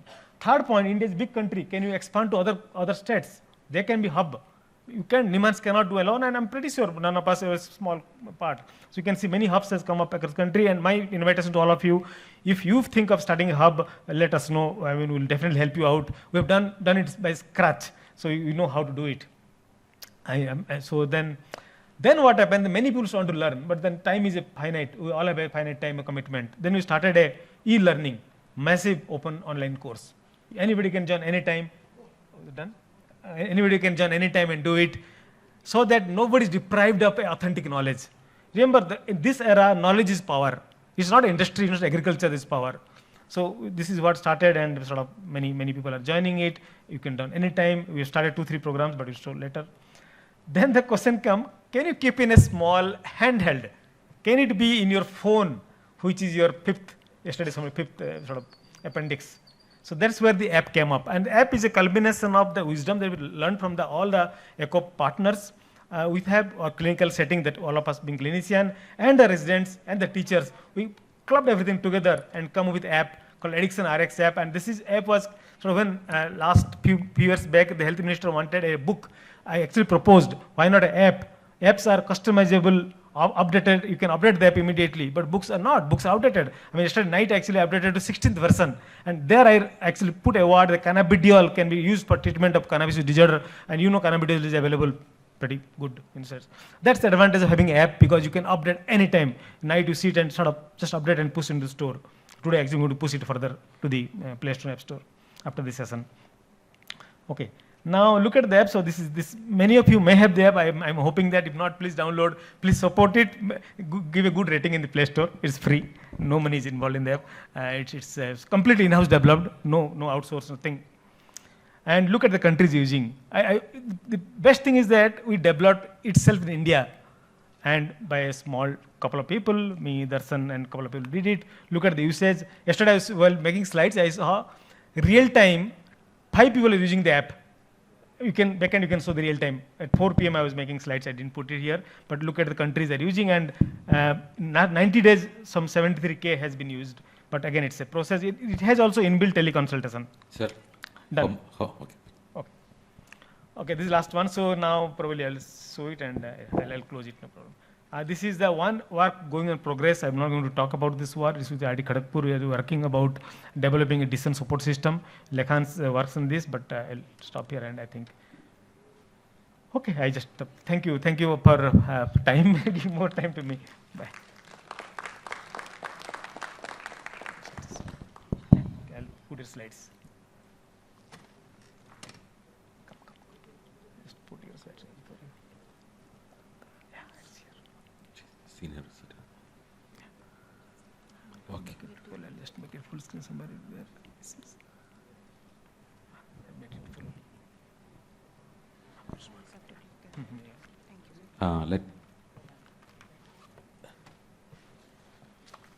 Let me introduce Navagata Das, Dr. Navagata Das, Assistant Professor, for the next session.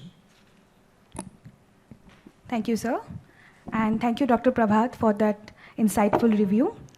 I am Dr. Navagata Das, and I will be taking you through another exciting part of digital psychiatry, which is digital phenotyping.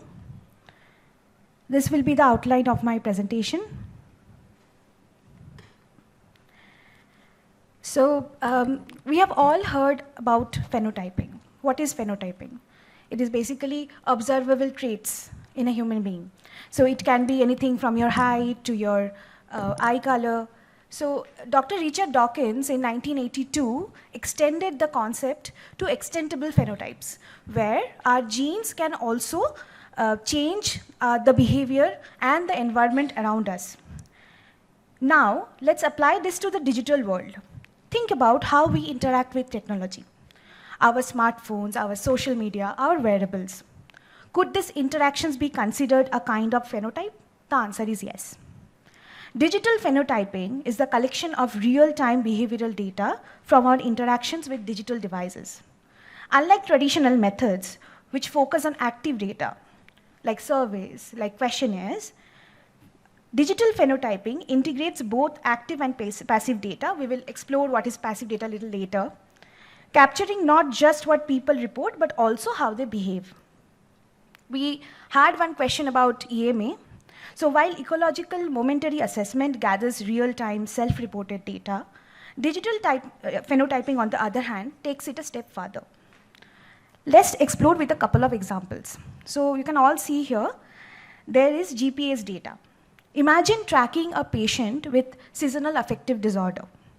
If the GPS shows that this patient is spending most of his time at home during winter, while their mood survey reports increase sadness, there is a possibility that the patient is having an episode of depression.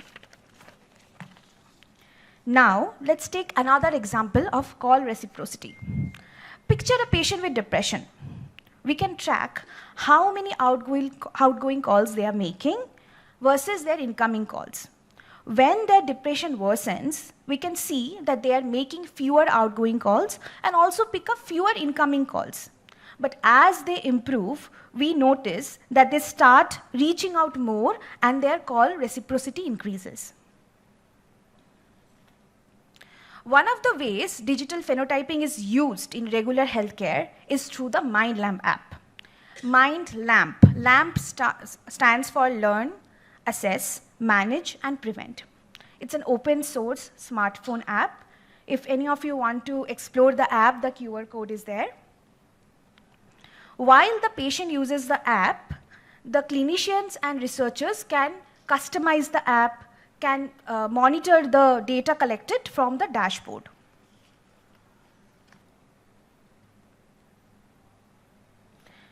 Another thing that I wanted to mention was this app is actually paired with Google Fit and Apple Health Kit, from where it captures the data, the passive data. Let's break down the 4 key sections of MindLamp now. Learn. Here, clinicians provide health tips and resources on topics like mental wellness and sleep hygiene. Assess. This section allows patients to complete surveys, cognitive games, and they have questionnaires like PHQ-9, G87.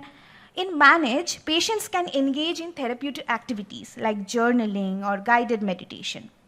Features like a medication tracker has also been added recently. Prevent. This tab basically aggregates the data. It shows data in a form which patient and clinician can understand, and it gives a clear view of the trend. The feed section of the app serves as a display of upcoming tasks and reminders for patients. Let's understand what we mean by active and passive data. Anywhere where patient engagement is required is active data. Anywhere where the phone sensors are collecting data without engagement of the patients is called passive data. So if you can see here, the active data are mood, questions about medication, questions about anxiety, sleep, sociability, and symptoms of psychosis. While passive data are sensor-collected data from built-in GPS system, accelerometer, gyroscope, phone usage data such as call logs, text logs, and screen activity. So one of the most important things of any kind of health data is security and data privacy. So what MindLamp does is it de-identifies the data and it summarizes it. So if we are collecting the GPS data, it's not that a particular position is tied to a patient. It's mostly a summary of the places, or all the locations the patient has been. Similarly, for the call log data as well, personal communication is not being picked up by the phone, by the app, but it's just the summary of it. So now let's see what we are doing in NIMHANS. In NIMHANS, we have tried to use digital phenotyping for individuals living with schizophrenia. 3 sites have collaborated together: NIMHANS, AIIMS Bhopal and Sangat, and Harvard Medical College in Boston. But the phase 1 of this study, which is smartphone health assessment for relapse prevention, we just did a focus group discussion with the patients and the clinicians whether the app's features and designs suits their purpose or not, whether it is culturally suited to the community we are using it in. And in the phase 2, we gave the app to the patients and we had them use it for 1 year while coming in for monthly follow-ups. In the follow-ups, we basically tried seeing whether there are signs of relapse. We defined relapse by either a 25% increase in the PANSS score, a psychiatric hospitalization, a suicidal attempt, or a sudden and significant increase in suicidal ideations, or an increase in psychotic symptoms. So what did we do with the data? How did we analyze it? We did something called anomaly detection. Anomaly detection basically identifies data points that are unusual or unexpected compared to the patient's baseline. We looked at multiple data streams, both active and passive, and flagged days where the p-value was less than 0.005. If an anomaly occurred within 30 days of relapse, we considered it as a true positive. Anomalies were seen to be twice as frequent in the month leading up to the relapse compared to other time frame. If you look at the graph, which shows data from only 1 patient, you can see that the patient had 2 relapses in a time frame from 0 to around 350 days. One is around at day 70 and another at around day 310. Each time, as we approached the relapse, there was a noticeable shift in the quality of the data that we were receiving, as well as changes in passive data. So if you can see that these data points became increasingly anomalous, meaning that they deviated significantly from the usual baseline of the patient, giving us early signs that a relapse is imminent. Going to another example, this is an actual example from the SHARP-1 study. Here, Miss X, she is a patient with schizophrenia, and she has been on medication for the last 10 years, and she has been doing well. During a visit to her maternal house, she defaulted on her medicines and began to show signs of relapse. Now, if you see by tracking the data through MindLamp, we saw that there are changes in her mood and symptoms of psychosis well before her relapse occurred. The activity chart also, if you see in the end, in those 2 charts you have compared, we have kept it for comparison, it shows that the location patterns changed as she approaches the relapse. The case highlights that early detection through digital phenotyping can actually prevent a full-blown episode. So what are we doing now? This was part one of the study. So what we are doing now is we are focusing on relapse prevention. After focusing on relapse prevention, we are now turning our attention to cognitive deficits in schizophrenia. So we all know that cognitive deficits are a core feature of the disorder and a strong predictor of functional outcomes. However, traditional cognitive tests like the matrix cognitive test is very time consuming, it requires trained staff, and they do not show dynamic changes. Microcognitive and contextual momentary performance are very brief, repeated, scalable, self-administered smartphone measures of cognitive performance. They not only do repeated assessments throughout the day, but it also considers real-world variables, which we are not able to do when we are seeing a patient in a more clinical setting.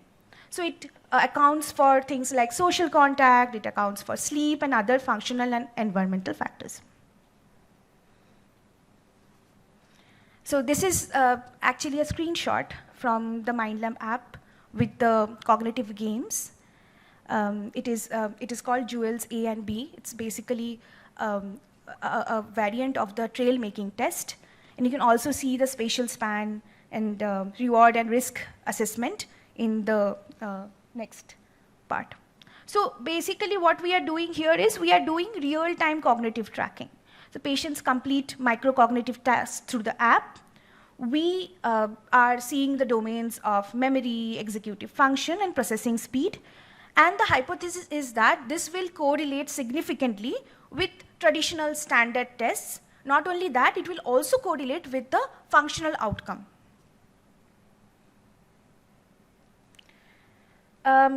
So we looked at all the things, all the parts of digital phenotyping, which is, holds promise and sounds like an exciting avenue, but all is not rosy.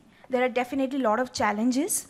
The first and foremost being digital literacy. There are a lot of barriers in low resource settings, especially in countries of low and middle income countries like ours, where we have limited access to technology. And most of the patients that we see in OPDs may not have a smartphone to use the MindLamp app. There are, of course, privacy concerns. There are ways that this has been dealt with. Our papers from Sharp 1 have highlighted that part. But still, there are a lack of clear policies for ethical handling and protection of data. Patient engagement. One thing we have noticed is that there is a high attrition rate. So initially, even patients will be very enthusiastic about the app and they will be using it. But with time, because of the repetitive nature as well, and the amount of battery and the amount of data they need for the app, the attrition rate becomes higher. There's a lack of regulatory framework, especially in Islamic countries like ours. While most of the studies have focused on regulations in developed countries, there are none in our country as such. So there's a lot of disparity there. Thank you. I'm looking forward to your questions, comments, and collaboration. This is my mail ID. And I will ask Dr. Manik to take over for further advancement.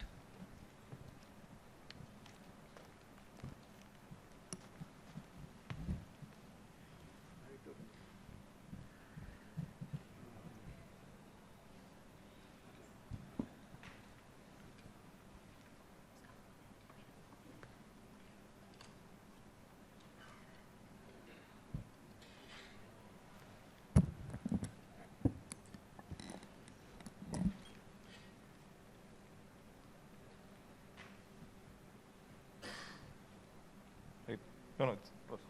Yep. All right.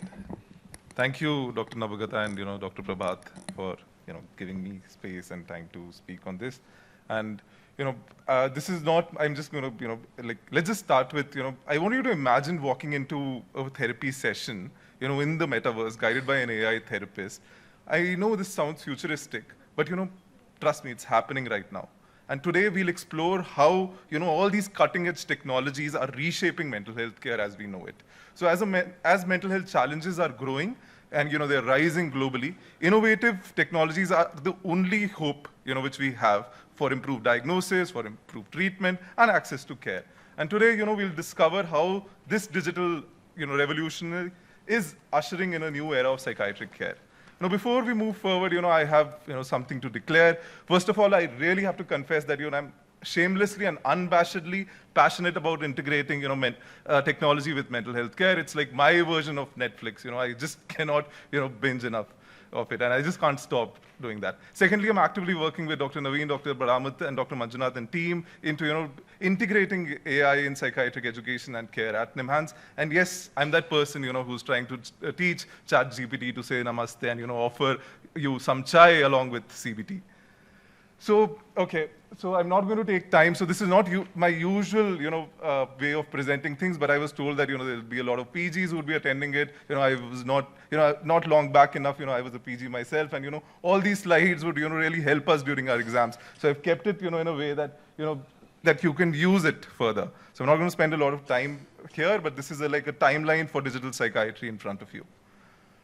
All right, so according to a 2023 paper by Grandview Research, the global digital health market size was valued at around $211 billion in 2022. And out of that, 18.6% is supposed to be the compound annual growth rate, which it's supposed to grow by 2030. And with mental health technologies being a significant factor for this growth. So to put it into a perspective, the 2017 in 2017 there were approximately only 3,000 apps in the market on both Google Play Store and App Store. By 2022 the number had more than tripled. So we saw that there are more than 10,000 apps which were there, according to a study which was published in the Journal of Medical Internet Research. And obviously the pandemic has served as a catalyst for digital psychiatry adoption. And American Psychiatric Association has in one of their reports says that 80% increase in telepsychiatry services by 2020 they saw. And I can vouch for it. I work with a telemedicine center, that we've seen there are a lot of people from the rural backgrounds and of course our urban backgrounds who've adopted telemedicine and who come to us in the OPD saying that we'd rather have a telemedicine facility than keep coming here in person. Right, so these are the core technologies that have been kind of driving the digital psychiatry revolution. Although, because of the paucity of time, I'm just going to be focusing on, a few of these. I will be talking about AI, blockchain, VR, and metaverse.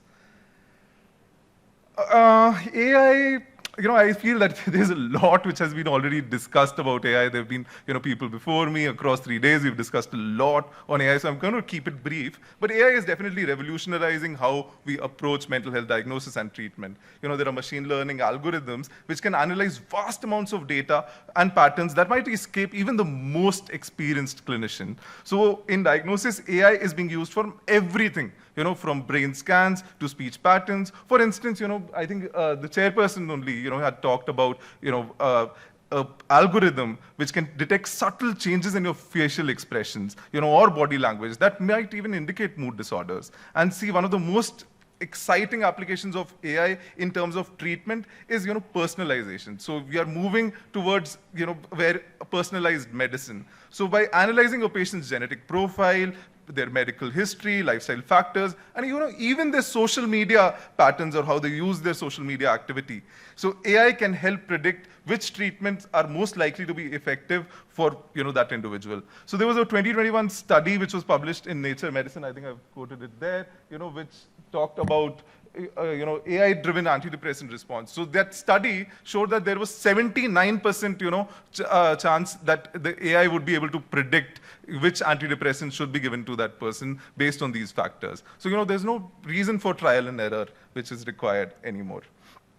So when we talk about blockchain, I think blockchain is one of the most interesting and innovative technology which has come in. I'm sure that all of you know about blockchain technologies. Blockchain is basically the technology that underlies these cryptocurrencies like Bitcoin. And it has a very huge potential application in psychiatry beyond finance. So in psychiatry, it could revolutionize how we manage data and secure sensitive mental health data. At its core, blockchain is basically, it's a distributed tamper-proof ledger, as we could call it. So imagine, a record book that is copied across a network of computers. So where each day a new entry must be verified by the network. This makes it, extremely difficult for records to, be altered without detection.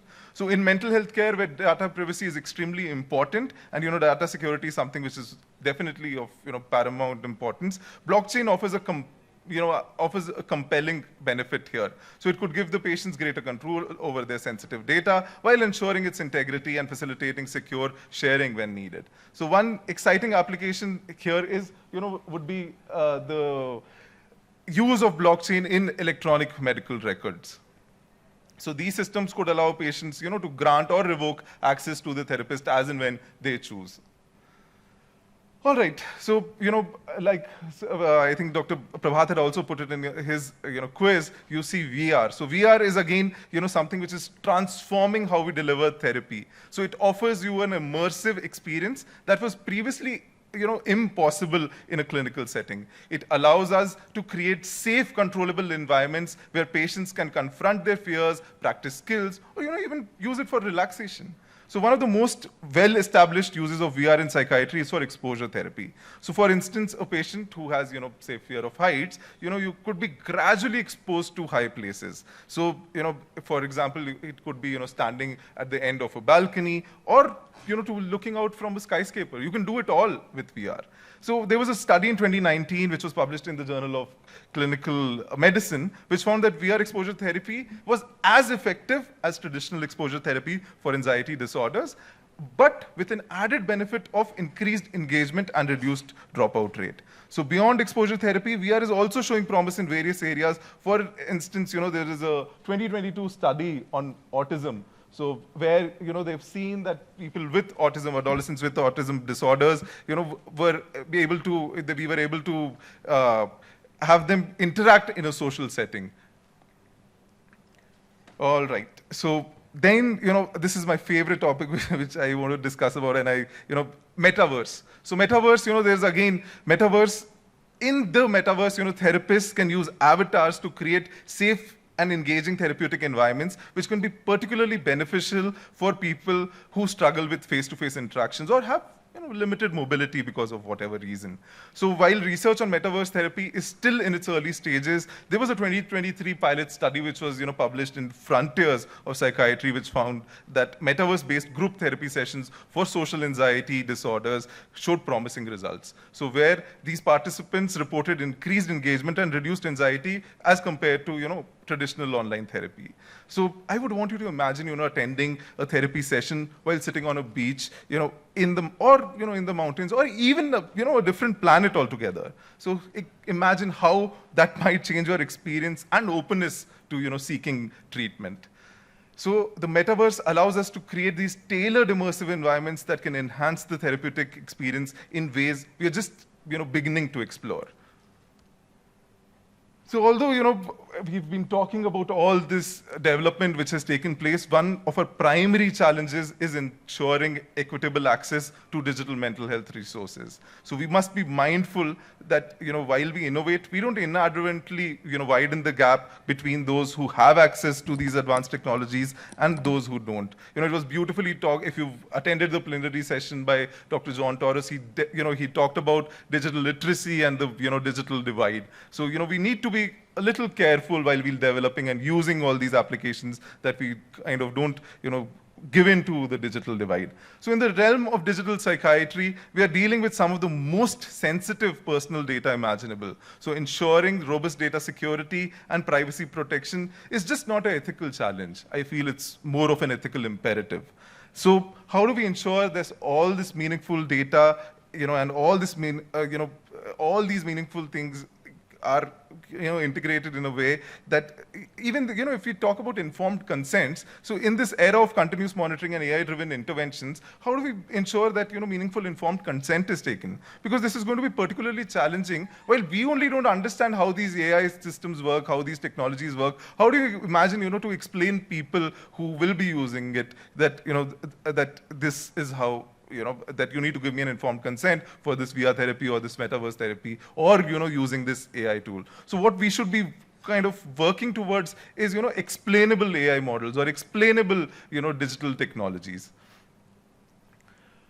So, I feel that as we've explored AI and VR and the metaverse along with blockchain today, so these are emerging technologies are not just futuristic concepts, but like how I talked about, they're actively reshaping the landscape of mental health care. These tools are, these tools offer unprecedented opportunities to enhance diagnosis and personalized treatment and extend the reach to the unreached. So it's an exciting possibility in community psychiatry where we could be using these digital models to improve our access to people who we've not been able to reach before. So, we stand at the threshold of this new era where, in psychiatry, where one can intervene earlier, we can intervene more precisely, as Dr. Nabagata was talking about, and we can, and we can do it more effectively than ever before. So, I'm sure you've watched Spider-Man, and like how, Peter Parker's uncle said, with great power comes great responsibility. So as we are enhancing, these technologies, we must do so, thoughtfully and ethically. So we must ensure that in our pursuit of innovation, we don't lose sight of, the most fundamental human nature of mental health care, which is humanity. So, we need that human touch in, digital psychiatry. So, I want to end this, with you imagining a future where an individual at risk for depression receives a gentle AI-driven nudge, to engage in protective behaviors. Something, on lines of what Dr. Prabhat was talking. You're going to near a pawn shop, and that AI nudge comes in and tells you that, why don't you, chew a nicotine gum instead? And where someone with anxiety can practice coping skills in a safe virtual environment, or where a person in crisis can receive immediate personalized support anytime, anywhere. So, the challenge and the opportunity before us is to harness these tools responsibly and compassionately to improve mental health outcomes for all. So as we move forward, let's commit to shaping a future of digital psychiatry that is ethical, equitable, and fundamentally human-centered. And that's been my time. Thank you. Thank you, the team from NIMHANS, the pioneering team on digital psychiatry. Probably this is the end of it's actually one of the important last sessions, probably meaningfully put the theme of the conference. I may invite a few questions from the audience.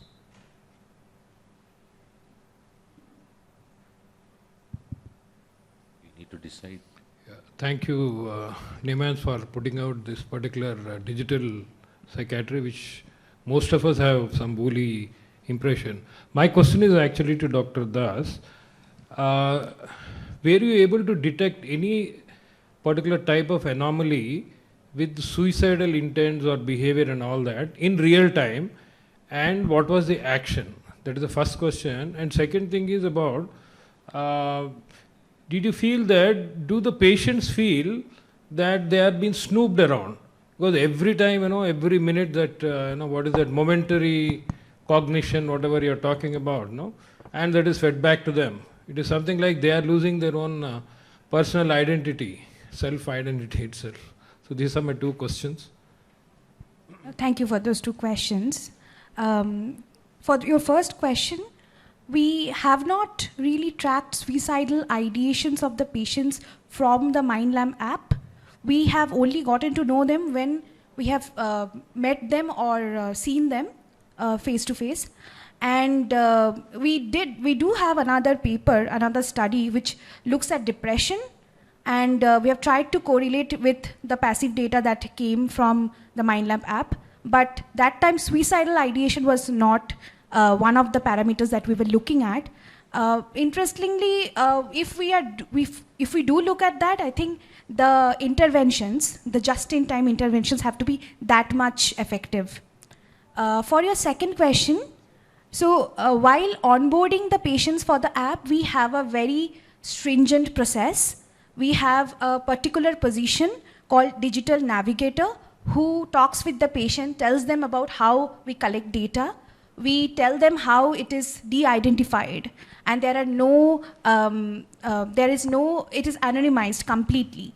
So for that, but there are questions about whether I'm getting monitored all the time. But since the app has an interface where we don't get to know which, the particulars of the data as such, like who they are calling, where they are exactly. So I think those problems are dealt with like that. Thanks, sir. I think because the first one I was involved in the project, and I think this actual question came up in ethical committee. That look, you know the GPS, you know that person is near a river or pond, and he's suicidal. How do you going to handle it? And as she mentioned, it's actually a difficult thing to do because when you are locating person and you don't have any resources to help the person, it's more unethical than ethical. So while actually selecting the cases, sir, you have one criteria that sort of a person should not be actively suicidal. It's fairly stable because it's a study. It's still not been open to everyone. This is one limitation we found. Second limitation we found in the study that many of the people, because there is a tracker for this, sir. They used to use tracker, and many of the people in Indian condition, what happened? They don't charge the tracker. The moment you don't charge the tracker, you become so we have to get a special tracker for 1 month battery. I remember John and all when I was discussing. Second problem we found that, sir, many Indian phones doesn't do the real-time data collection. Actually, we have to test almost 20 phones, and we found finally one company, because money was also a factor, who can do. Unless you are pushing real-time data, then event already happened and you actually don't know. But I completely agree with you. There's no sort of answer at this point of time, and it's going to be challenging. Regarding snooping, I also agree that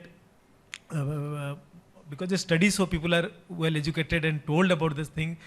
Before the study, we did a sort of focus group discussion with all the family and the patients that, this is data and all. But those are the real life challenges that I think we all have to accept and work and how to help this out in the future. Thank you, sir. Yes, Dr. Sabin. Thank you. May I be permitted to ask another question? Can I ask another question to Dr. Singh? Is about immersive experience and how is it different from the LSD experience in case a person is completely involved in this. Of course he can just get out of that, but LSD it might take some more time because it's a drug which you cannot control the event at all. And does it help? In the sense, what I'm trying to ask is, whenever a person internalizes and imagines, it works better. So does this immersive experience help in such a process or not? Yeah, I think that's a brilliant question. So I personally haven't used LSD, so I won't be able to comment on that. But then, the VR and metaverse, I have something which, I've done and I've used, and I can probably comment on that. Although it's very similar, what you're saying, does make sense theoretically. So here, the only difference which I can, probably tell you about, LSD, what we've read, is that with the trip which you have with LSD, you'll not be able to control any of it. So here with, these immersive technologies, you and the therapist are in control of what is going around. So, because of the paucity of time, I did not mention, but it's there in my slide. There's also, it comes with a limitation of what we call a cyber sickness. So cyber sickness is something which is very similar to motion sickness, which a lot of people have reported when they, use these VRs and metaverse technologies. So, it does come with its challenges, but then it's, the only benefit which I can see than using LSD over, using these immersive technologies is that you are in control. You're not okay with it, you can shut it down as and when. Unfortunately, with LSD, you will not be able to do that. You'll not be able to shut down that experience if it's, not going well for you. Yes, okay, first of all, congrats for an excellent session. Highlights the whole team. Dr. Das started with Dr. Richard Dawkins. The concept of Richard Dawkins was the selfish gene. Now, my question is to Dr. Singh. You talked about metaverse, and ours are immersing in the metaverse, and we are getting feedback from the digital things. And while we do it more and more, of course, it is going to influence our genes. So what is going to happen? The humanity after 50 years will be kind of a robotic, bionic humanity. Are we evolving towards that? We had a session led by Raghuram sir there. We are neglecting the humanity part of it. And we are becoming more and more digital. And what are we going towards? Robotics? Are we making men or the whole humanity into bionics? That's my question. No, that's again, I think Dr. Prabhat would also, I would, give it to him after I, touch on this. So, you're absolutely right. We are leading, that's where one of the faction is, kind of going to, that, now we have brain-computer interfaces. We are actually leading ourselves there. But, at the end, I'm sure you were there throughout the lecture, and I did mention that, we should, despite all these innovations, despite all of it, we should not forget about humanity. We should not forget about the fact that, it needs humans, it needs to be human-centric. There is, that need of having a human in the loop, and, we should not be forgetting our humanity despite of all that. But you're absolutely right. There is, with metaverse also, and Dr. Prabhat is an addiction expert, he'll tell you that we now have started getting people who are, because metaverse and VR, it started with gaming initially, and then it was brought into therapy and it was brought into other things. So sir, I'm sure sir has dealt with a lot of patients who have, are addicted to games which are with, have virtual reality component and have this immersive component. And I reckon, in a few other topics also they talked about this addiction and this, people getting, because it's very easy for people who have social anxiety and who have difficulty, talking with other people to live in this metaverse or to kind of have this into the reality. So probably, who knows that, in the next 10 years, ICD, 12 or when 13 comes in, so there will be, a delusional disorder which has metaverse in it, or a metaverse-based delusional disorder where you feel that your life is in the metaverse and you don't, recognize your life outside. So I'll just give it to Dr. Prabhat also quickly. I think, I completely echo with your thing. I think if you read one of the book I'm reading now is The Coming Web. This guy is actually founder of the DeepMind, and DeepMind is one of those, And if you look at the book, that's the biggest risk. And the book name is AI, Power, and 21st Century Greatest Dilemma. Yes. And we all know that, and you all, all of us know that how the evolution is happening. It's evolutionary from from agriculture to industrial age, how things have changed and shaped it.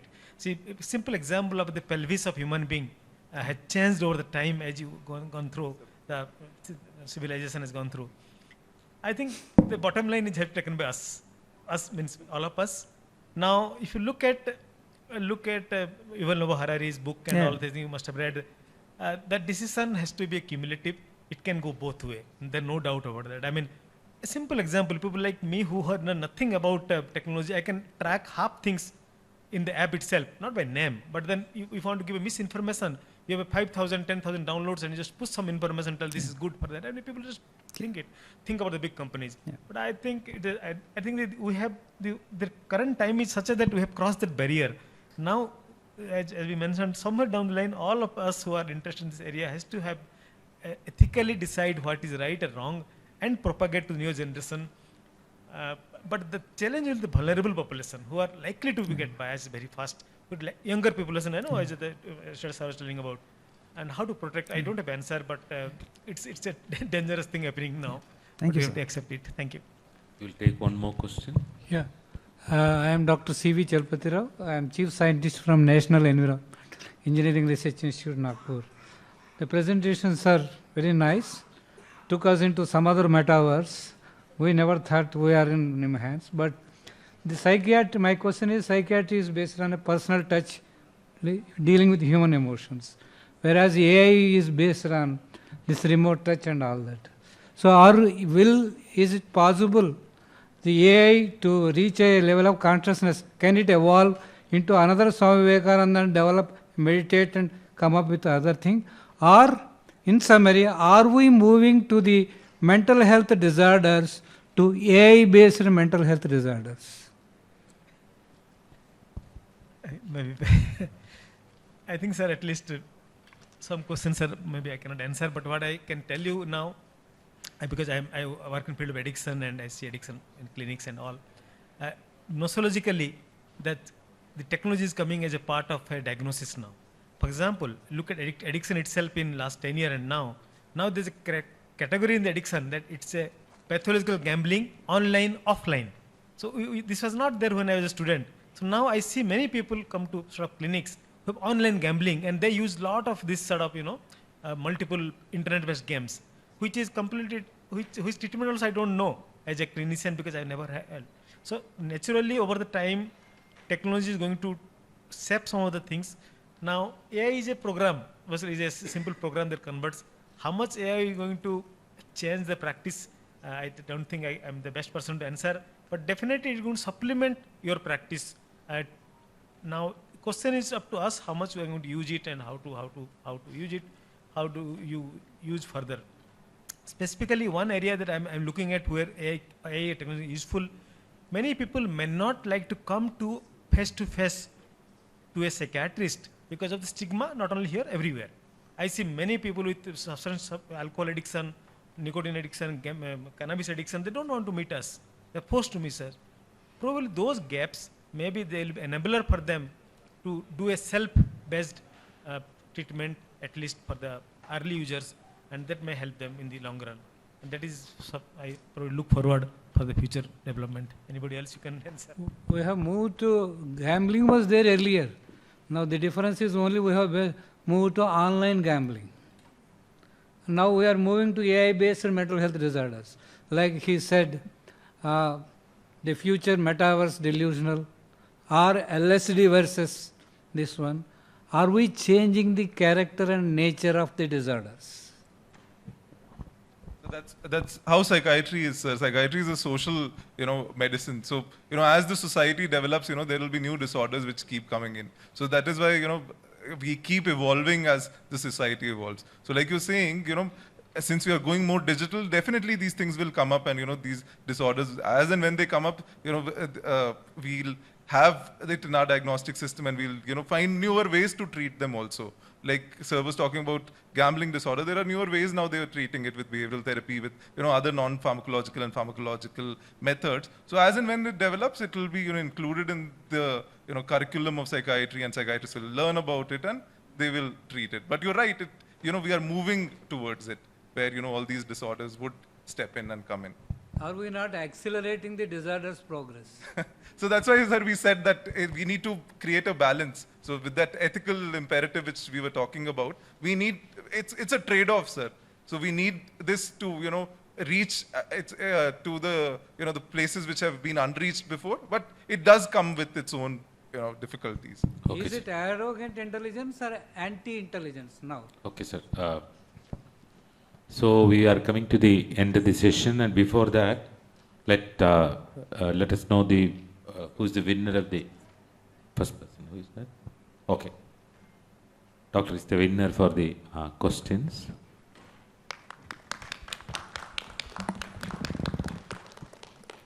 Okay, thanks once again the team and the organizers for giving the opportunity to share. Thank you all.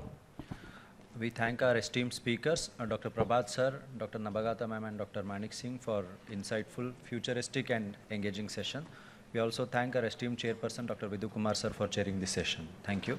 With this, we have come to the end of scientific programs of IPSOCON 2024. We thank all of you for being with us and making IPSOCON 24 a successful event. We now proceed for the valedictory ceremony.